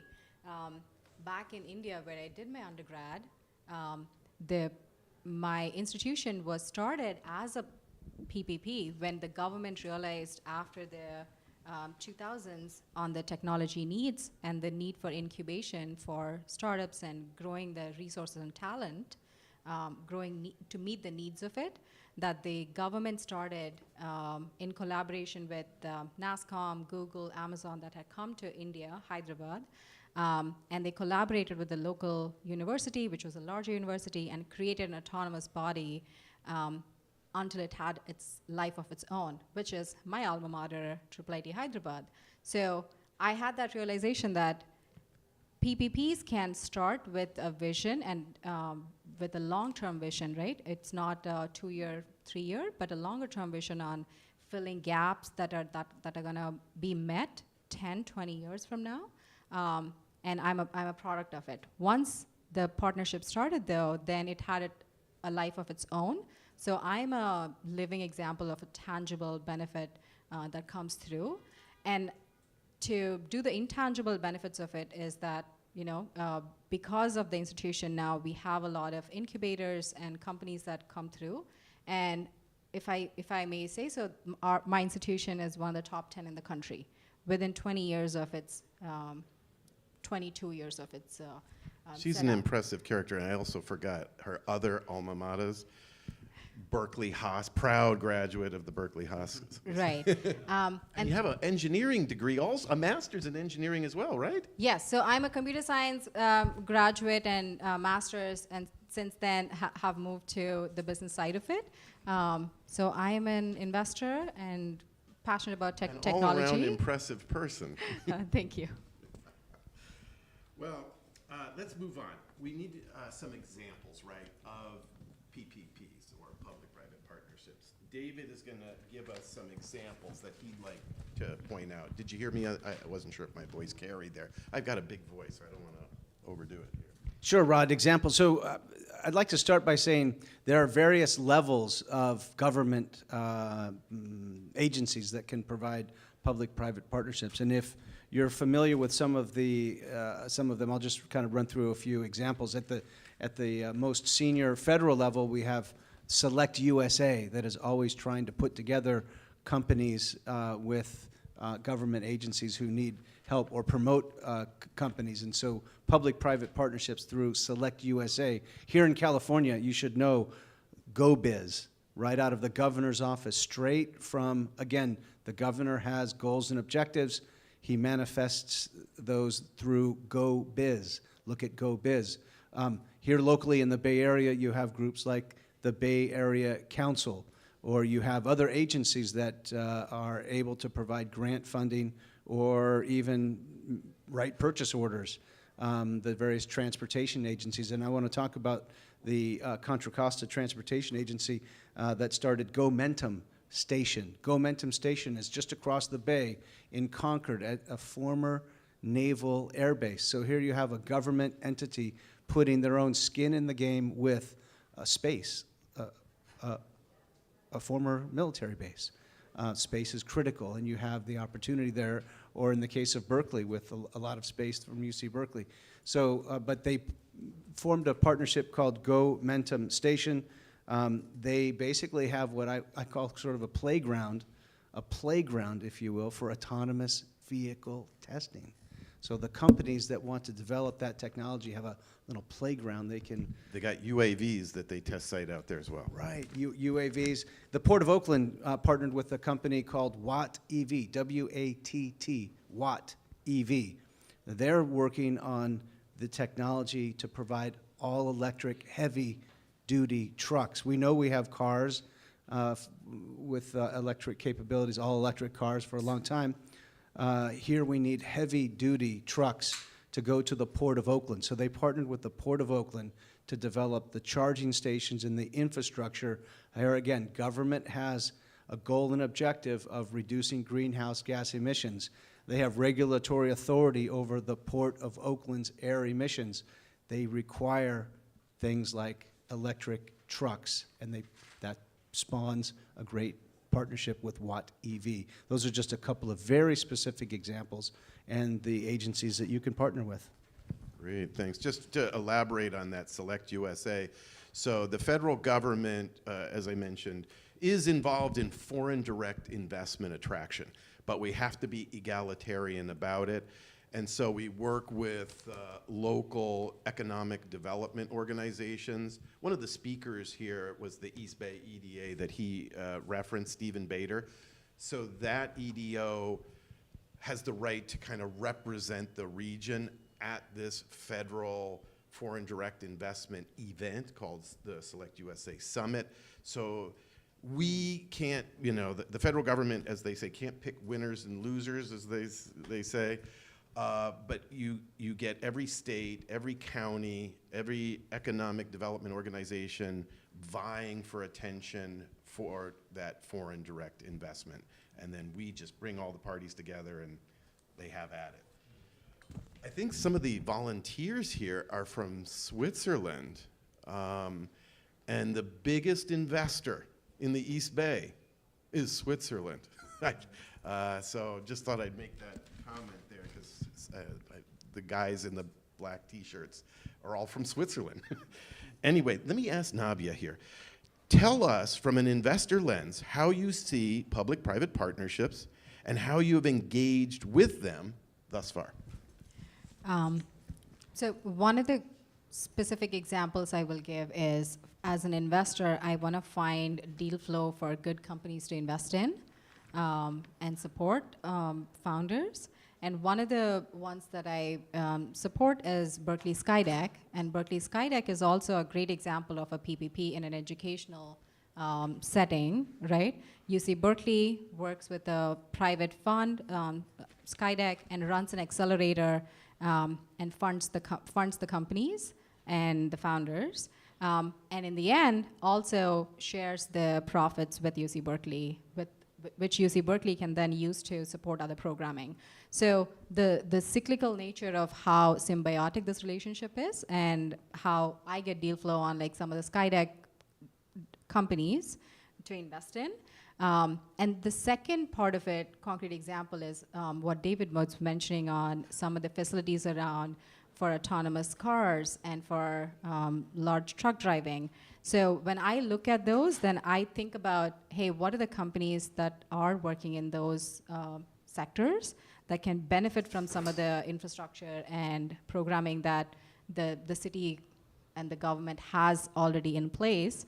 And a lot of times investors do recommend and advise companies to go to their local governments or PPP programs, grants, to get to some non-dilutive funding so that they can actually keep building and testing, and prove to the investors that they are viable and scalable, and actually have customers in the form of government eventually as well.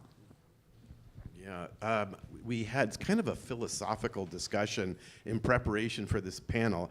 I kind of wish that seat had somebody from academia, because I'm a firm believer in the intersection of the private sector, government, and academia when it comes to fostering innovation, entrepreneurial activity, and right now, that secret sauce, that is our secret sauce here in the Bay Areas, that triple helix of academia, R&D, innovation, commercialization of what they're doing in the Lawrence Livermore Lab, the Lawrence Berkeley Lab. And David knows full well from his political career in the Tri-Valley how important the Lawrence Livermore Lab is, and the intersection of all of that to create cool companies that she's going to invest in, that he's going to buy products from, et cetera. That's our little ecosystem that is symbiotic and we need to preserve. All right, I'll get off my soapbox on that one. Sorry about that. Designing public-private partnerships that last beyond, okay, so you might get that government seed money or that initial government contract or relationship to create a PPE. That's fine and good, but does it have staying power? So, David, is it possible for PPPs to last past the launch phase, and what conditions need to exist to make that happen? Yeah, just following up on your comment about the Lawrence Livermore National Lab, and you should all Google the Open Campus. And it's basically technology developed out of the Lawrence Livermore National Lab that they and the government have deemed to be not of national security anymore, and so they're willing to outsource that to entrepreneurs. You should all understand what the Open Campus is right here in our Alameda County. So not unlike a typical business scenario, a one-time transactional contract will be a one-time transactional contract. But if you hit on the intersection of a ongoing theme that the government is very much in need of, and an example might be climate, solving climate change. The government is very interested in that. It will be there for a long, long time. The other thing, or something that is a local solution that may be very acceptable to a sheriff's department in one county is probably going to scale to another county. So finding a solution that works and you prove your concept with a PPP, then you can scale it to the other government agencies that have that same need for that same solution. Remember, we are consumers as well as we are partners. All right. This is another element I have a little bit of experience with from a government side of things. You've all heard about USAID and how it's been eliminated. Well, I was a former Peace Corps volunteer, worked for Peace Corps, and worked collaboratively with USAID on a variety of development projects.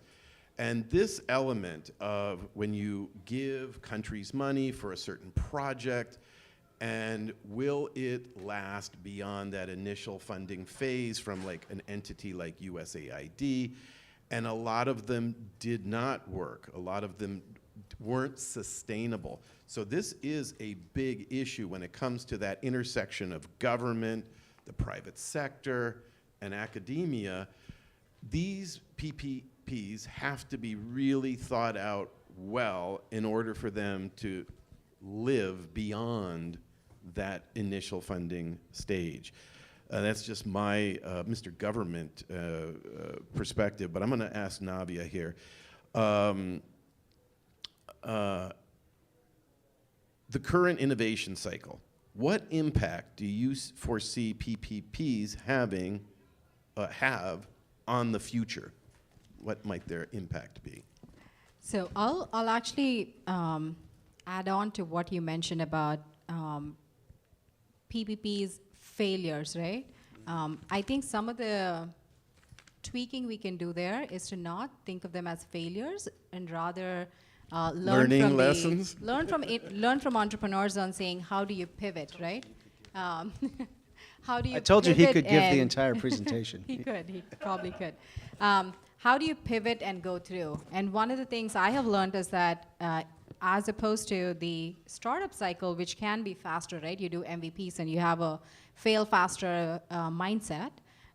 But for PPPs and how the process and everything is done, they probably span multiple administrations, multiple policy changes, multiple macroeconomic conditional that impact them. So it's important that they do change according to how keep pivoting. So it may not be a failure, but it was maybe a change of policy or change of things that made them have to change direction.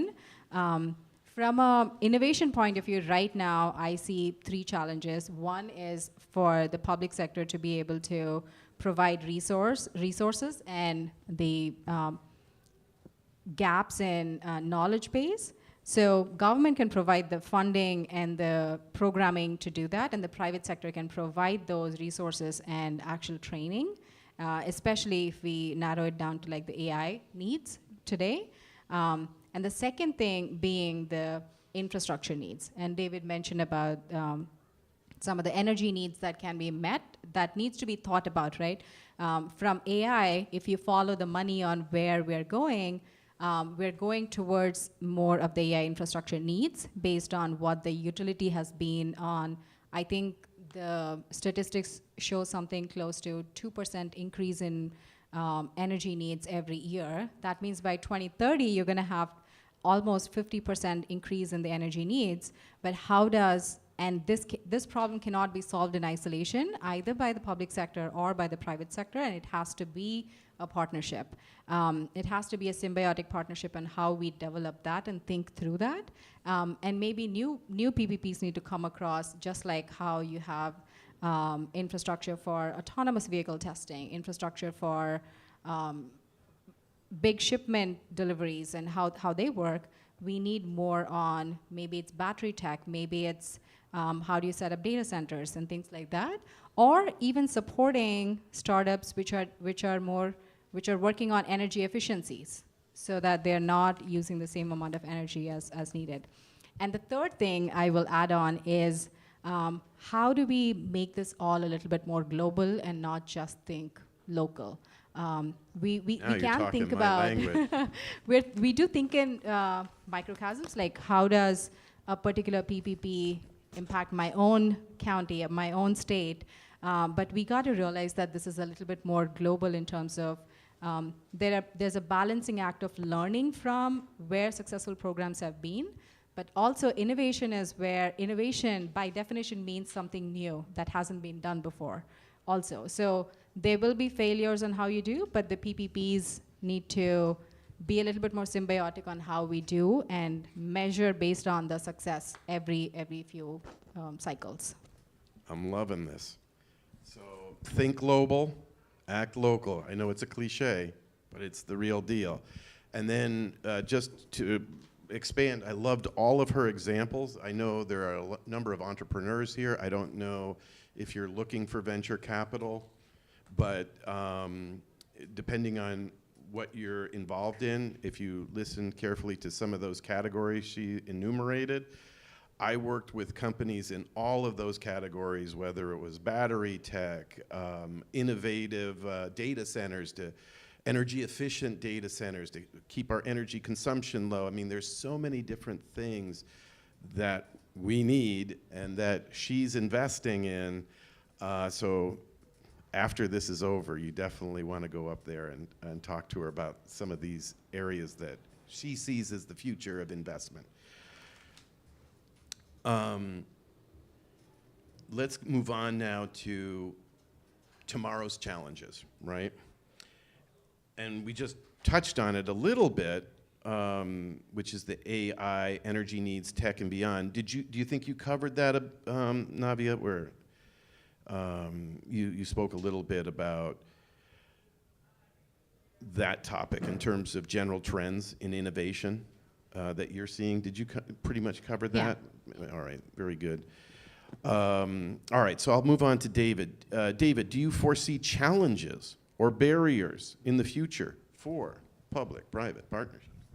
I would say at a macro level, Rod, if you see a shift in, for example, the goals and objectives of government, we've had for so long the green economy and climate change as a focus. Is that going to be the same going forward? Is it going to shift or pivot? No comment. Because that, if that changes, then that's going to be a macro level change. The global economy or even the local economy here in America, if that recession, we're not recession-proof, okay, I would say that those would be possible barriers. So at a macro level, yeah. In terms of the barriers, I can say from the startup ecosystem and even investor angle is some of the lack of, I wouldn't say transparency, but there's some of the lack of information available in for the founders in a proper way. Sometimes some of the go into that. Some of the PPPs, they might be available, there might be grants, but just maybe the startup ecosystem doesn't know about it enough, right? So that's something, that's an area of improvement we can make sure that we are able to. Information availability. Information availability, yeah. Transparency of government. So one of the things I've seen as a successful case that kind of does it is, I think NASA has brought in a third party to kind of cultivate this ecosystem to say, hey, we will help you to apply for the grants, and there are these 2 million grants, and these are the areas we invest in and or give the grants to, and go scout for the startups and encourage them to apply for the grants. And that's a perfect example of how the startups could have directly gone and applied for the grants. They just didn't know about it or didn't know how to go about it. Where to fill in the gaps and to meet the challenges, the government or NASA in this case brought in a third party to say, hey, you go and help me to build this ecosystem and actually make this PPP more successful, right? You can say that there are these grants available and have the budgets available, but it's so sad when nobody applies to it or not enough good companies apply for those grants. Amen. So I used to work to help the Lawrence Livermore National Lab with the commercialization of that technology that David referenced. When the scientists develop the tech and it's ready for commercialization, that information, getting it out there for U.S. investors, it was not the best. The way they were able to advertise, hey, that's why it's a Swedish Tempur-Pedic mattress. That was NASA tech. Velcro. That was also NASA tech. All of this stuff. The solar panel. NASA tech. And when it comes to commercializing it here in this country, we don't do a great job.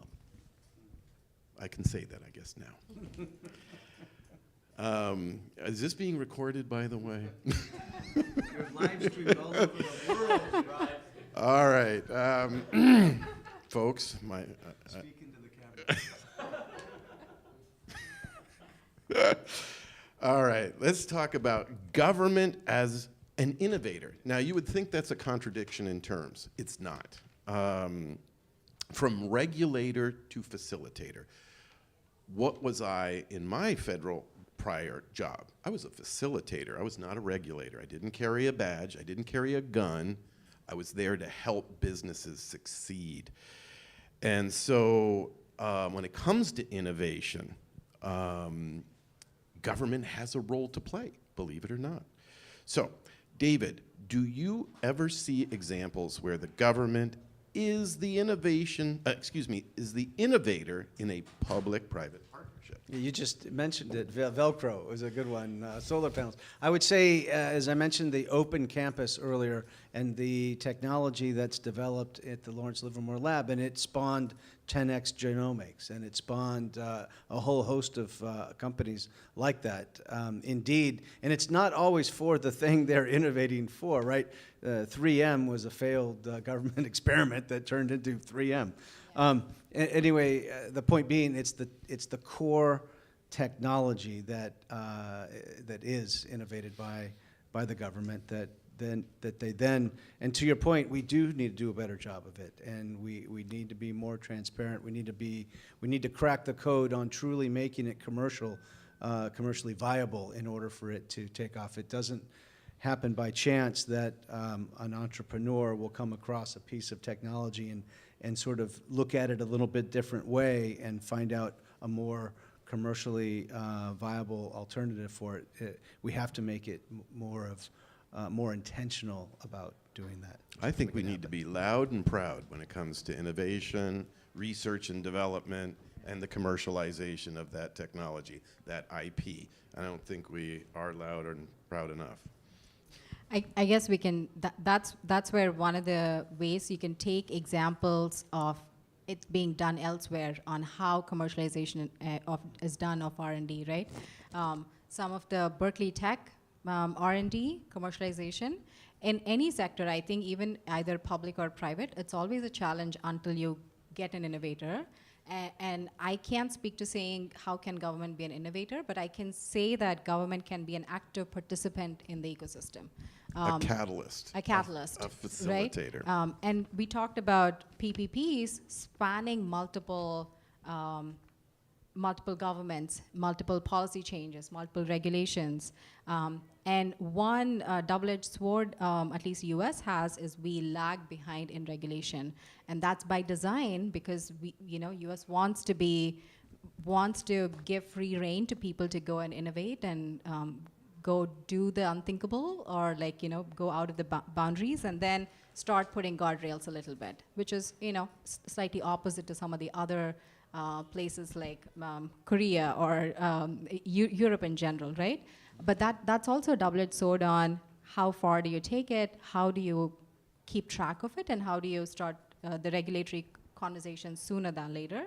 So it's a matter of being an active participant in innovation and growth than taking a title of being an innovator versus facilitator, in my opinion. Okay, thank you. David, Navia, do you have anything more that you'd like to add that we haven't already covered? Any words of wisdom? I'm ready for Q&A, Rod. I don't know if people have questions, but I want to say I think that you did a great job moderating the panel, and so let's go to questions. Yeah, thanks, And David. give him a round of applause. He did a great job. We got a hand raised. This is a small room. Can you project? Yeah, it's so we just had something happen recently where the government is taking a revenue stake, i.e. an equity stake in exports in NVIDIA chips, right? And so for startups with truly disruptive systems, ecosystem replacements, has there ever been the thought of a PPP at the equity level? Because it could work for both. I'm not a lawyer here, but I did work with my general counsel in government, and anytime you say take an equity stake in something, the hair on the back of their neck goes up, and they get all nervous, and any kind of downside liabilities of any sort. There's a corporate bail, right? And the equity is as an LP, so it's not as a GP. Just today, I read that Trump wants to take possibly an equity stake in Intel. So it's a great question. This I don't know. is highly it's not something controversial. I have much experience with. So I've got an ecosystem change, which deglobalizes manufacturing to eliminate the entire distribution cost structure that wastes 40% of it So I've received state funding, but state funding is usually based on localized job creation. So it's almost like a loan, and it's not really meaningful. Now, Navi is the investor, but when the government is an see, this goes back to kind of our speaking points here about facilitator, catalyst, but when it comes to taking it beyond that to actually taking an equity stake in companies, you've heard the rhetoric of the past. The government shouldn't be picking winners and losers, right? You've heard that before? So there's a resistance actually in the private sector and the political realm for the government to get too deep into commercial affairs. I think the example is more for those too big to fail. Banking, the automobile industry. Do you remember Solyndra? These examples of bailouts. Solyndra was one example of a bunch of other, there were a bunch of things, but there were other companies that succeeded very well despite, the loan guarantees. It's a good question. I just know the sensitivities. Yeah, Remember, I'm a former government guy. I would ask on, if it hasn't been done this until now, we should definitely look into why not or what are the repercussions of it. And if there is a discussion coming now, what are the motivations for it? I don't know how to So that's where I would Maybe go, back and here. it's not a yes or no answer or good or bad. I think it needs way more deeper, nuanced discussion if it's gonna happen. Okay, we got time for one more question. We got a hand up. Hey, thanks for showing up. I wanted to ask, in Alameda County, what's the most underused or maybe something that comes to mind on a pathway for health innovators to work with local county programs for underserved populations? Yeah, so I really think that a true outcomes-based metric system. We're really good at measuring, as an example, how many times we see somebody, or if we're in food distribution, how many meals did we give to somebody. But that's not my metric. My metric is, did we resolve their underlying health condition? Did we improve the trajectory of their life? And I would rather say, can you help us measure how many lives did we save? Wow. As opposed to how many meals did we give out? Beautiful. I love that. Yeah, I was about to clap. Yeah, no, I love that. Is there any potential for collaboration if I could solve that problem? Call me on Monday. All right, anybody else got a question that we want to sneak in? Yes, ma'am.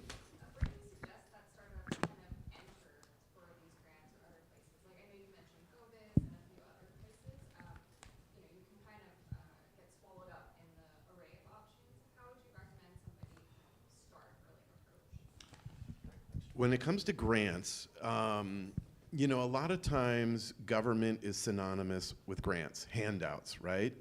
And as you probably have ascertained, this current administration is not about handouts or giving out federal government money, whether it's in the form of grants, whether it's for R&D or you name it, right? So it's tough love right now is the operating environment.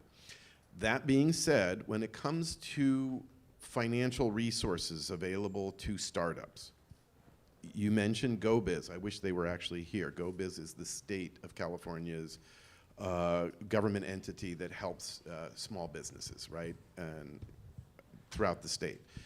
They offer the STEP grant, which is actually SBA money, Small Business Administration money that's trickled down to the state. And if you want to go on a trade mission, or you want to attend a trade show, or you want to use fee-based services to help you get into an international market, there's a grant there for you to defray those costs. I think my question is a little more on strategizing how you enter all of these things. Ooh, that goes back to the information issue that we just discussed, because there isn't when it comes to, are you a startup? And you're finding it hard to get information? Yeah, I mean, we have clients where like 4 years old, we're just mostly doing fee for service, but looking to scale a little bit more. Yeah. Yeah, so it is an indictment in terms of information availability, obviously, if you're asking that question. It should be readily available online, but there's a couple of portals that you could go to, which is, one has got a table here, the Small Business Development Center. They have a table on the this floor. There is also SCORE, who I volunteer for. And then there is GoBiz that we just talked about, and other, like the SBA. There's a myriad of people you can reach out to. Quick follow-up to that. Is it an information issue or is it a relationship issue? Sometimes information is there, but the relationship with the... Are we talking about banking now, or? I'm talking about even just government relationship, PPP partnerships, like... Everything is a relationship. You want to have a relationship with Navia if you're looking for investors. You want to have a relationship with David if you're somebody who wants to sell something to, whether it's federal, state, or county government. So I guess what's the strategy around the relationship? Be nice. Be affable. And be bankable. I think he's trying to come around to ask what are the metrics around the response to questions from the government on grants. So that's another internal, again, as I mentioned, that's one of the challenges for any startup to look through saying, I have these, but is there a 30-day turnaround? Can I bank on them, right?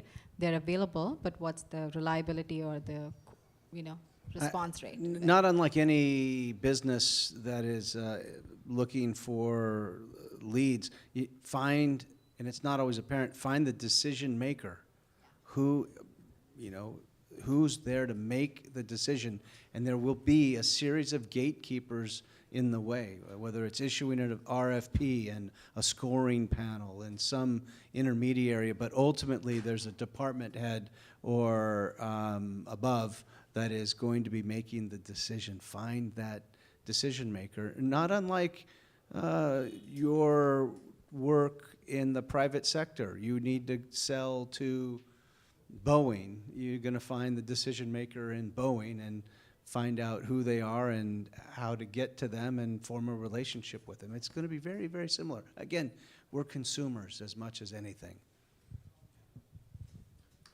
Paul is our timekeeper here. Where are we? We're at time? We're at time. We'll be available for anybody that has questions in the back of the room or right outside. Outside, Paul says. Okay. Thank you all for being here. Thank you all. Can we get a group photo of us? Yeah. Right. You guys are great. Can we get a group photo?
you're gonna do some talking about I will introduce yourself, and then you're gonna introduce two panels, or I'll let them introduce themselves. right. And It's much better. Yeah, we all know the flow. You already, I showed it. Yeah. So, take a picture. Oh, good. Yeah. You need to get in the picture with us. Yeah. Okay, let me see. I was a photographer.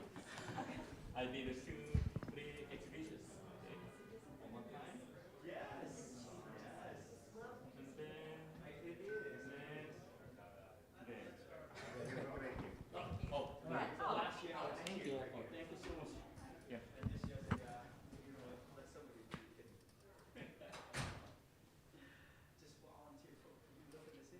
We gotta change the back screen. Oh, yeah. Well, so much. Brand is a great celebrity in New York. He's the president, CEO of the Brooklyn He Chamber. lives in Brooklyn, so don't Yeah, I live in Brooklyn. He's a Brooklyn guy. Yeah. Right.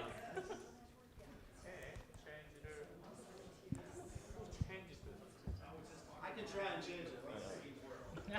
We'll see if it works. Either that or I'll crash the system. This is my friend. Very active. Yeah. Good. It's a great voice.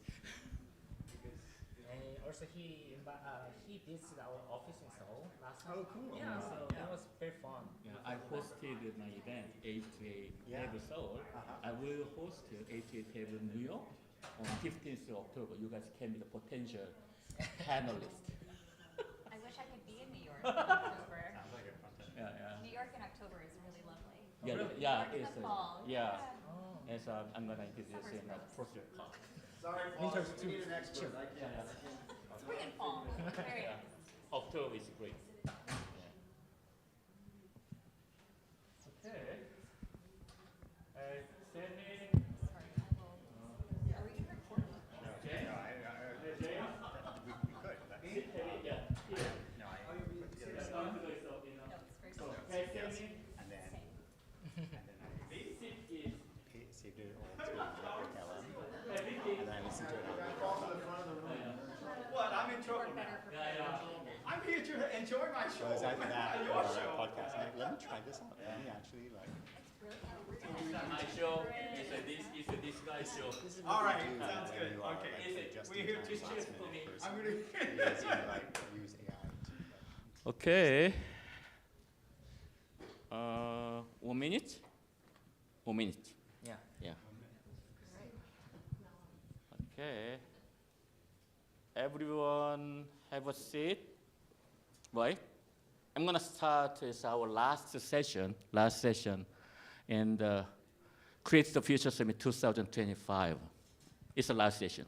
And then very hot topic, the future of venture. And so, good afternoon, and so welcome to this panel session, so the future of the venture, how VC is evolving and what it means for founders and the funder. It's a very interesting, it's a combination. Moderator is a founder. Panelists are founder or VC, yeah. So we explore the evolution of the early stage VC, what's changed the past 5 years. And then AI and future of venture, how to fundraise in today's slower market. And then, so now definition of the value beyond the capital. So today, we are going to explore these topics with the moderator. It's Mr. Han, came from South Korea, but he still lives in Bay Area. That's right. And so, I will introduce, moderator Bosok Han, and the co-founder and CEO of Epica, with also as a moderator with over 10 years in automotive and innovation of car dealer business, very unique type of business. And so leading car dealership business, he bridged both in entrepreneurial and investment expertise to guide today's conversation. I will give him me, and he will introduce two panels. Vijay, and then it's a cashier. Hi, this is Bosu Khan from the Epicar, and it's great to see you. And epic car business is kind of the harder to understand, but I'm a car person. I love a car, so I changed like 20 times in my life. And then my wife really hate me to just change a car, but from that history, I just found that the people has lots of difficulty to just buying or change a car. So I just wanted to found it Epic Car to help people and help dealership and help the OEM to how we can just buying experience might be changed. So thank you for the Paul Kong to got an introduction of me. Then I will just introduce the panel discussion panelists. Kithia first. Yeah. Thank you. I have to tell you, I was not a car person until I got I drive a truck now. Oh, really? Yes, I do. And I am now a truck person. So I understand. Yeah. I'm Keisha. I'm super happy to be here. I know I'm standing between us and happy hour. I do appreciate that. And I did joke with my colleagues this morning that I was going to make that comment. So I did it. I am a partner at BDev Ventures. We invest late seed through Series B. We are minority investors, so we generally don't lead rounds, but we are higher volume investors. So just for some context there, in June we made 7 investments, in July we made 5, and we've already made 5 in August. So we are pretty high volume. We write checks up to $3 million. In addition to capital, we provide all of our portfolio companies with access to a few different go-to-market tools. So we are very firmly put ourselves into that camp of value-add investor.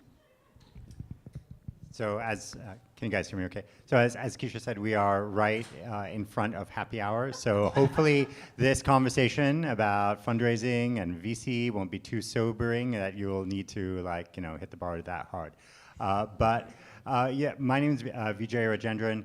I've been a founder in e-commerce and in fintech, started a venture studio inside a global bank, and then worked at 500 Startups, also known as 500 Global, for 5 years, leading corporate innovation and partnerships, so starting accelerators and incubators around the world, and then leading our portfolio value team, so helping founders to raise money, find customer connections, and build community.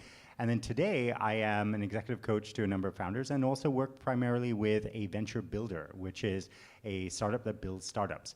And so at GAI Ventures, we are helping industry experts, domain experts with a lot of experience to essentially build vertical AI companies in financial services, healthcare, and in commerce. So we can talk more about that, but I'm excited for our conversation today. Thank you.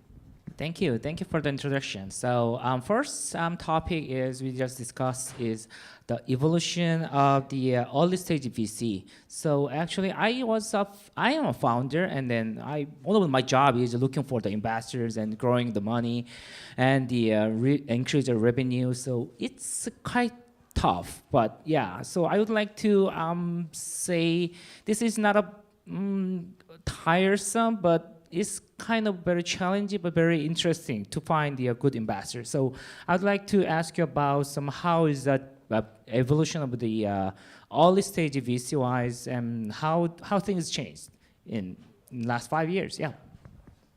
Maybe I'll kick it off. So the last 5 years obviously can be identified as 2 periods. There is the sort of COVID period of 2000, 2001, so very heady times, very low interest rates, and a lot more money available from a lot more startups, versus the post-2022 period, which we can think of as more money for some types of companies, particularly anything with AI, and obviously capital concentrated in far fewer investments. The same is also true in terms of capital in venture funds. So this year, 2/3 or maybe 3/4 of the money raised went into just 7 VC firms. So think about that. There's hundreds, maybe not a couple thousand VC firms, and just 7, they're all household names in the Valley, would have gotten most of that money. So it is really the best of times and the worst of times today in that sort of post 2022 era. So That was a beautiful summary. Thank you. And there's so many different factors that go into that. It's certainly a reflection of interest rates and the cost of capital. I think macroeconomic uncertainty has led to a situation where that is continuing. I was very, and I think many of my colleagues in the industry were very hopeful that 2025, if you talk to anyone in, let's call it November of last year, it was like, we're back, baby. 2025 is the year it's gonna happen. We're going to see those bigger rounds. We're gonna see more startups raising. And more importantly, to your point, we're going to see LPs come back to the table. We're gonna see liquidity for venture funds so that they can go out and raise new funds and invest in new startups. We haven't seen it yet, but it is not yet. But Figma, I think, the IPO going very well. There are other indicators that things are looking good, but we are very much so still in a place where VC funds are not raising as quickly as they were, with the exception of a few mega funds, which also means that dollars are very concentrated into very few startups. So startups generally are having a harder time raising today. The average time between a seed and a Series A round in 2020 was 12 months. Today it's 24. Wow, 24 months is kind of, burning the money as a startup side is quite long time to just survive. So in my case, when I just raised the first round in the 3 years ago, it's a Series A, and then at the time it was a bank, KDB, Korean Development Bank, which is the largest bank with a bank in South Korea. But at that case, it depends on the political issue or trend. And every time is quite difficulty. So, but I'm happy to just hear there's some lots of liquid in the on the LP side. So when I just open the fundraising, next time if I have chance to be exit successfully, I'm going to be LP. So yeah, usually one of my friends has they own VC-wise, so then they always looking for the LPs and good relationship, and then to get a fund as a VC-wise. So that's good, interesting news. So yeah, and I would like to ask about you mentioned VC mentioned that the AI is a very hot topic, and then lots of liquids only for the AI, not to the other some sectors. So what do you think about the AI and the VC-wise? How is the things changed? Yeah, after the AI, if artificial intelligence came out, yeah. So I think, excuse me. I think the investment so far this year is like $104 billion into AI startups. So that of course is very large rounds going into, OpenAI. I think Anthropic's raising a new round, Perplexity, others. What this means is that VCs are comparing you to the fastest growing companies they can think of. So you've got these obviously foundation models and then infrastructure companies, and then at the application layer, it's kind of a 6-person team get to $1 million of ARR in 9 or 10 months, because that's what they're comparing you to. And yeah, actually, I think so. I believe some kinds of fundraising or VC-wise is kind of trend. So depends on the topic. Everything's maybe 5 to 6 years ago, it was platform, has lots of very popularity. Right now it's AI. So, but AI feels like I don't believe it's or it's not earning money. It's not earning profit, or it cannot be counted on the valuation wise. So what do you think about the how is the valuation, or how can they earn the money in near future? So valuations for AI companies are high, right? Yeah. Not all of them, but definitely a select few. I think if you're a founder today and you're fundraising, it's really important to remember that fundraising is a process. If you are not a true AI company, it's probably going to be a slower process for you today. But there is still dollars there. I think no one in this room believes that there's not an AI hype bubble, right? None of us are under the misconception that some of these companies getting funded aren't going to go under. This is a high-risk industry, right? That is our job. In venture capital, we often talk about the power law, right? So the idea that of every 10 companies that I invest in, I'm hoping one of them 10x's, or I mean, hopefully, of course, hopefully they all 100x. Not that good. So, but I am expecting that one of them is going to 10x, and I'm expecting that the other 9 aren't going to return a whole lot. And so venture capital, the reason I'm leading with this is I want to put all of this into the context of what we're talking about, which is we're not talking about all businesses. We're talking about a very select group of startups that are hyper-scaling, that are scaling incredibly fast, that are at the cutting edge of technology, and that are looking for funding in this very unique way. Venture capital dollars make up very little funding overall for businesses globally. Now, within that, setting valuations, there are different ways, and we can talk about some of the technical ways that you can set valuations. My expectation, my prediction, is that we will see some of these AI valuations come back down to reality in the next couple of years. Yeah. Because it's a hype cycle, and that's also okay, right? That's built into the model, and it is clearly breeding some amazing businesses. Will all of them survive? No, but that's okay. Some of them will, and will make a lot of money. So yeah, actually, 10 years ago, maybe when I just prepared to the startups, I visited the CES, and then I met the Jackson Huang, the NVIDIA. At the time, NVIDIA does not looks like this. They just sell the graphic card, and then they just wanted to just. That's true. They just at the time he introduced that they are adapting the graphic card to the automotive industry to handle the autonomous vehicle. So it was sensational at the time, even though. But right now, adopting the AI technologies, it feels like a rocket to just valuations.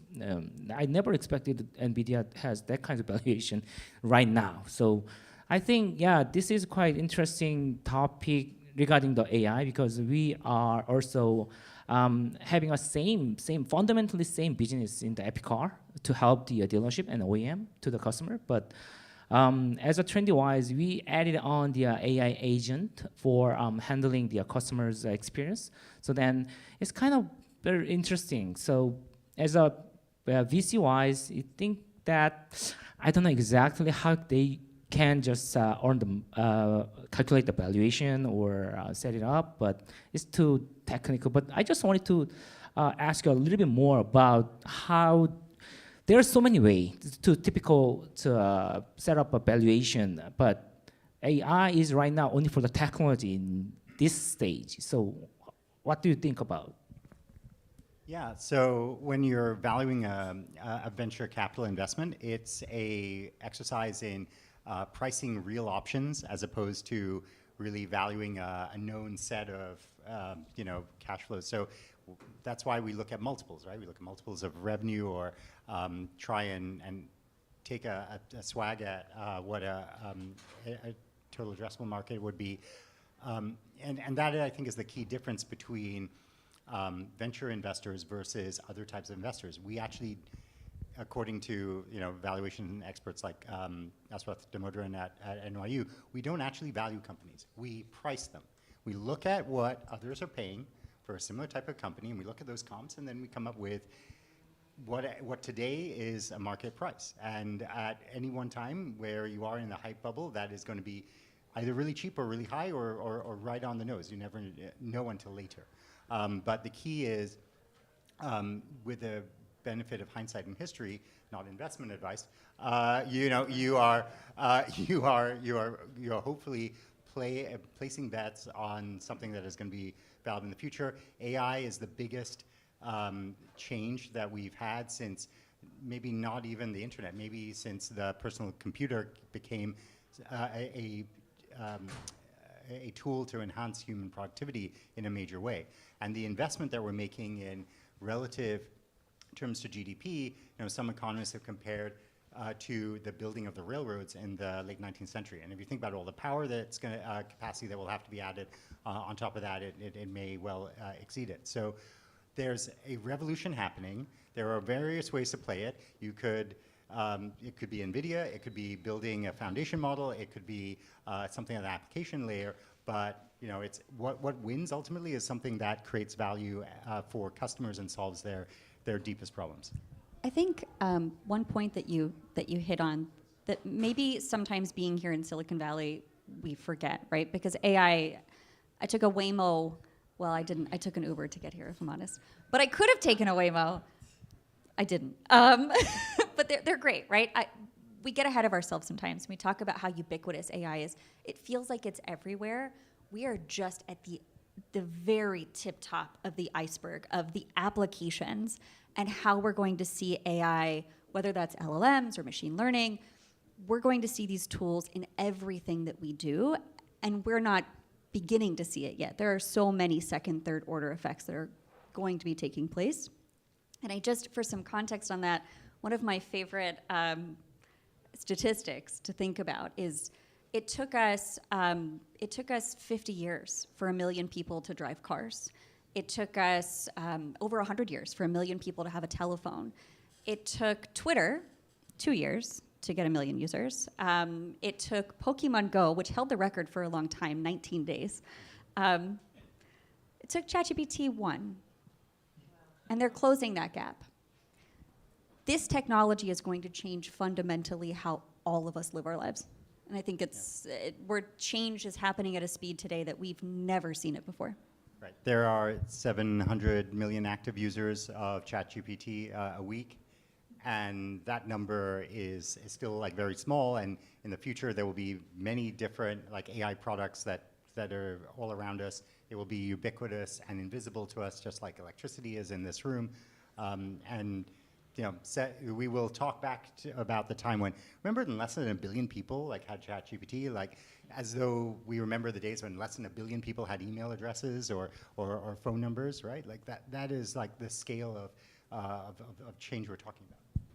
Sounds interesting. So I think that AI can be such as like a air. So everybody just use AI for just asking, finding, I believe so. The AI is a quite great tool, not just one of the business sector. It's everywhere. I fully agree with that. But and next question is how to fundraise in today's slower market, because during the COVID, you mentioned, BJ mentioned that there are so many liquid and investments and lots of valuation and high volume of the investment happens. But these days, even though there's a liquid in the market, but I don't think that is quite slow. So in the early stage, even, yeah.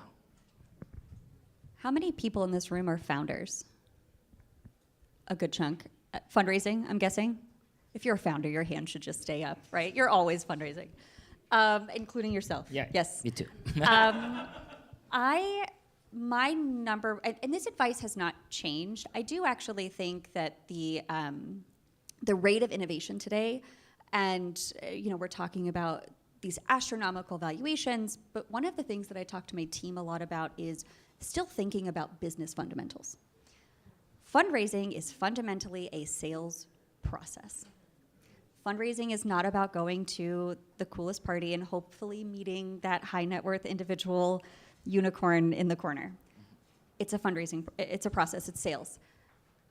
Get together your Google Sheet, whatever system you're using, get organized, get a list of every potential investor, look at their investment criteria, rank yourself. Are you a fit for this fund based on their thesis and their criteria? Once you have that list, take that, break it down into tiers, tier 1, 2, 3, for you, not based on the brand of the venture fund, but for you. Is this the best match for you? Your investors today should be doing a lot more for you than just capital. What do you need? That's going to change throughout the life cycle of your startup. Sometimes you really need, early on, what you need are probably some introductions to design partners. You need people who can come in and sit with you and have strategy conversations, people who can maybe say, hey, don't TriNet's amazing, but you have 4 employees. Don't mess around with that. Here's Gusto. Let's go. That's what you need early on. Later on, you need a very different type of partner. You need a very different type of investor. You, at that point, might only be looking for some very high value introductions, or you might be looking for really valuable hiring input, right? Whatever you need, you should be thinking about that. But my point is, get this list together, get your tiers. What do you need in an investor right now? Mark that down, and then send that list to every single person you know and get warm introductions. Warm introductions are how you get in front of most investors. Most investors do not respond to cold emails. That's just kind of the reality of it.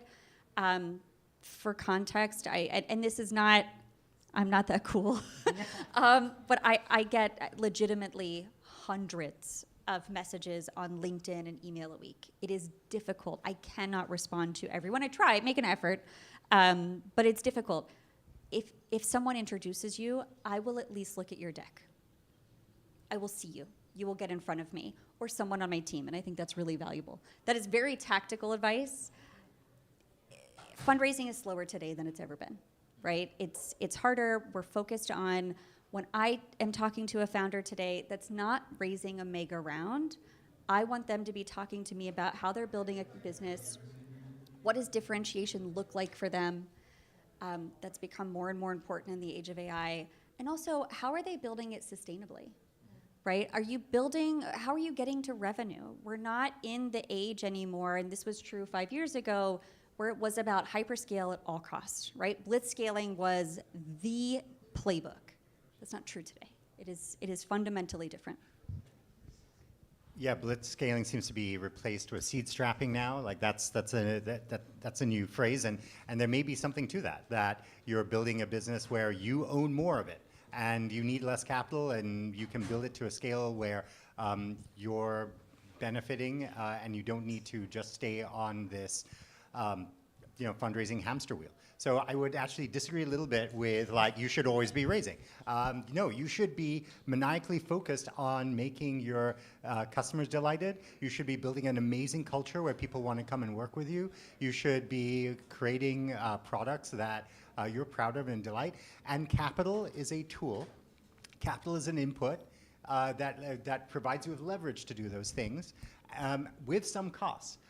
It means that you may get to work with very talented investors, like Keisha, but you are giving away part of your company. So I would say yes, there's a system and a process to getting there, and it is based on outreach, not about shots on goal or whatever you may have read on Twitter, because I do think you need to identify that really strong investor thesis fit with your product and your vision, because you're going to be connected to this investor for many, many years. And get references. This is a true fact, although I do use it as a bad joke. The average marriage in the United States is about half, it's about 3.5 years, about half the time of an average venture investment. Know your investors. These people are really important in your life, and get references. This is true for our fund. It's true for every fund that I know. You can see every portfolio company on our website. Get references. And those portfolio company founders should be ideally the people who can make a warm introduction. Very much so. Yeah, that's one very interesting. So usually, in my case, I got a reference from the client. So when the client has some reputation of my company, so then they just provide the others network to as a VC or a banking or a PE somewhere. So I believe so. That reference is a very important thing to just get a fundraise. So, and that comes up during due diligence when the investor is taking a look under the hood, not to mix metaphors.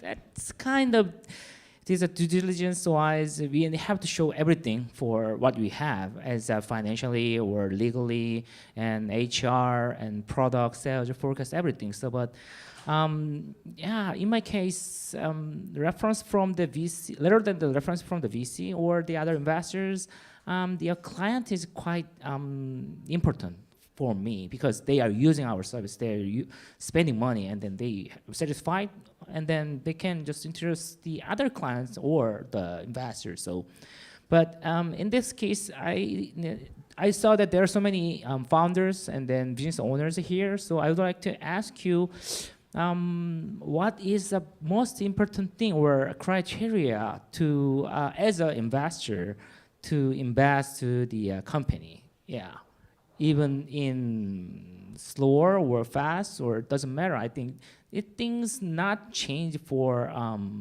in your mind, or yeah, that's I'd like to ask you. Yeah. Sorry for a very difficult question. So yeah, I start question. Yeah. So in my book, the funding framework, I talk about like there's many different things, and every like fund has its own like lens, but nearly all of them are going to scrutinize a few things more than everything else, and that is, you know, your team, your TAM, your traction. So, you know, how good are you? Are you the best person in this world to be building this company? Because if you aren't, someone else presumably is out there who will. And you know, when it comes to that TAM, even if it's a small market or you're creating a new market, do we have some clue that it is growing astonishingly fast, even if you're creating a new category at the earliest stage? And then, of course, obviously, when it comes to traction, it's like, in terms of what you built or what you can show, and are those like customers saying wonderful things about you? You know, those are strong indications as well. Yes, that was a great answer. It's hard because I think there's hundreds of variables that we're looking at, but yeah, why you, why now, why this? And compared to the instinct or some numbers, or yeah, which one is more important for investment? I mean, somehow we cannot express about some new market, or because in automotive industry, actually is a very specific industry area. So somebody who knows about the market only for they can invest. But I mean, at that case depends on the some investor of my company. So say it's kind of instinct, or the other investors, they just see all the numbers and then due diligence, and then okay, it has a potential. So which one is more your side to prefer? Yeah. I think this question is somewhat stage dependent. And I would say it's not necessarily instinct, but it is, when you are a pre-seed, pre-revenue company and we're talking about traction, what traction, right? There's just less. And I think at that point, it is a little bit more about, do I believe in this founding team? Now, I am going to look into that, and there are certainly data points that I'm going to gather, and I'm going to do my diligence. I'm not, you know, I have a fiduciary responsibility. So it's definitely not instinct, but it can be that there are times where it's less data-driven because there's simply less data to look at. Now, in later rounds, that should not be the case. At the same time, I think when you're talking about an initial pitch, and we all hear this feedback, if you can make it, if you can open your pitch with an anecdote that I understand, that I can relate to myself, I'm still a human, right? And so if you are able to put your business or your product into that context, so for example, if you're, you know, pitching me on a fintech play and you're talking to me about the markets, I will follow and maybe be interested. But if you start your pitch and you're like, you know what's really the worst is when you open up your Chase app and it doesn't work right. Oh yeah, that is really bad, right? I'm instantly, you're humanizing that product, and I think maybe that's where some of that instinct comes into play, right? Are you a good storyteller? But again, all of those are really data point. For me, they go back to the data points of, is this a team that can do this? And one of the questions I'm asking when I invest in an early stage team, is this a team that can raise money? Is this someone who can tell their story in a compelling way? So I think it's all data driven. I hope. Yeah. Vijay told me that you are just mostly investing in the very early stage. So early stage is kind of very difficult to understand the business or judge or take a look at the numbers. So how did you find your good team or good business model, or what is it your main criteria to take a look at the business or company? At the very early stage, when let's say you have a founding team and they're building a product, like you can look at the rate at which they're shipping and releasing things. You can look at the pace at which they send you updates and the quality of their thinking there.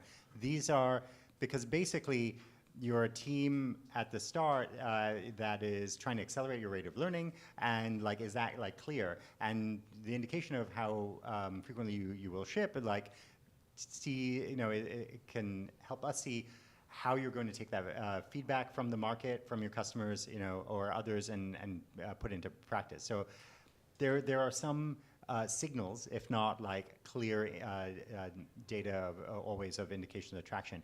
How, you know, we think about if we're working with someone at the idea stage, like it's really like early, and we're incubating companies, because I've done that at different points in my life, as well as work with teams at pre-seed and seed, is, you know, we think like, can this individual, you know, can this individual demonstrate some real expertise or insight about this market and this problem, and like, does it just stand out like as a sort of like really like 1% type of insight based on, you know, all the people you get to meet.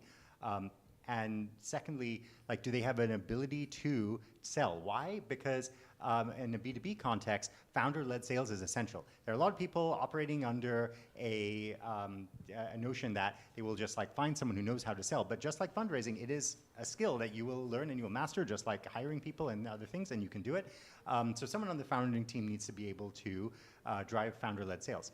The third thing is, you know, do we see them really wanting to be on this entrepreneurial journey? Because it is going to take many years, and it is going to be really, really hard and grinding, and you know, so that is something you can see based on evidence of what they've done before, and in some project or some you know, endeavor. And then the fourth thing is really, do we see a good like culture and values match? Not because they need to be like, you know, like ourselves, but it's important that they that you're going to want to partner with them for many, many years, because, you know, as Kisha pointed out, it's a 7-year timeline of investing and being, you know, at the same table together. Thank you. So next jump to the next topic is new definition of the value beyond the capital. We just talked about a lot about the valuation or other capitals, but in my case, the most important thing for the business is a human. I mean, the team member, and even I think more than money, because at the beginning, as a co-founder, we don't get a salary at the beginning, so we believe the future and believe that things change by providing our services is the most important thing. But as an investor side, beyond the as a founder, the human resource and team member is the most important thing. But what do you think about any more important thing beyond the capital as an investor side? Yeah. So I agree with what you're saying, right? It's really important that your investors are adding value beyond capital. Venture capital dollars are expensive. They're expensive. It's expensive money. For most founders, it means that you're giving up a chunk of what is your baby, right? I mean, if you're starting a company, you really believe in this, and you are putting your literal blood, sweat, and tears into it. Again, I think it's different for different stages, and we should all recognize that different value add is going to be more or less important to different companies. You should find that match with what you need. It is very common today, we all know that the big funds have huge platform teams. Support with hiring, support with introductions to potential customers, especially on the enterprise side of things. And of course at Beta Ventures, we are providing a lot of additional support. So we have some go-to-market tools where we are literally generating leads for our portfolio companies. We actually, as a part of diligence, run a pilot with these tools. So it's something we know before we ever invest capital is we can add value. And that's really important for us. Today, we actually make up somewhere between 4 and 65% of all new revenue for our portfolio. So we're adding real tangible value. The one thing I will encourage all founders, since this is a room with a lot of founders, especially if you don't have a lot of experience fundraising, the reason I harp on referrals, it is really difficult to turn down a check, but you should know what, you should at least go in with both eyes open. And it can be very tempting when an investor says, I know everybody in this industry. I'm gonna make all the introductions for you. I'm gonna really help you out. Like, I got you. We're gonna be best friends. Call around. Call some of the call the founders that they've invested in. Call the founders they've invested in and they're not telling you about. The logos on their website that they're not talking up, that maybe weren't as successful. How did they help there? And it's so, whatever they did or didn't do it's not anyone's fault. It's what is the relationship that you're looking for? Early on, you might want an investor who's super involved if you're a first-time founder. If you're a fourth-time founder and you realize that this investor's personality is to call you once a week and send text messages and check in, you may not want that. It's about finding the right match. I think your point about talent is well taken on, and in fact, that's something that many firms will offer, but it's actually very hard for them to do because recruiting and support is expensive. So just because, let's say, a firm doesn't have that, it may not mean that they're not the best firm. There's many things that firms will claim to help you with. So business development, talent, fundraising support, maybe they have office space. There's a whole range of things that they may have, an expert network. You really have to ask them, what are you amazing at? Because there will be a smorgasbord of things they will offer. It's like features in your car, maybe half of them you never use. Clear I'm not a car guy. But there's some button there, it does this thing, I don't know what that alert, right? And that's what it can feel like sometimes with firms that promise the world. So really knowing what are they exceptional at and what do they actually care to do with all their portfolio companies matters, because you want to have that value add be really, really good and such that you couldn't get it yourself somewhere else, because today we live in a world where a lot of services and things are available from different places, and you can find the best person for X somewhere else if it's not inside your venture platform team. Thank you for great talking and discussion. So right now is almost time's up. So I'd like to get some questions. Yep. Hey, Arturo, Intel Capital. I think we talked online. So I wanted two comments. One, I want to defend Keisha on the always raising. Yeah. And I think you made the point. The founder is the #1 salesperson, and sales can look like revenue when you're talking to customers, or raising when you're talking to investors. And it's not always raising right the round, but you're getting them ready for the next one, and you're convincing them to tell their investor friends to also look at the funding. So I will respond to that, but go ahead. Number two, we're talking about AI. I think right now there's a great opportunity for new companies, as there is a disopportunity for the older companies, that there's going to be a before and after AI, right? Just like we were saying before, cloud native companies, right now we're having a whole new wave of AI native companies. If you're an older company trying to bring AI, you're going to have to do it. Nobody can be without AI. Just as us as workers, we can't be without AI. We all have to start implementing it. But raising your foundation on a big building and try to implement that is going to be a lot harder than if you're from today, from the ground up, AI. Yeah, totally agree. So can I defend you for a second? So the classic meme, right? Always be closing, always be fundraising, I think is real. I've just dated myself with that, I'm aware.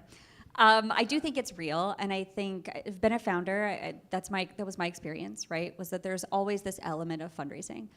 But I will say, it is really important that there are times for founders where you are fundraising and where that is your primary goal, and that you close that and you go back and you focus on the business, because fundraising can be a giant distraction.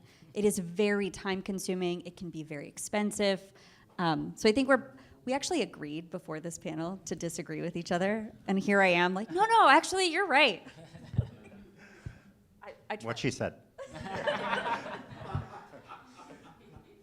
Fully, I believe so. Fundraising is quite very expensive money because as a CEO, I have to find a customer and I have to raise revenue rather than the fundraising, because fundraising means like I have to give back to as like a when I just had to exit. So it's really hard journey to just get an exit to go to an M&A or IPO. Only two things. So, and yeah, for that reason, I just wanted to keep focusing on the sales, but fundraising also very crucial and then necessary to just sizing up or hiring more people and then scale it up. So yeah, I think that's, in my case, if I have next chance to be founding another company, so I rarely just postpone to get the fund from the VC to founding. One of my very close friend has no investment and they got a $10 million revenue. Then they feel free to do anything. Bootstrapping is a legitimate way to start a business. Venture capital dollars are expensive, and it is not a model for every business. In fact, and we are sitting in the middle of San Francisco, where venture dollars, not only are they coveted because it is important if you are growing if you are trying to build a fast-growing business, venture is an important component of that, an important tool. I like the way you said that earlier. At the same time, we here sometimes forget that there are a lot of ways to grow businesses that have nothing to do with venture capital. There are a lot of ways to make money, that whether you're a founder or not. The reality is most Americans, if you are going to make money as an entrepreneur, it'll be through a lifestyle business. It will not be through venture capital. It will not be through creating a unicorn, $100 million valuation. It will be through a lifestyle business where you make $1 million a year and you work 38 hours a week. So I encourage everyone to genuinely, when you sit down and you think about your business, if you are starting a company and you are thinking about venture capital, you need to be asking yourself, what is my exit strategy? How do I get out of this? And what do I want at the end of that? And what does that look like? It's not for everybody. Any other question? Yeah.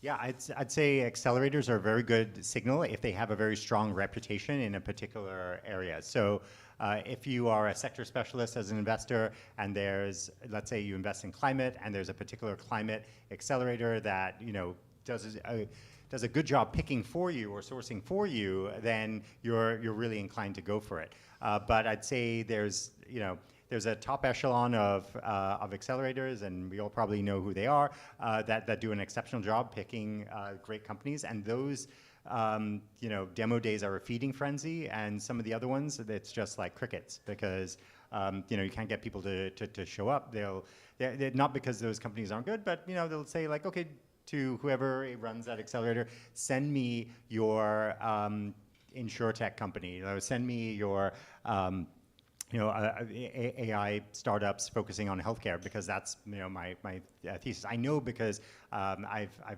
had these conversations with on both sides of the table. So I will say it is strong signal, but you really want to test and ask tough questions of any accelerator program manager in terms of, tell me the firms that came to your last demo day. When do you start sharing with downstream investors? What does success look like for you in terms of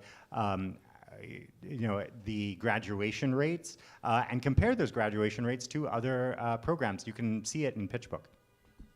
Yeah, time is almost running out, so one more last questions. Yeah. You. Yeah. Hi, my name is Amarachi. I have a couple of questions I wrote down. So currently I'm building Rhino Labs, an AI command system for business communication. So I have a few questions. So I'm curious, how is investors seeing second-time founder, right? And also, after validating an idea, at what point should the founder go and approach an investor to build out an MVP?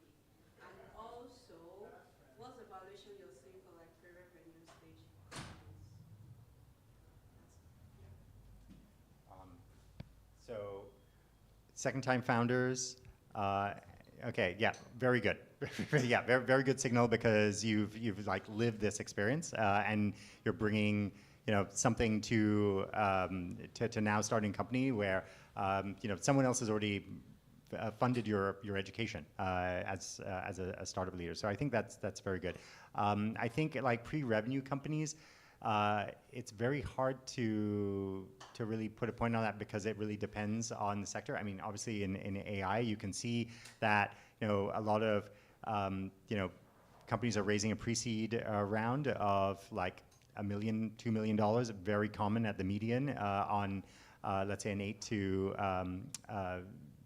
10 post still, but there are also a lot of companies at that stage that are showing signs of revenue because it is so easy to launch, and even if it's not product led, you can find design partners, you can find folks that should be indicators of traction and that someone's willing to pay for your particular product. Yes. All right. Yeah. One more last question. Yeah. Yeah. Go ahead. Curious if you have any bold or maybe even fun predictions about the future of VC. So one thing that comes to mind is after the dot-com bubble, there became this distinction between deep tech and kind of software, which grows faster. Is something like that going to exist for AI, or do you have any other predictions?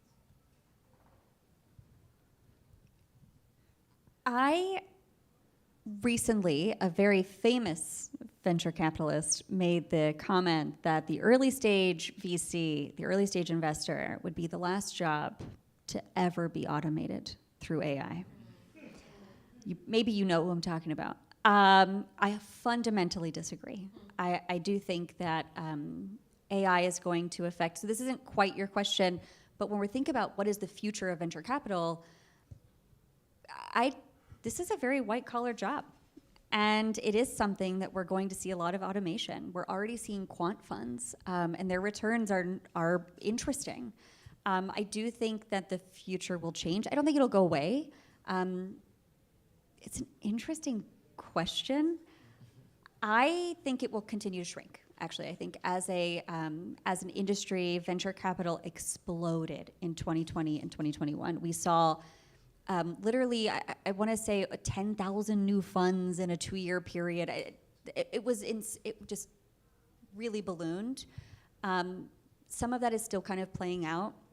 A lot of those funds will probably never raise money again because they raised money at a time where valuations were very, very, very high. And the returns on those didn't play out, as we've all kind of seen, right? And now those companies are, even if they're around and if they were able to raise a down round or maybe avoid a down round, they're exiting now into a market that is not ideal. So I think we're going to continue to see the industry shrink. We're going to continue to see consolidation. And even the mega funds today, they're diversifying their own assets management, right? They're no longer just focusing on venture capital. So I think it'll be a really interesting industry in 10 years. I think people will still be doing it, but it'll be smaller. Yeah, I remember in 2001, there was this line somewhere, I think it was in like the Red Herring, which is magazine of the time, that B2B stood for back to banking and B2C stood for back to consulting. I think a lot of people who started operator funds like during the bubble are going to like go back to operating, and that will be like a silver lining in that very talented people who know how to both invest and how to operate will go and build like wonderful businesses. And so I think we will see a recycling of talent out of venture. We will see big firms get even bigger, and this hopefully bifurcate into many sub-asset classes. So there will be people who invest in inception stage, and people who invest like very late stage, and people who invest in and money for people who invest in deep tech, and we will see it as a broader palette and not just like one certain sector where we compare all fund returns and all ways of building, and venture will seem as like an obsolete category. yeah, it's almost time's up. So then I really appreciate Kithia and VJ. So yeah, I'm really appreciate for the guys attending the last session. It's time to go back and then having some fun. Okay, thank you so much. Thank you, guys. Thank you. Thank you. So much fun. Yes, sir. I would love that.